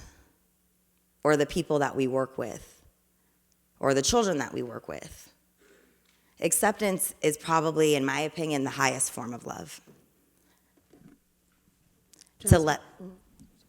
Can you talk about the risk, the statistics, the data around trans children? And the problem is, just seeing this, every time I see that video, I have to stop I'm fighting back tears. But the thing is that trans people, a lot happens to trans kids who don't get support, guys. A lot, or you all, I'm working on that. A lot. 73% of them will make an attempt at suicide before the end of their lives. That they have at least about 75% of them report active suicidal ideation pretty consistently. They have really, really long histories of self-harm. In fact, trans identity is something that I sort of fell into as a specialty because it really aligns with eating disorder specialties, because I cannot tell you how many trans men develop eating disorders in their adolescence as a way to feminize their bodies. If you starve yourself, you lose a period. You don't get breasts. You can sometimes start growing hair all over your body called lanugo. Right? The self-harm and self-mutilation that happens with these children is heartbreaking. But studies also show that those who are supported, those who are held in their identities and respected as who they are, then their suicide rates are no different than any other non-trans teen. They're pretty common. Isn't that powerful? And so I think it's something to know about, that the mental health outcomes for trans children who are unsupported are staggering and heartbreaking, and just that support, that acceptance can truly save their lives. And this suicidal ideation doesn't stop when they get older. Gender dysphoria is a painful experience. I do know what it looks like. When I first wore my hair naturally, I remember being like, there she is. But I don't know what it looks like to truly not recognize myself in the mirror, to not see myself in my own reflection. I can't imagine how terrifying that is. And I have worked with trans people who are 6, and I've worked with trans people who are 60, and it's something that they need to deal with to be okay in this world, to be emotionally and psychologically okay, and physically okay. Our acceptance of them, especially in early childhood, is helping us be the change we want to see. Children are better at this than we are. So, what is sexual orientation? It is different from gender and gender identity. This can get very confusing for people with trans people, right? That if I am a trans woman and I identify as a lesbian, people get very confused, right? Because your gender identity is not the same as your sexual orientation. Sexual orientation is about who you're attracted to, who you feel drawn to romantically, emotionally, and sexually. Right? It's one of the things I like to put it in very simplistic terms is, who did you pretend to marry when you were a child? May I just say that I have a coworker, very masculine man, and he came to the office. He goes, you know, my son said, Dad, one day I'm going to get married, but I don't know if I'm going to marry a boy or if I'm going to marry a girl. And he said, and I was okay with that. That was amazing, especially coming from this person, that he could accept who his child was regardless of who they chose to love. Absolutely. So our role as educators and teachers is to create a safe, supportive, and inclusive classroom for transgender and gender nonconforming students. It's our role to do that for anyone, for all the students in our classroom, right? And sometimes this is difficult for people, especially when it bumps up against our own religious and social preferences, because we're allowed to have those too, right? But I also like to say that our job and our role as an educator, wait, what did I just do? Okay. And our role as an educator, we are there to prepare children for learning. Like my mom said, we're not there to save their souls. That's not our role with these children. So how do we make our classrooms more inclusive? I am loving the states that are moving towards that law, where if there is, you know, you go into the bathroom sometimes and there's stalls, or there's urinals if you go on the wrong one, that when there's only just that one bathroom, to not gender it, just to call it a restroom. When there's just like a toilet and a sink, you get to lock the door, then whoever needs to go in there can go in there. But also creating safe spaces is one of the biggest arguments I ever had with my higher ups at the Eating Recovery Center, was the gender neutral bathroom and the necessity for it. Now, opening the doors for gay and lesbian families. We have to assume, I always assume, that most parents want what's best for their children. Educators and school administrators need to balance the needs of a group of children and their families. And sometimes that can be a tenuous balance. But children need a safe and supportive atmosphere in which they can learn. And ultimately, we have to remember that we all want the same thing. But I like to remind people when they say, well, what do I do with a dad who gets mad if his son is wearing a tutu? What do I do if they say that they can't play with this family because they have 2 moms? You know, then I like my mom's response where that happened to her. And obviously you want to check your own emotion, make sure that you do the turtle technique if you need to, and encourage the parent to do the same thing. But when you have that conversation, to really own your role as an expert. I don't have children, and I do parenting coaching. I am a CFI. There's a lot I do with parents who don't love that aspect about me, right? What are you going to tell me about my kids? You don't have any children. You're right, I don't.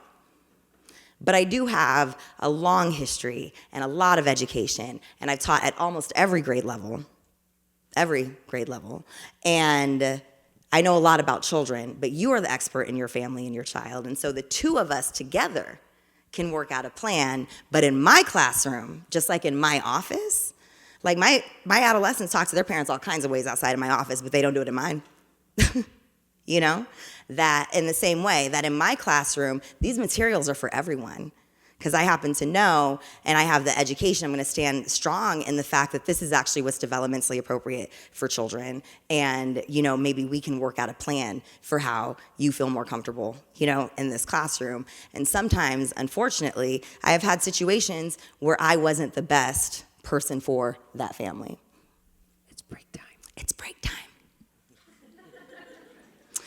And you know, we can go over this really quickly, but obviously lesbian and gay parents have a lot of fears, and the teachers in schools have a lot of fears, and parents have a lot of fears for their children as they attend school when they're gay, when they fall on the LGBTQ spectrum. So during your break, think a little bit about that, and we will go over it then. Let's be back at 2:45.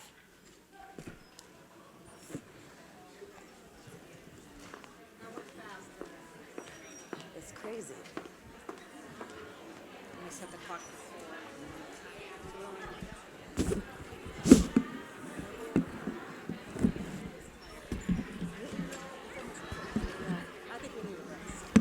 And you know what? It was a cleaning. Oh, nice. you guys talk about it in here, but she's white. But we also talk a lot about if she was a black transgender woman, her life would look different. And how does race embed within that? Yeah. So even being like, but I do like that you're talking about it. And one of the things is half the kids know that they're transgender when they're younger, and then half of them don't realize it until their hormones change. And so I was super confused because I kept saying I didn't see it in her. I didn't see it in her. So she caught me off guard. And they were like, the questionnaires that asked, it was your daughter playing with all these things? They're like, we need to switch it up. So That's so, and they do need to switch it up because you know what? I've heard that I think in the whole like just brain development and developmental psychology field, we're learning more that hormones do a lot. Yeah. Right? I think we know that, but like we don't in terms of brain development, in terms of preferences, in terms of like in fact kids who start displaying antisocial traits. A lot of times we don't know if we're really dealing with like an antisocial person until they hit puberty because it changes their brain condition. Yeah. And then when she wanted to do hormone therapy, I'm like, oh my gosh, I don't want to cause harm. So as a parent, I was like, I want to support you, but I don't want to cause harm. And then my daughter, and I'm like, what if you go, as a parent, you go, Yeah, like, of course. What if she's good, it's a phase. And my daughter was like, she's who she is today, and that's who you need to worry about.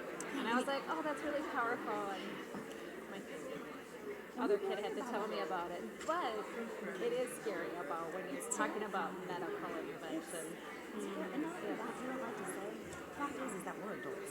I know how mean this world can be. Yeah. And I don't want to tell you to be anything different, but of course we want to protect them from that, right? Like, my little brother's 12 years younger than me. Junior prom, his prom day, I still can't look at this little girl. Like, and he's like 25. Yeah. But she was mean to him in prom, and I'm like, oh, where is the prom? Because he wouldn't tell me. You're like my oldest. Where is it? Where is it? She's like, Jasmine, I'm not going to tell you because you're 28. And You're in school to become a therapist. You're not about to get a child abuse charge. All that money down the drain because you can't work with kids, So, I mean, we're protective in that way, and I get that. I don't really talk enough about how it's a very real parental fear for children that you worry about. Even if you don't, like, it's that thing, I don't want to be a biased person. I want to be open and free and do whatever you want and be who you are.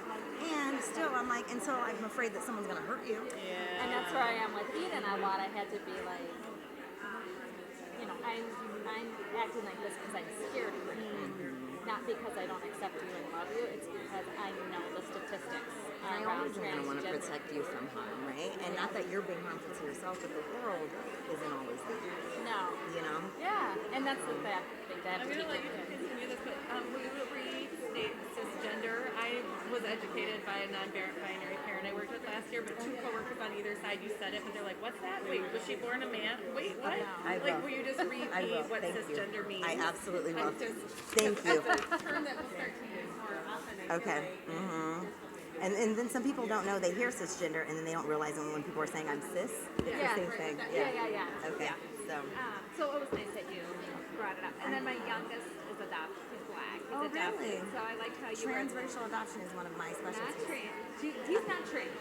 No, well, they call adopted white, like if I adopted a white child, it would be a trans adoption. You were talking. Well, I know, that makes sense because you have a lot going on in your family. Yeah. And I loved how you were like, it's abusive not to talk about race. Because I'm like,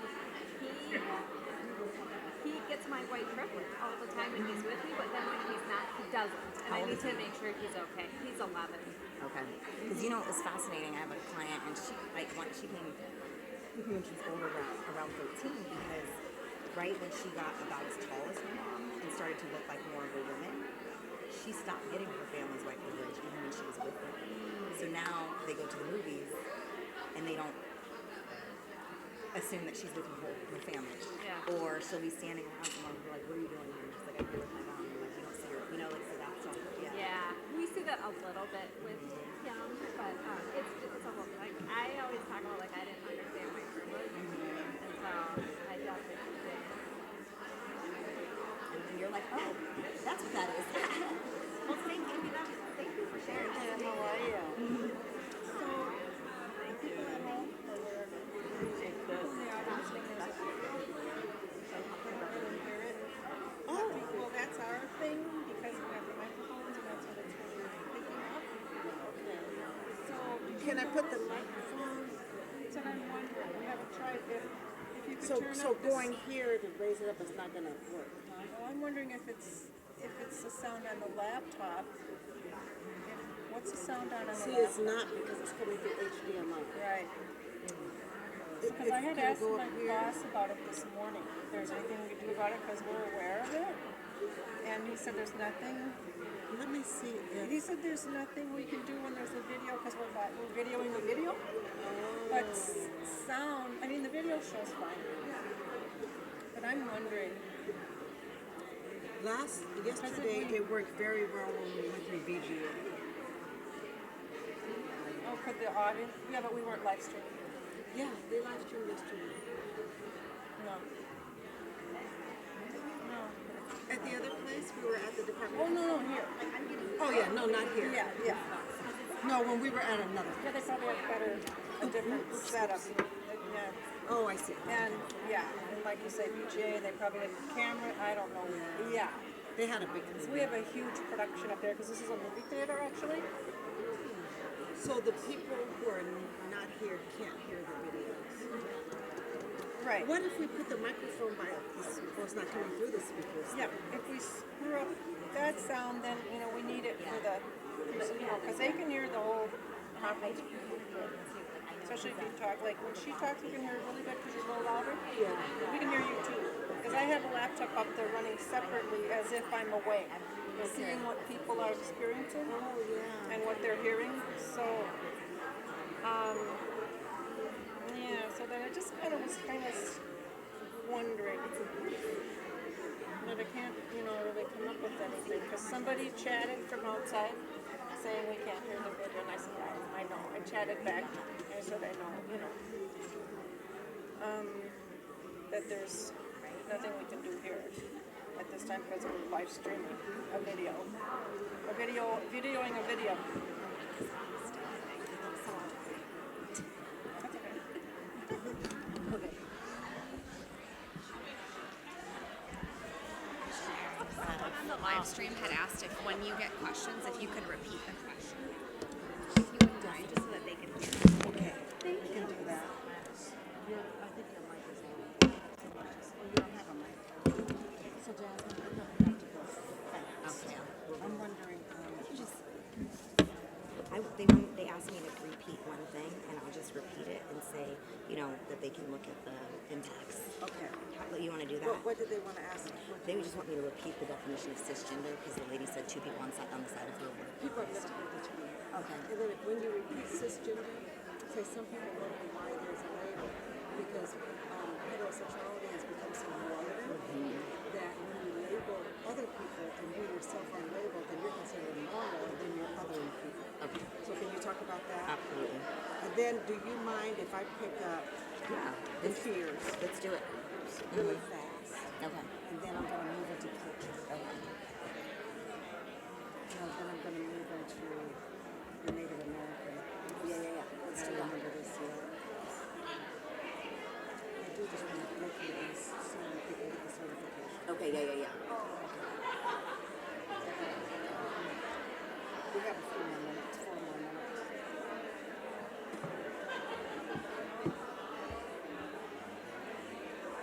I want to at least get through all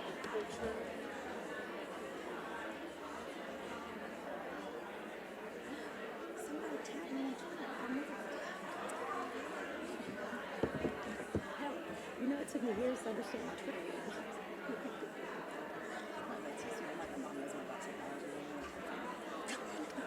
So let's try, which means we're gonna have to cut down on all of our stories.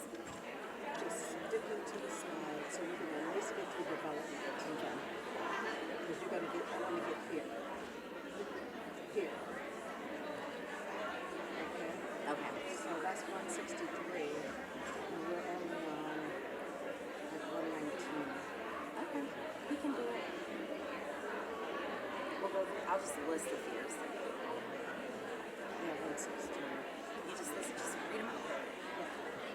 And then, yeah, it's fine. If you wanna go ahead, just read out the fears on each page. And say, and we'll say, it, we're going fast. But not in a way that makes it feel like you're lost. That's the evaluation. What's that? They feel like they've lost it. Test. They say you're louder than that.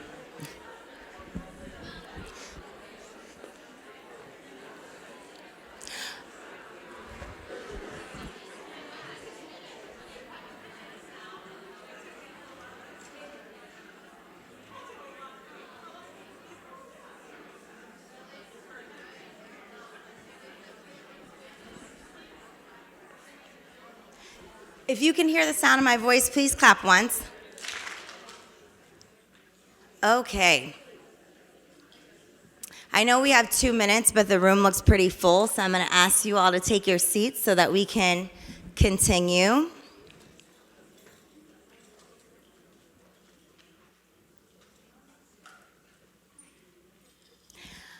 Okay, I want to just go back really quickly and define the word cisgender. So I apologize that sometimes we assume that people know the things, the words that you say a lot, but cisgender is a label that we've given people whose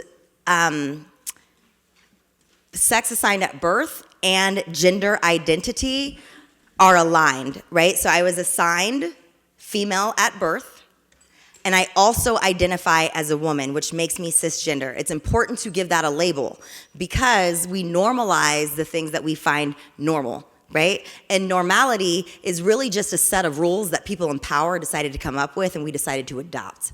And so to normalize heterosexuality, then it makes everything else an other, everyone else an other. And if you've ever been othered, we know that doesn't feel very great, does it? It's very exclusive. So cisgender is a label to identify someone whose biological sex and gender expression are what we think of in terms of like aligned. Transgender is when someone's biological sex assigned at birth is different from their gender identity. So if I was assigned female at birth, but I identify as a man, I would be considered transgender. Are there any questions about that? Is that clearer? Okay, so we're gonna move on and talk about some of the fears that people have. And obviously, I don't wanna speak out of turn, these are generalizations, but there is something that we need to be aware of, right? So a lot of fears for the gay and lesbian parent include, my child will be discriminated against. My child will not be invited to their friends' homes or birthday parties. My child's friends won't be allowed to come to my home. The school won't provide opportunities for my child to see his or her family reflected in the curriculum. And the school will out me. I may not be out to my job or certain members of my family, and they may do that. Or the school will out me, and I will risk losing custody of my children. The clicker. And then fears of the teachers in the school. Schools can also have fears of these families, saying that addressing issues about lesbian or gay-headed families means that I won't be able to talk about sex in the classroom, or it means that I'm uncomfortable using the words gay and lesbian, I'm afraid of offending people, and I don't know what words to use when interacting with the members of lesbian and gay-headed families. I don't know if I should say mom and mommy, dad and daddy, etc. And then the teacher and the school may have certain fears around accepting certain of these children in their classroom or having them. I don't know how to reconcile my personal beliefs with my responsibilities to all the children and families that are in my classroom or in my school. I don't know what resources on gay and lesbian headed families exist or even where to find them. I don't even know if they're around. And if I am inclusive, I could be accused of promoting heterosexuality by other families who don't necessarily agree with it, and I might lose my job. Children, gay and lesbian children, may be afraid that the teachers and the kids think I'm strange. They may think that they may treat me unfairly. They may call me names. My family will not be included like other families in the school. My friends' parents may not let their kids play with me or come over. And teachers and kids might just make the assumption that I'm gay because my parents are. So developing a gender-neutral classroom. You want to be aware of your personal bias. Again, aware is halfway there. Acknowledging that it's there means that now we can do something about it. We can't do anything about invisible things. You want to have gender-neutral materials. I promise you, they exist. It takes some looking for them sometimes, but they're out there, tons of materials. And there's this amazing thing called the internet. We should use it. Materials that promote the acceptance of children on the gender spectrum is really important. There are dolls, there are books, there are all types of things for that, especially for dramatic play areas.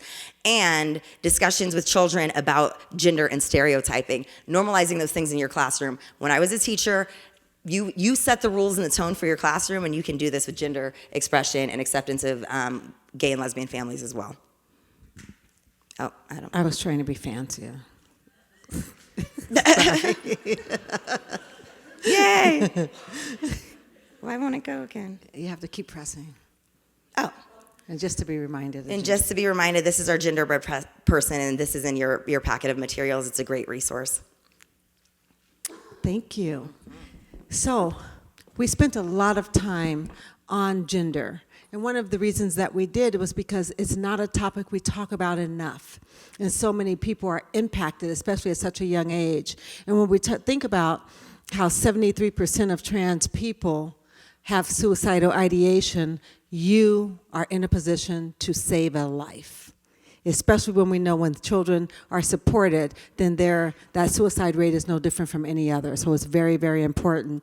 But now we're going to touch upon some other types of bias. And one is Native American bias. I'm going to show you a video, and then we're going to have our guest person come down and talk to you a little bit about Native Americans and suspensions. So this is Native 101 from Arizona State University, Breaking Stereotypes. You don't look Native. Well, what does a Native person look like? There's not one look to us. So are you this Indian or that Indian? Another way that individuals identify themselves are Native, Native American, or Indigenous, among others. I would prefer people to ask me, what is your tribal affiliation? Didn't know you guys still existed. I'm the product of my ancestors. We went through a lot to be here.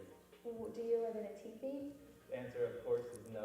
I've been asked if the reservation is really like a third world country. I'm lucky enough to have like pictures on my phone to be able to show them. Like, no, it's a complete opposite, you know. The truth is that not all tribes have a reservation. I grew up in an urban setting, so I represent a unique type of native, which is the urban native. Why do you have to be so negative? Aren't there any happy stories where people just get along? Yeah, it's just really hard because we've had like 400 years where we can push aside and had a lot of policies from the federal government that kept us down. Actually, a lot of people think the Native Americans do things very stoic. And in reality, we like to laugh a lot. We use a lot of humor, and some of it's dry humor. Yeah, I've often been asked, oh, so your education is covered for, right? You're all set.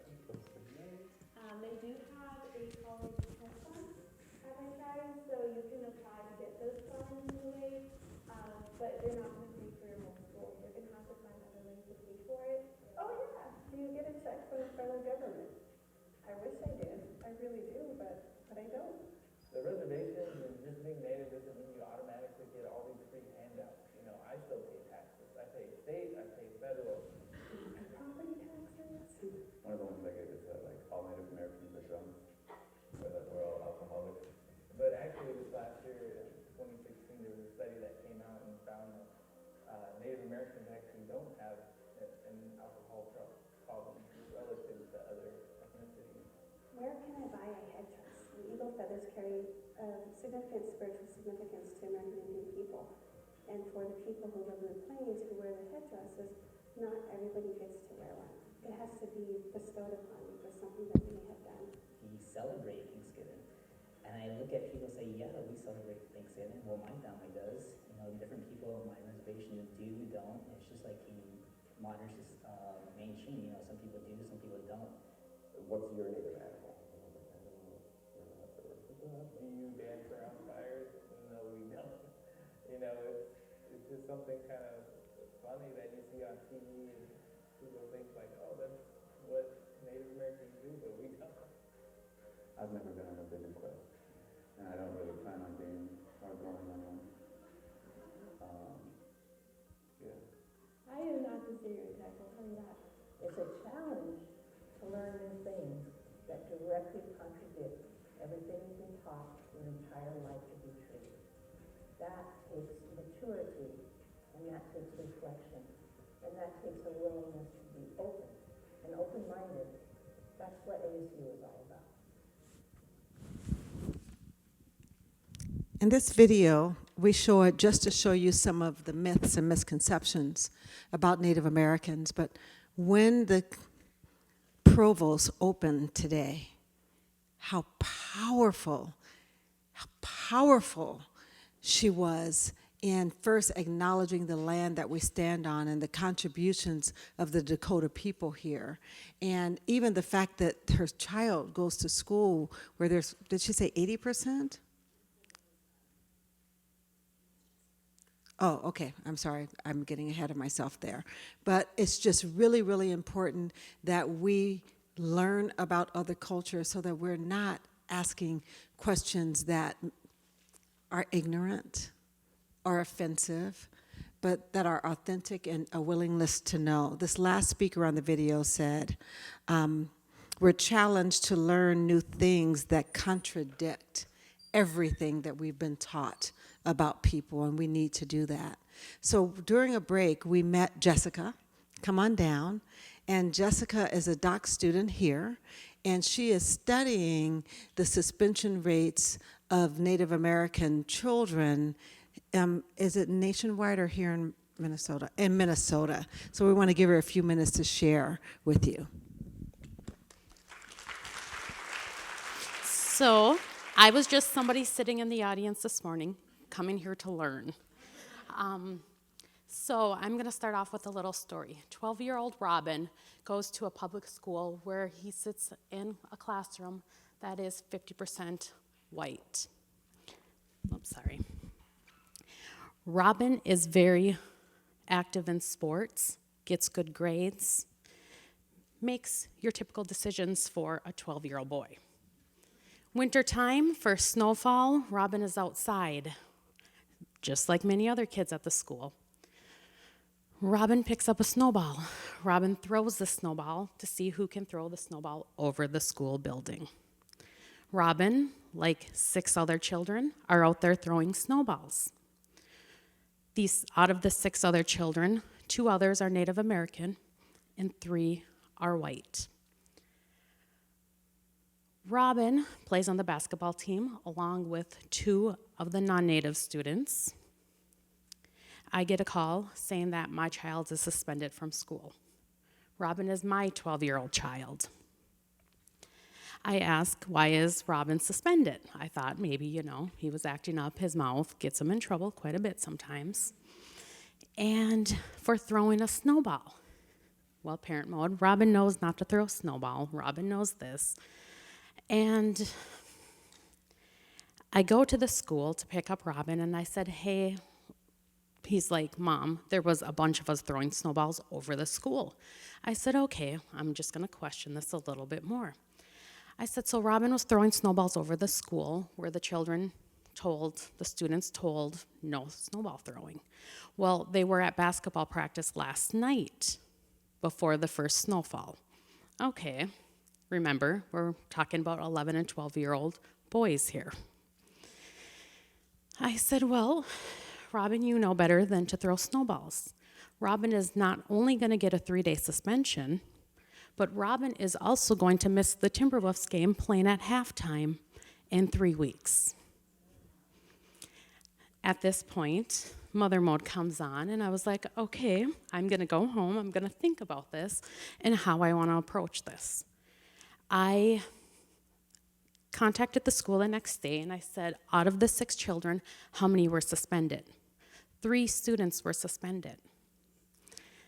I could tell you who those 3 students were, and I'm sure you can guess. The other 3 students were not suspended. They had no discipline action taken towards them. And the 2 on the basketball team were still going to that Timberwolves game to play with their families. I took another breather, had to think about this again and compose myself. I then contacted the other parents of the students, of all 6 of the students, not just the 3 Native Americans. I have a very good relationship with a lot of the families. And I asked for their input, and I asked them to sign a release so I can look at the video from the school.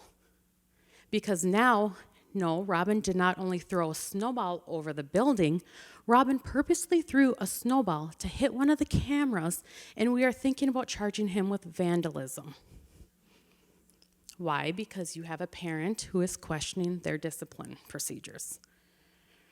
So I got all the 6 parents to sign saying that they give me permission to view their child on this camera.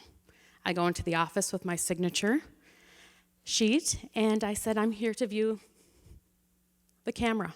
Well, we can't let you. I said, here's the signatures of all the parents. And I said, and you let others view this who had no signatures of any parents. I didn't agree to have anyone else view this who's not a school employee. Robin's basketball coach is a Pony League employee, not employed by the school district.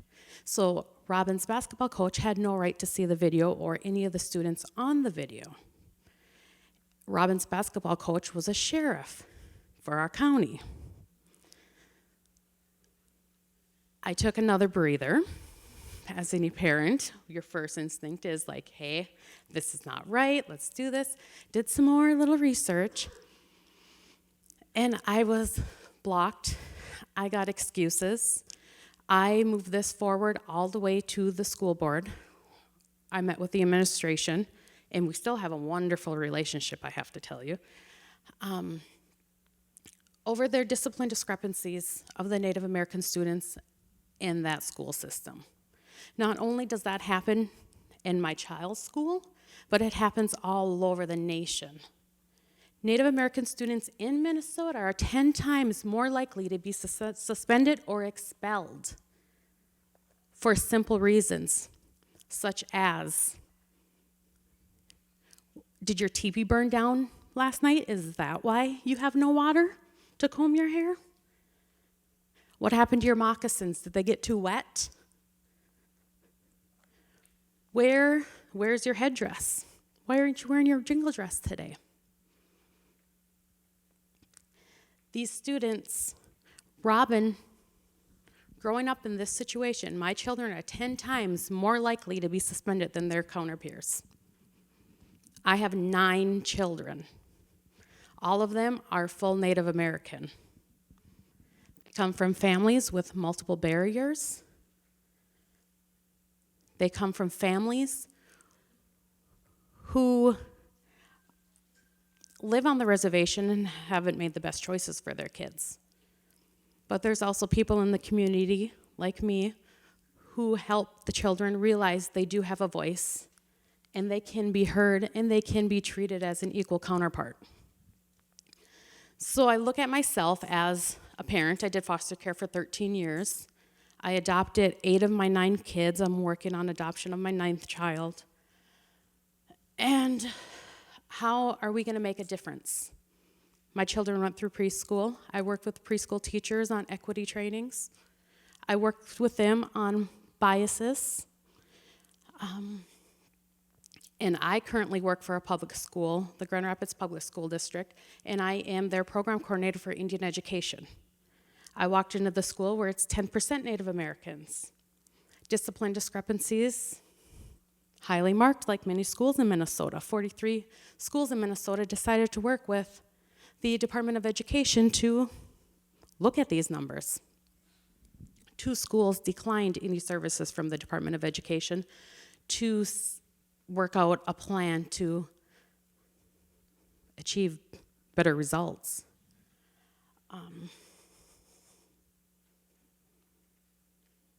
Let me see here. And then we want to look at the achievement gap of our Native American students in the public school system. 20% of that achievement gap is due to the suspensions and expulsions of our Native American students within the public school systems. Robin is going to be the person that we're paying for on that first quote in our community unless things change within our schools, unless we change the mindset and allowing and having an open mind when we're working with our students. I've worked in the classroom and out of the classroom. I grew up off the reservation, but now I currently live on the reservation.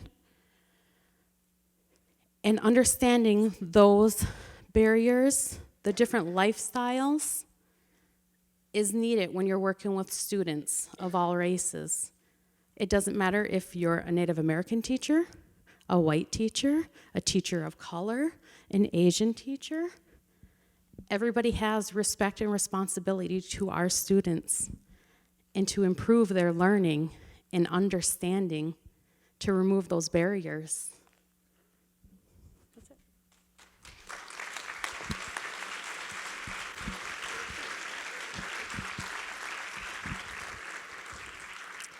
We appreciate Jennifer. And when you're speaking, Jessica, thank you so much. And when you're speaking and you find out the expertise of someone else who can bring a personal story, it's always important to include that.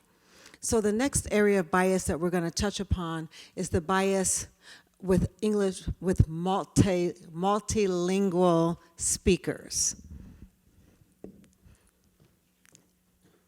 and ensuring language equity.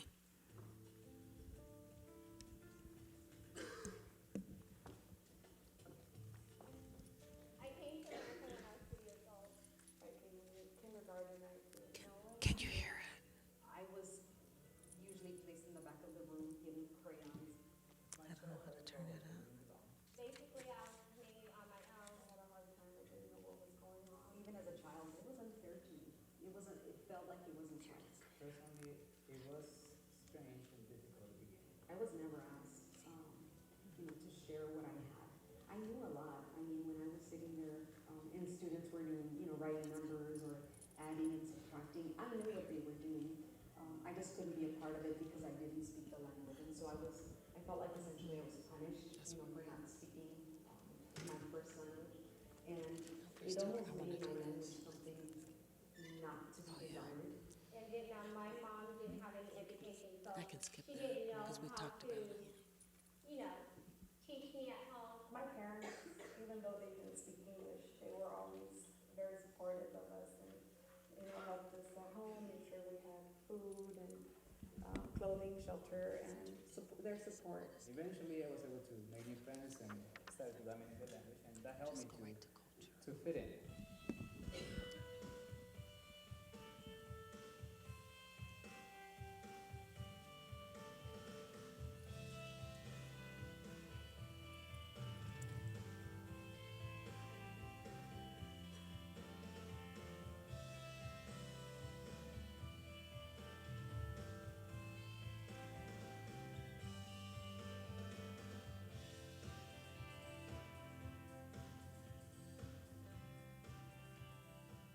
MDE has a program that not only addresses English language learners, but it also addresses the culture piece of it and the equity to provide the teachers access for them to be successful. Many of the youngsters are coming in with very limited English speaking vocabulary and literacy skills, and the educators are reaching out for professional specific strategies that will assist them in the reading, writing, and math. Our English language learners bring a huge amount of assets, and more specifically, they bring in a wealth of what they bring in from their families, their culture, and they also help to teach our teachers, our educators, and the leadership. When they walk into our classrooms, they're not empty vessels.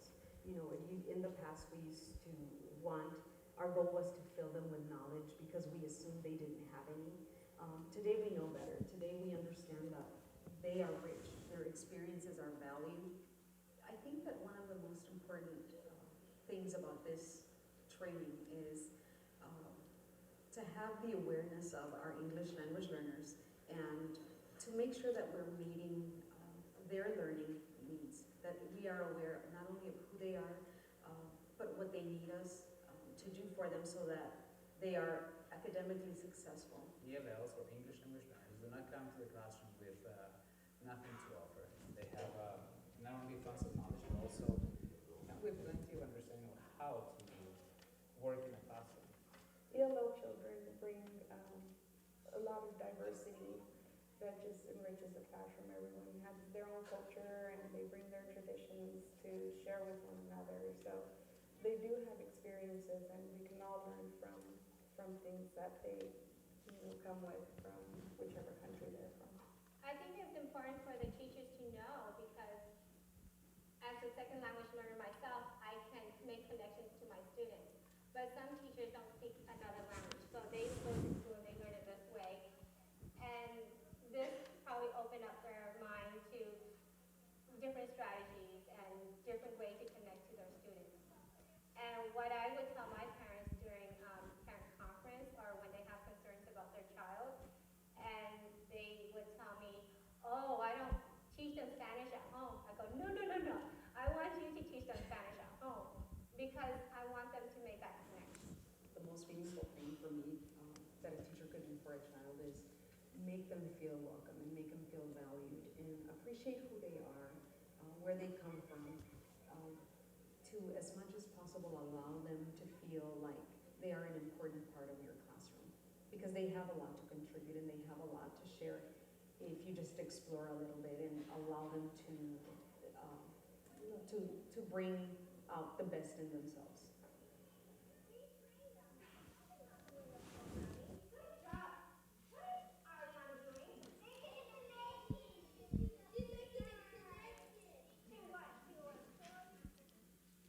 So I want you to also be able to use these resources and to go to the NEA website if you need information, especially as you begin to think about language equity for all children.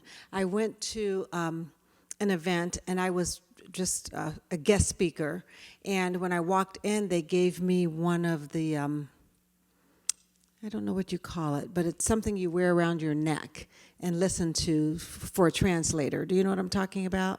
And when I walked in, they gave me one. And I said, oh, no, it's okay. I speak English.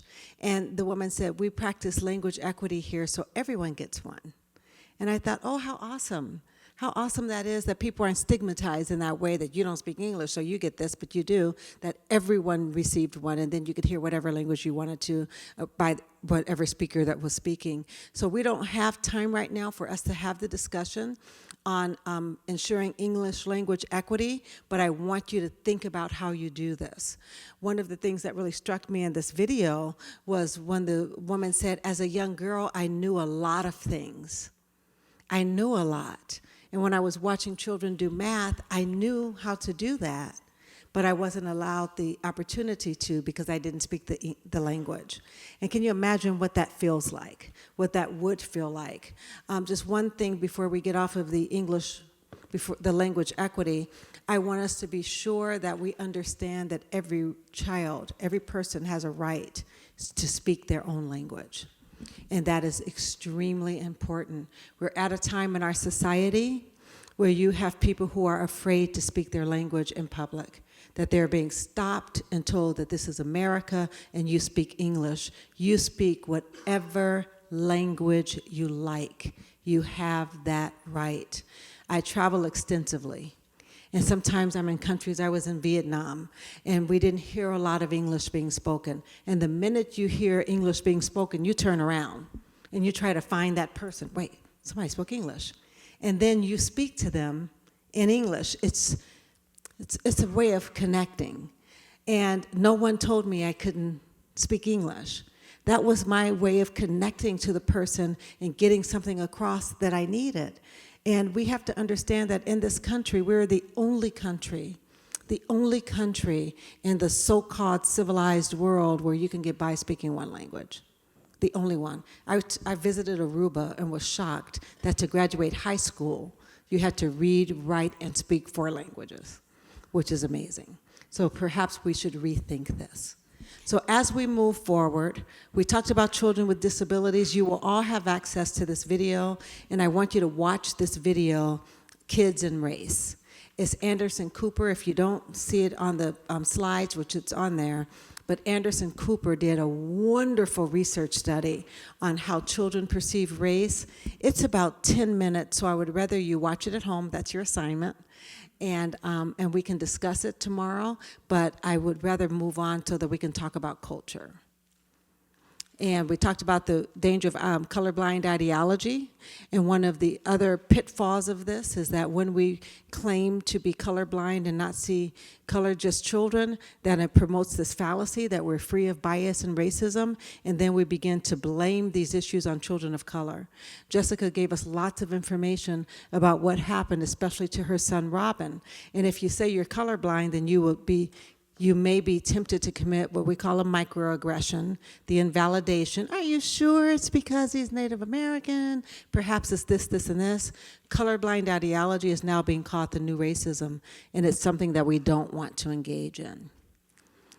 So one of the things that I want to bring up as we talk about culture is that different is not deficit.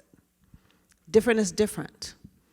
When I went to South America and they drove on the opposite side of the road, they didn't drive on the wrong side. They drove on the opposite side. And we have to be careful of how we frame our language, because we have a tendency to describe that which is unfamiliar and uncomfortable in very deficit terms. So let's begin to talk about culture. So what is culture? Culture is the way we live. It is our values, mores, and customs, our behavioral expectations, our belief systems, our communication styles, and traditions that are shared and passed between generations. Some of you will have children in your classroom who shares a culture that is different from their parents.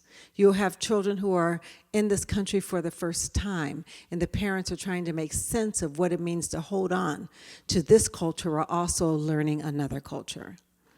So, culture impacts the way children learn. It impacts how they cope. It impacts how they solve problems and how they communicate. And when we view children through a cultural lens, then it provides an understanding of some of the behavioral expectations and factors that influence their behaviors. One of the biggest mistakes we made about 20 years ago during our multicultural phase, you remember we were in the multiculturalism, we defined diversity as everything that wasn't white. We left white people out of that. And then anything cultural was everything that wasn't white. And it led white people to believe you don't have a culture. But what we have to understand is that we are all cultural beings. And outside of race and ethnicity, there is a culture. That you could be of the same race in a different culture. You could be of the same religion in a different culture. I'm a Christian, you know that, you've heard it. I was taught to be evenly yoked. I was taught to marry a Christian, and I did. But I'm a hallelujah, thank you, Jesus, shout up and down dancing Christian. And my husband's an Episcopalian. Anybody here an Episcopalian? They're quiet. We got to church at 9 and we were out by 10. That freaked me out. It's like, wait a minute, how can that be? I mean, the preacher said something I agreed with, and I was about to say amen, and my husband slammed my hand back down, like, not here. We're quiet here. Whole different expression of religion, and I call it a different religious culture. So we're all cultural beings. What we have to understand is that everywhere we go, there's a culture that exists. Anybody here new in their job, less than a year? Now, I'm looking at you, and I'm going to assume that even though you're new in your position, you've been in this field a while. Have you? All 3 of you. But when you started your position, as much knowledge as you brought with you, I love that look, like, whew, you still had to learn how they did it. You have to learn how they did it. You have to learn the culture of the environment you're in. When I first started working for the state, anybody here a government employee? It is like walking into a foreign land.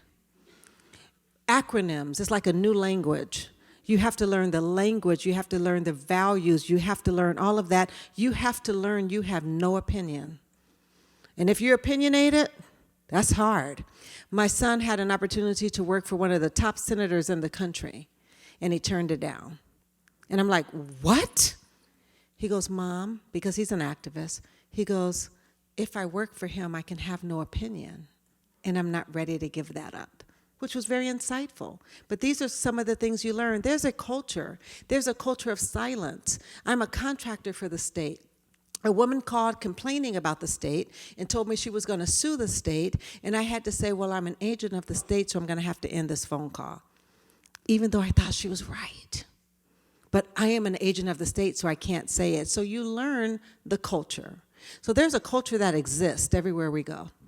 Our schools are built on white, male, middle-class values, and we've been trying to stuff everybody else in that square peg ever since. Women, children with disabilities, English, multilingual learners, people of color. We've been trying to fit them into this system, but there's a lot of remnants that are still there that we're working on. And although there's a culture that exists, there's a culture we bring, and we bring we bring that culture with us everywhere we go. And then if we're very, very intentional, there's a culture that we can create together with families and communities. So what is it that we bring with us? What we bring with us is our beliefs and our perceptions. Who you are outside in downtown Minnesota or St. Paul, wherever you live in Roseville, whoever you are there is exactly who you are where you work. It's who you are. It doesn't change. And you see people and you judge people through your cultural lens. You bring your beliefs, I believe this, and you bring your perceptions. You also bring your personal identities. I'm an African-American woman, I am a mother, I am a wife, I am a Christian. There's so many parts of me. I call myself a social justice advocate, educator. There are so many parts of who I am, and I bring all of that with me. And then there are my cultural practices. I call people who are older than me, ma'am. I expect children who are younger than me to address me by a title. When someone calls me, I come. All of those things. I speak when I walk into a room. I wear my hair a certain way. There are things that I do. I pray all the time. If you watched me when I first came up here, I'm sitting there praying before I started to speak, and this is just who I am. I also carry with me all of my belief systems. I believe that everybody has a right to pray to whatever God they believe in, and if they don't believe in one, then that's their right too. Because sometimes we think about being inclusive of all religions, but we don't think about people who are agnostic or who do not believe. And we have to be aware of that because they have a right to do that as well. So this is who I am, and I bring all of that with me. So what does that look like? And because of time, we're not going to share these aspects of culture, but we have another sheet that we are going to use, and that's Miss B. And sometimes people wonder, why do you call her Miss B? Because she's Jasmine. But her middle name is Jessie B., which is my grandmother's name. And she was Jessie B. until she was 11, when she said, don't call me that anymore. I'm Jasmine from now on. So that was hard, so I started calling her Miss B, and that kind of stuck. I think I'm the only one who does that, right? Oh, she said my husband every now and then. So when we think about culture again, remember that different is not deficit. That's easier said than done, because sometimes difference is in contradiction with your cultural beliefs. If you believe that breastfeeding should end at 1 year old, then you may have problems with a mother who comes to your facility who's still breastfeeding her 3.5-year-old child. Any of you ever seen that or heard it? And people say, what's wrong with them? Why are they doing that? That's child abuse. You hear all kinds of things. If they can whip it out, then they can stop it. Is the mother getting some kind of sexual gratification? It's craziness. Or the mother who comes in and says, we're vegan. That child needs some meat. They need protein. If she wants to be a vegan, that's fine, but this child is growing. Have you heard all the judgments around how families decide to raise their children?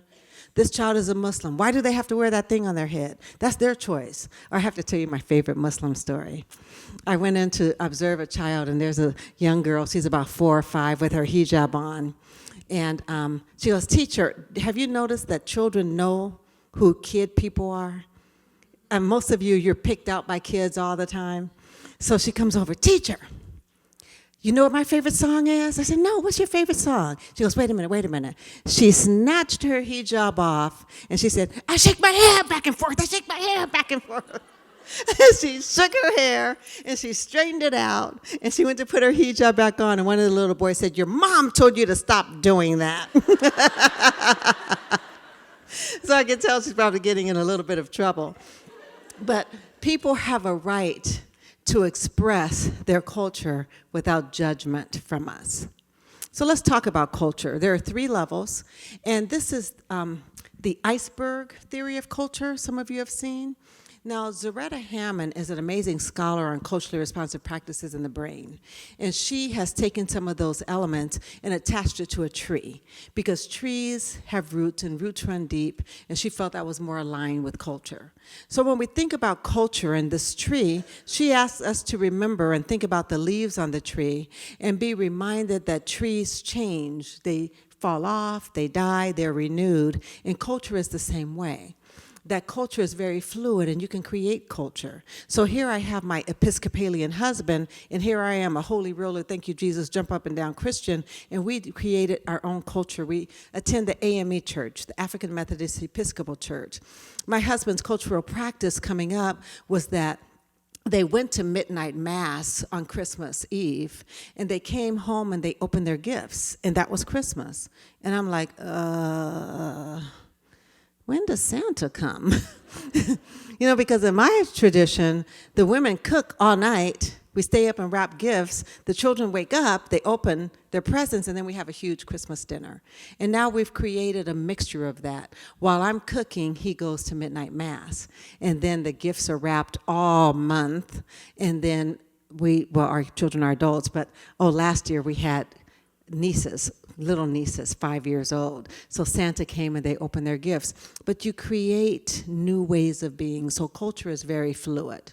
And culture that we're comfortable talking about, that we see, are the way people dress, their music, and their food. These are the elements that we're really comfortable talking about. Then we have what's sometimes discussed, but not always. And this occurs at the trunk of the tree, that you can see it, and it's foundational. And the first is this concept of time. Do you know we rarely talk about cultural concepts of time? We assume that everyone is guided by a clock. And it's so far from the truth, because most people aren't. Most communities, especially communities of color, are not guided by a clock. Anyone here ever go to Hawaii? You ever notice that it's a whole different time zone in terms of how time moves?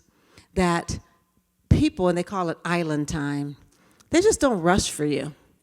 I went to Burger King to get a Diet Coke. It took 15 minutes. How many of you have been to the South? I went to visit the South with my husband. I was expecting some great Southern cooking, but that didn't happen. So I snuck out of the house to go get some food, and at that time I was a big McDonald's eater. I snuck out of the house, I ran to McDonald's, and I said, hi, I would like to have a cheeseburger, small fry, and a Diet Coke. And she goes, hey, you're not from around here, are you? I said, no, ma'am, I'm not, but I'm really in a hurry. So if I could have a cheeseburger, no onions, Diet Coke, small fry, that would be great. She goes, well, where are you from? And I said, I'm from California, but I'm really in a hurry. What you here for? Who you here to see? And I realized she was not going to speed up for me at all. I just had to stop and answer her questions, because when you go down south in some areas, when they ask you how you're doing, they sit and wait for an answer. It's a whole different concept of time. The concept of time for them is relational. I am going to talk to you, and I want you to respond. So there are people that in your life, there are students and families that you may deal with who always seem to be consistently late. Anybody deal with them? Same children are late to school all the time. Same families are not home yet when you go and do home visits. You make appointments, they come 10 or 15 minutes late. Consider that these people may have a different concept of time than you do. That for some people, time does not begin until the most important people are there. Think about that. I took my students to a Black History Month program, and the flyer said it started at 12. In true form, my students were there at 11:45. They got there, and about 12 o'clock, they were getting ready. They took their laptops off the table and packed their things up, and they were ready at 12 o'clock. And then it hadn't started yet. About 12:05, you see them getting, oh, I thought it started at 12. About 12:15, they're whispering to each other. Didn't it start at 12? It's 12:15. About 12:30, they're wondering, what's going on? Dr. Allen, did it start at 12? I said, well, that's what the flyer said. About 12:45, the person who was in charge walked out.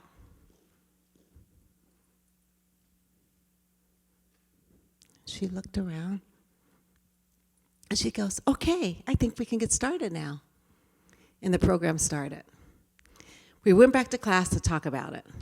And they loved the Black History Month program. They talked about all the things they learned. And then one very brave student said, yeah, it was great, but they started late. I thought that was so brave of her. And I said, they started late? She goes, yeah, you said it started at 12, and the flyer said 12, and they didn't start until almost 1. And I said, do you think they would say they started late? And she stopped. She said, but it said 12, and it was almost 1 when they started. But do you think they would say they started late? And another student said, that was the oddest thing. Nobody complained. Everybody acted like it was normal. Because it was. Because time doesn't start till the most important people were there. How did that person know when to start? What did she do? She walked up and she did what? She looked around. She saw that the room was basically full. Whoever was most important there was there. I went to an Afghan wedding. The first time I went, I learned my lesson. The second time I went, the invitation said 6. I told my husband we're going to get there at 7. We got there at 7. It started at 7:45. We learned. And I knew when it was going to start. I said, oh, they're going to start now. My husband said, how do you know? I said, because here comes Grandma. It wasn't going to start till Grandma got there. And it was so funny because the people who worked with the bride and groom, they had no idea. So at about 8 o'clock, they had to leave because their babysitter was only for 3 hours. And I thought, oh, you should have asked. So anytime you go to an Afghan wedding, know it's going to start almost 2 hours later. And it's not good or bad or right or wrong. It's just different. So I said island time. Have any of you heard of CP time?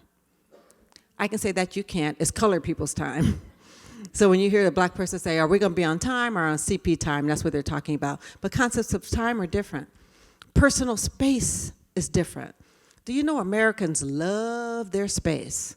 We have this whole big thing about personal space. But other countries don't have it. I was watching a comedian from India. Jasmine, will you come up for a second? And this comedian was talking about all of the faux pas that he made coming to this country, all the mistakes. And he said that he was going to the bank, and there was a person in line at the bank, and when he came to get in line, he came and got in line at the bank. And the person stepped up, and he stepped up. And this went on until the person turned around, furious, and yelled in his face, back off, dude, what the F is wrong with you? And the guy goes, what's the problem? I'm in line. He goes, well, be in line back there. He goes, but what if other people come? He goes, what do you mean, what if other people come? He said, because in his country, they're accustomed to closing space to make room for other people. He said he made a really big mistake when he went to the men's bathroom. I've only been in the men's bathroom once, and y'all know how that ended up. But evidently there are some rules about urinals. One is that his boss was way down there, and everything else was empty. So he went way down where his boss was and started to use the bathroom. Obviously, he didn't know there's a rule about that you don't stand that close to someone at the urinal, and then he started talking. He said, so he walked all the way down to the urinal and then decided to have a conversation with his boss. And his boss is like, what? He said, when you're done, come to my office. And he said, don't ever do that again. When there's an empty space, you leave the spaces empty. And he goes, well, what if other people want to come? Do you see the conflict? But you know, some of us are that way. How many of you have been on a machine at the gym and that whole row of machines are empty and then somebody comes and stands and gets on the machine right next to you? It's like, it's empty. Why do you have to be here? Because we value that personal space. Rules of conduct, how we behave. Facial expressions are huge. And I love when Jasmine talked about how important it is for your body and your words to be aligned, because children get very, very confused. But you also have to be aware of subtleties. I said I worked in Compton. My school was a neutral territory for Crips and Bloods. So I had Crips and Bloods children at school. And we had rules, very strict rules about no colors, which meant that no one could wear red or blue. But I had to be extremely aware of facial expressions and body language. Because if someone walked by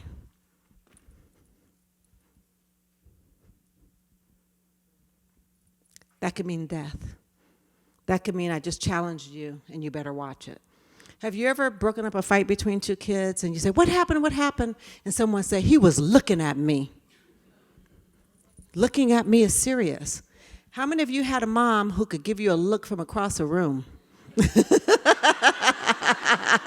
Put your hand out. You know, looks, facial expressions are huge. Anybody here from Cuba?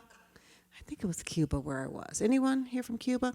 There's a facial expression that's like, what? Or tell me more. It's like a squinting. And that happened to me when I was in Cuba with my girlfriend. And she goes, she means what? Because there are some of us who, when people make expressions, we mirror it without knowing.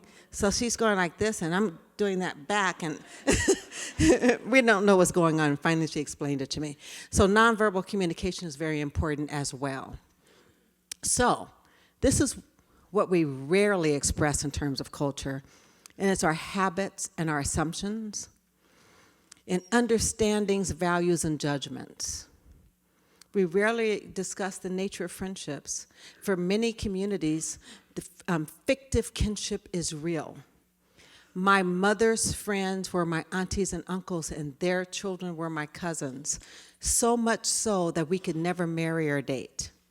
My sister decided she had a crush on my cousin Leon, and that was like the family scandal for years. You cannot, they were all of 12, but you cannot date Leon because he is your cousin, even though we're not related by blood. So be very careful. Also, the nature of relationships and relationships and parenting. You may have children of one mother with different fathers. There are families that believe that even if children have different fathers, they're considered whole siblings, so you never ever call them half sisters or half brothers. That's very offensive. You call people what they call themselves. So I do have siblings that are not by the same dad as I have, but we have never ever referred to ourselves as half anything. So you want to be careful of that. The tone of voice. I come from a very quiet family. Very quiet. If you were in trouble with my dad, you knew it, because he wasn't going to tell you one more time. That was worse than yelling. I have a quiet voice too, and I've said the same thing, and she says, stop yelling at me. It's like, I don't yell. I'm not a yeller. My husband comes from a very, very loud family that have very healthy, I guess to them, arguments. I mean, I went, and his sister Jackie, who was a very religious person, got into an argument about a Bible, and then the Bible got slammed on the table, and I'm sitting there, and they're yelling at each other, and I'm feeling like, get me out of here. What kind of family is this? And it was really, really tough. And we've been married over 30 years, and we've gone to counseling several times. And one of the things that he had to understand about me is that when he raised his voice, it felt violent. I experienced that as violence. So just imagine if you have children in your classroom who are raised the way that I am, that if you yell, if you raise your voice, how traumatizing that is to them. So we don't talk about tone of voice and how we use it. And also, if you're an administrator, to be aware of those who are loud. One of her very first caretakers was Miss Carrie, and she was the loudest woman I ever met in my life. But if you are observing her, you might pay more attention to the tone of her voice than what she was saying. Because she'd go, get that baby in here, come on over here, girl. And one time I walked in and my baby was sucking on a turkey bone. And I'm like, and you know, respective elders, I don't know if she should be sucking on that bone. She goes, girl, you mind your business and let me do my job. And just kind of shamed me out of it.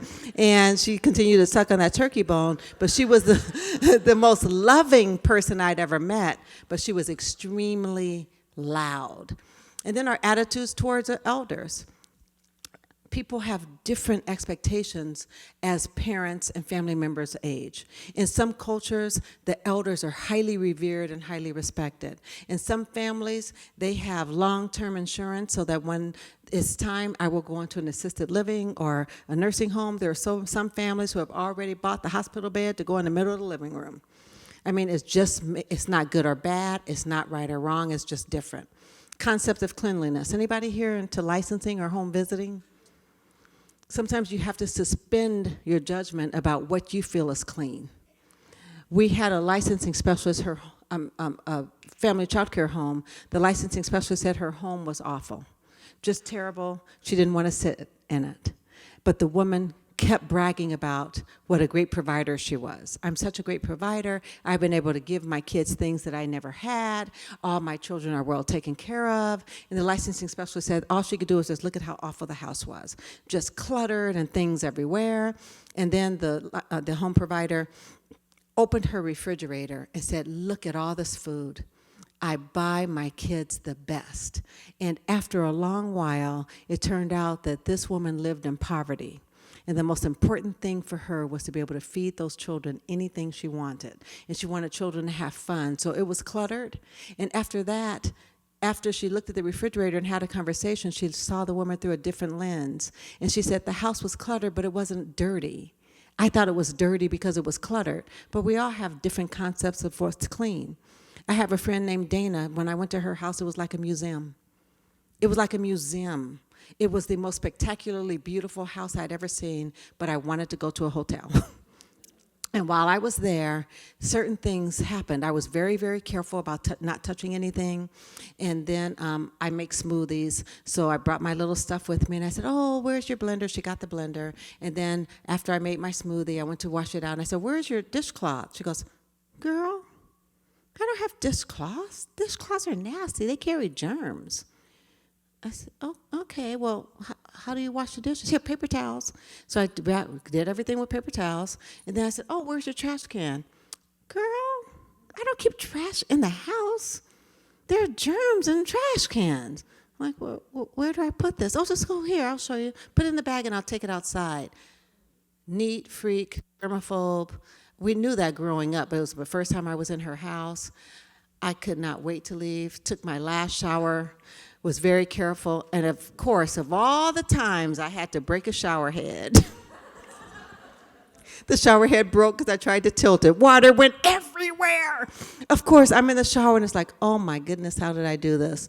But I was so uncomfortable there because of breaking something or messing something up. Her concept of cleanliness is different from mine, and I am a neat freak.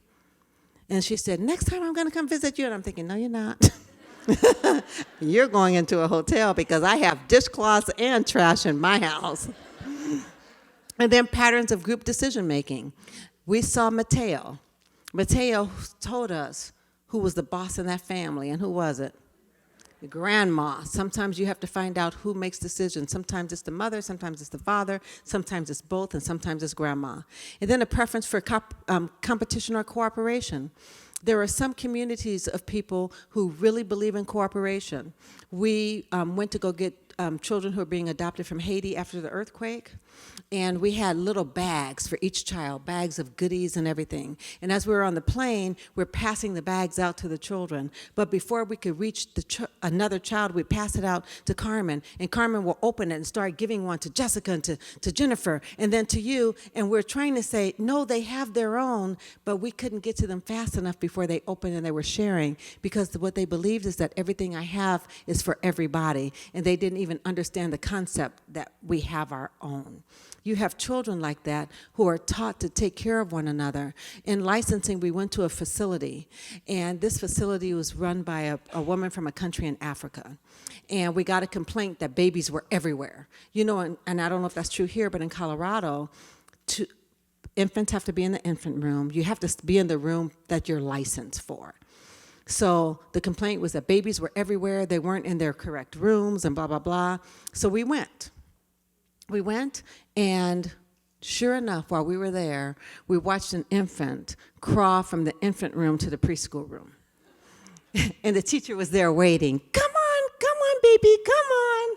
And there went the baby. And the licensing specialist is like, oh. But we practiced something called SOUL.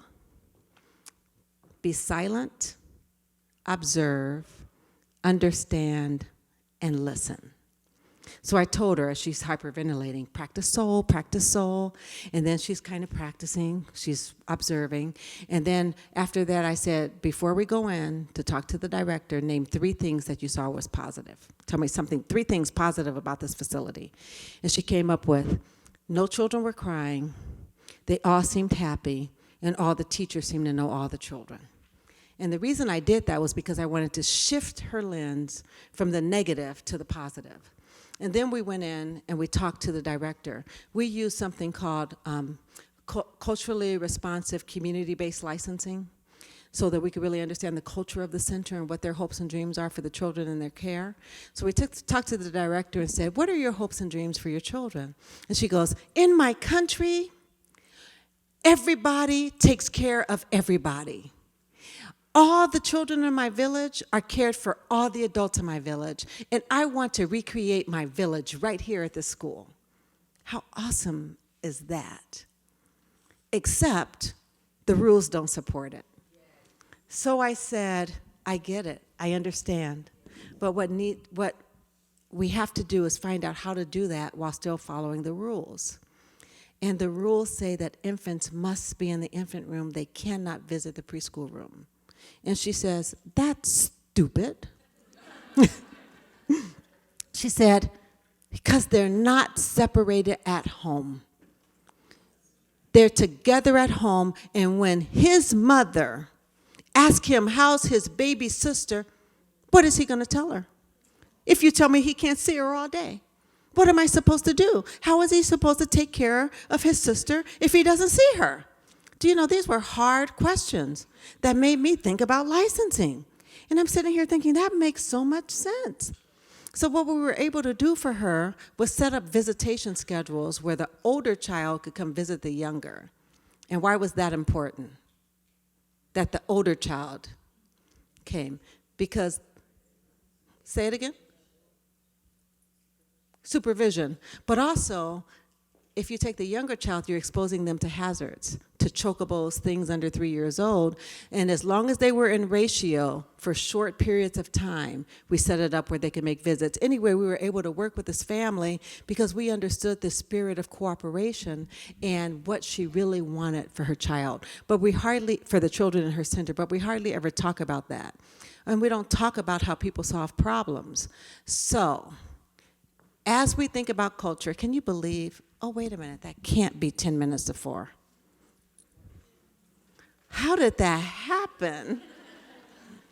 So the beauty of this is that we have all day tomorrow. So we can pick up where we left off. So, but I do want you, before you leave, to look at your Elements of Culture worksheet.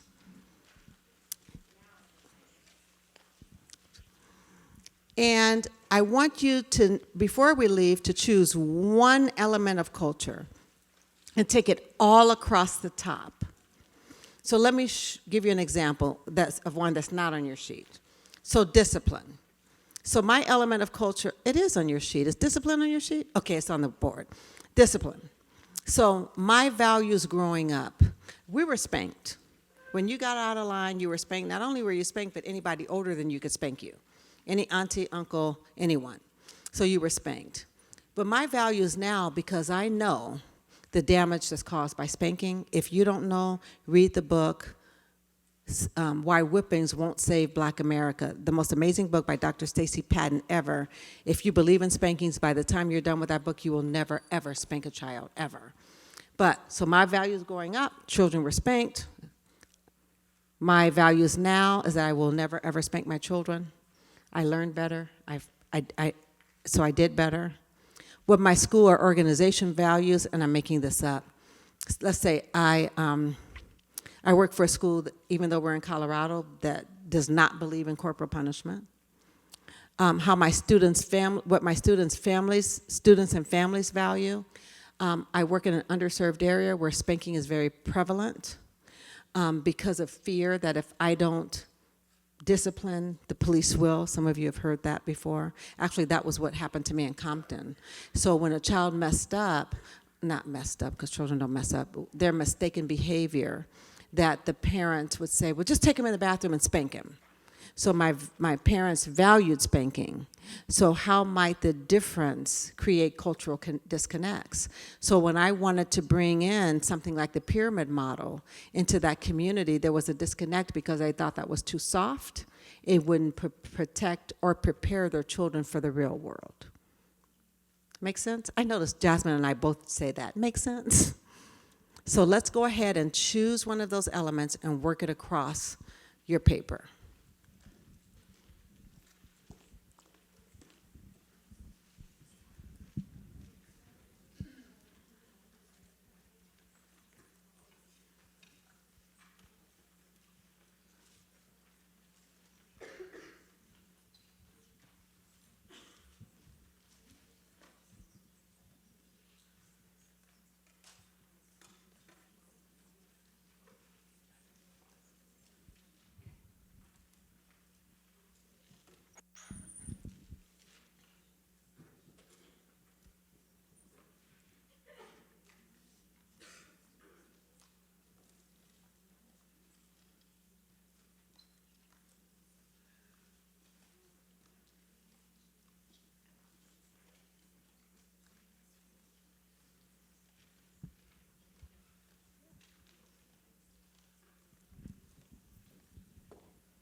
Computer didn't change. Yeah, I couldn't figure this out. I keep looking at that. Is it a tie? We're done for today. Yeah. So we'll pick up. I'm going to get to here. So when we come back tomorrow, we can pick up right here. Okay. We can do it. Put that right there.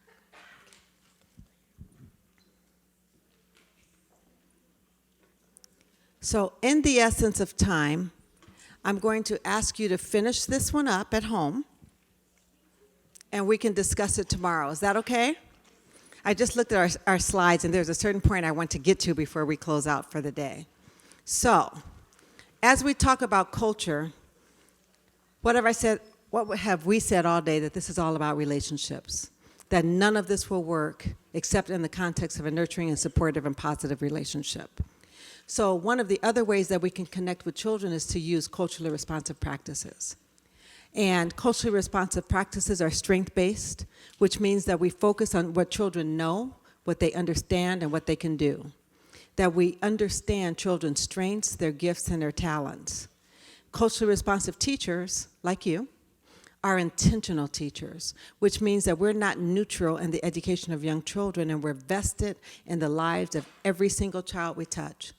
If I give a test and 5 of my students didn't do well, I don't question those students. I question my test and my instruction. It's something with me in my delivery that they didn't get it.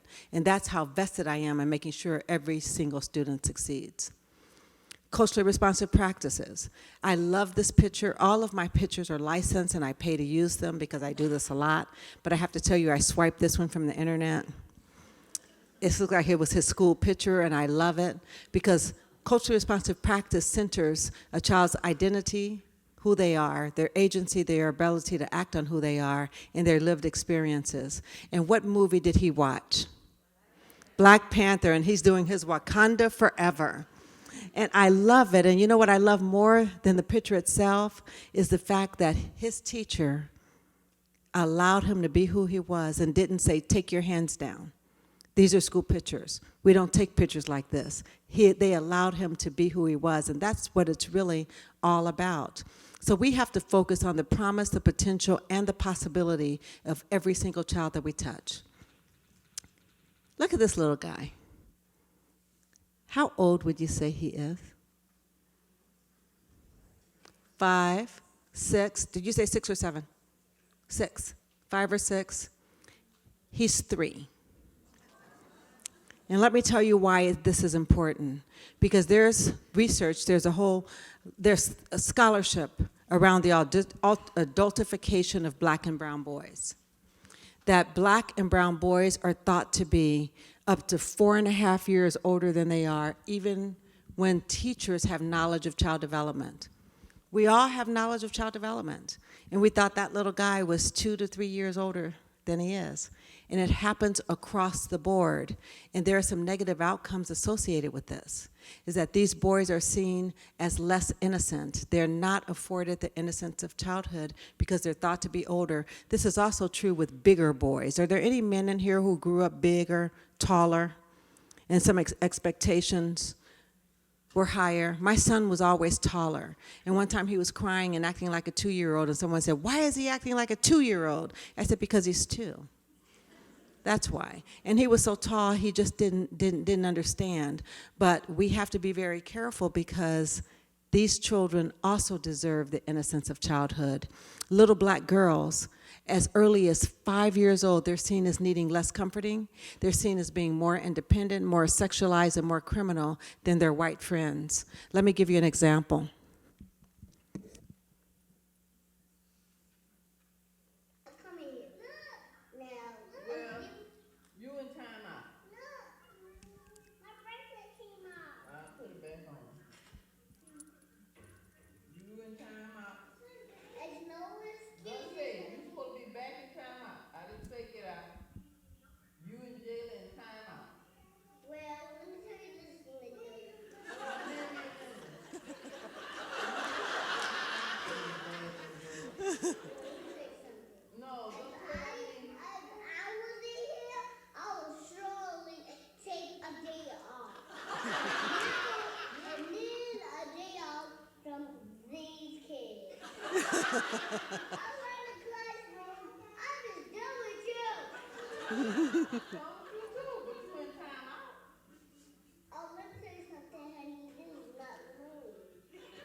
Oh, there's a lot there.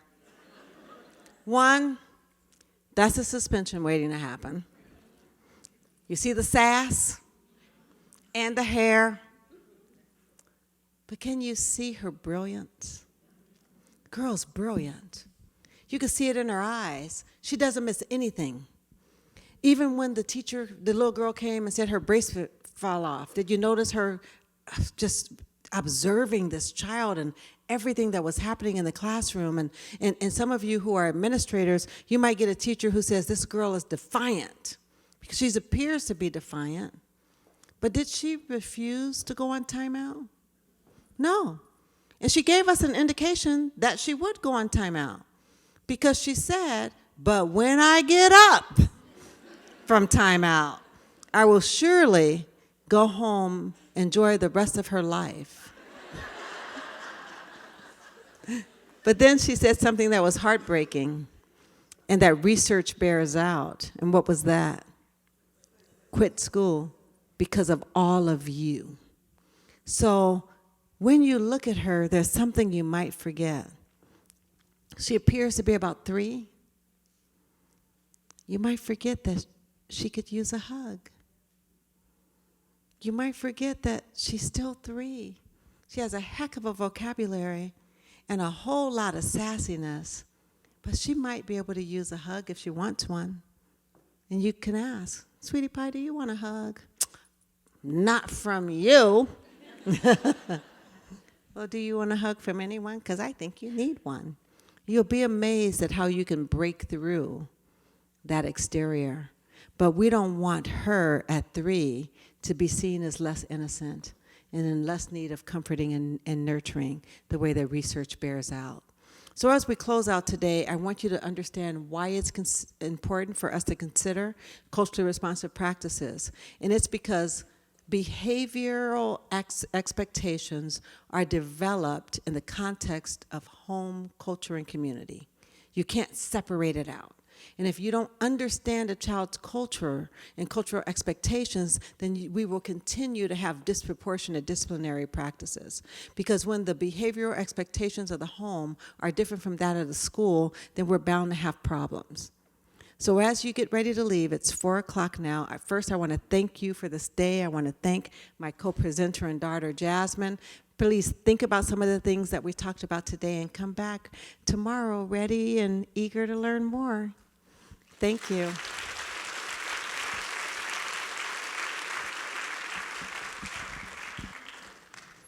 I just want to remind you, you can find the PowerPoint on the mespa.net/bias. And then also a reminder that there are the upcoming webinars that will be available on the MESPA or Minnesota Department of Education website.